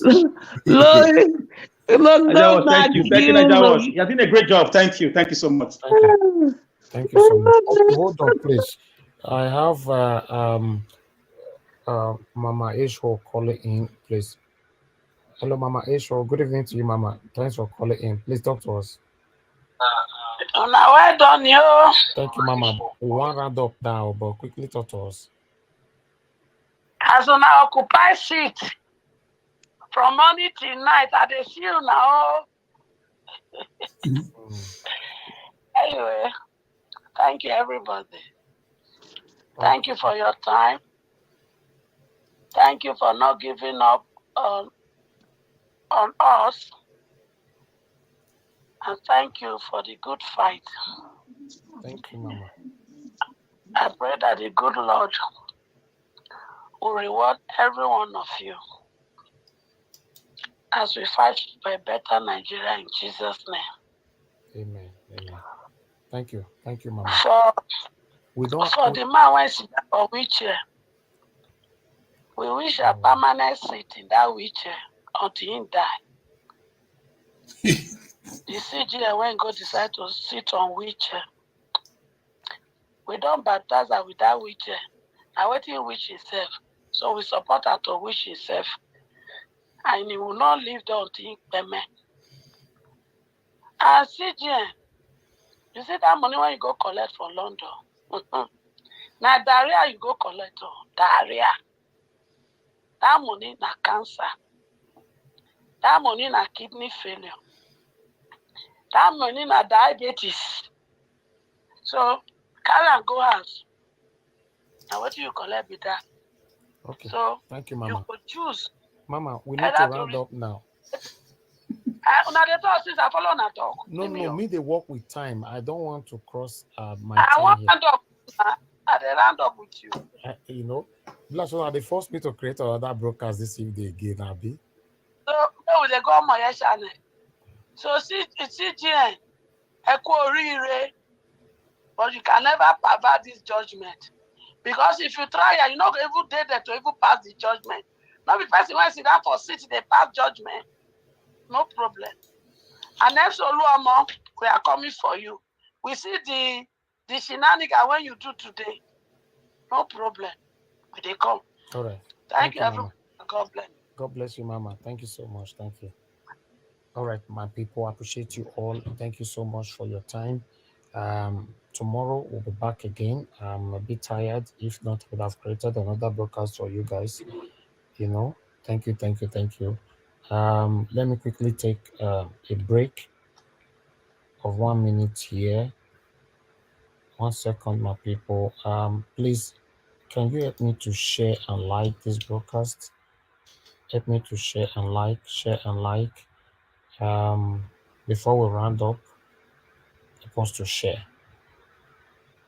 Just share. Okay, I acknowledge those of you that have super chatted us in a minute. You are the pillar that holds my life. You are the pillar that holds my life. Master Jesus, you are the pillar that holds my life. Lily of the body, you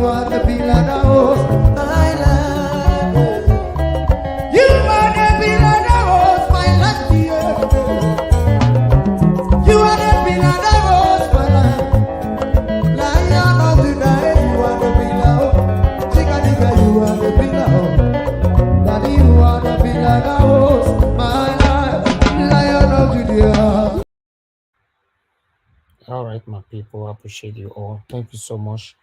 Let me quickly. Oh, the flashback. You just super chatted me. God bless you.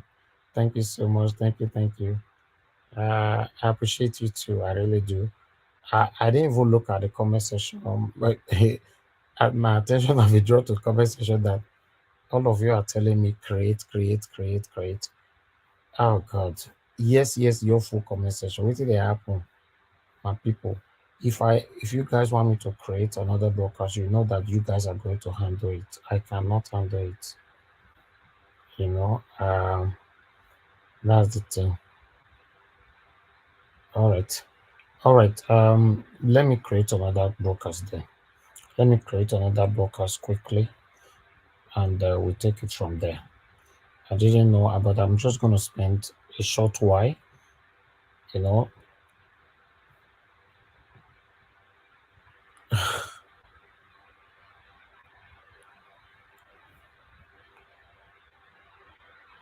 Thank you so much, my people. I appreciate you. Every one of you that super chatted us today. I have a flashback. Thank you so much, Vero. But thank you, George Blucher. Thank you, Alexander Gomez. Thank you so much, MC07. Thank you, D White. Thank you so much, Seven Year. Thank you, Susan. Thank you so much, Desmond. Thank you. I appreciate every one of you, my people. Thank you so much. Thank you, Mr. Harry. Thank you, Seven Year. Thank you. I can see Janet Sauer. Thank you so much, my people. Appreciate you all. All right, then, no problem, my people. Let's just end this broadcast then. If I need to come back later, I'll come back. All right, have a good night, my people. I love you all. Good night and bye for now. I know they do competition with anybody. If I offend you, forgive me. Show me love. Go to Biza. Kama bara walo ninu ife kan akanbi. I know they do competition with anybody. If I offend you, forgive me. Show me love. I go show you love. Kama bara walo ninu ife kan. But I know they do competition with anybody.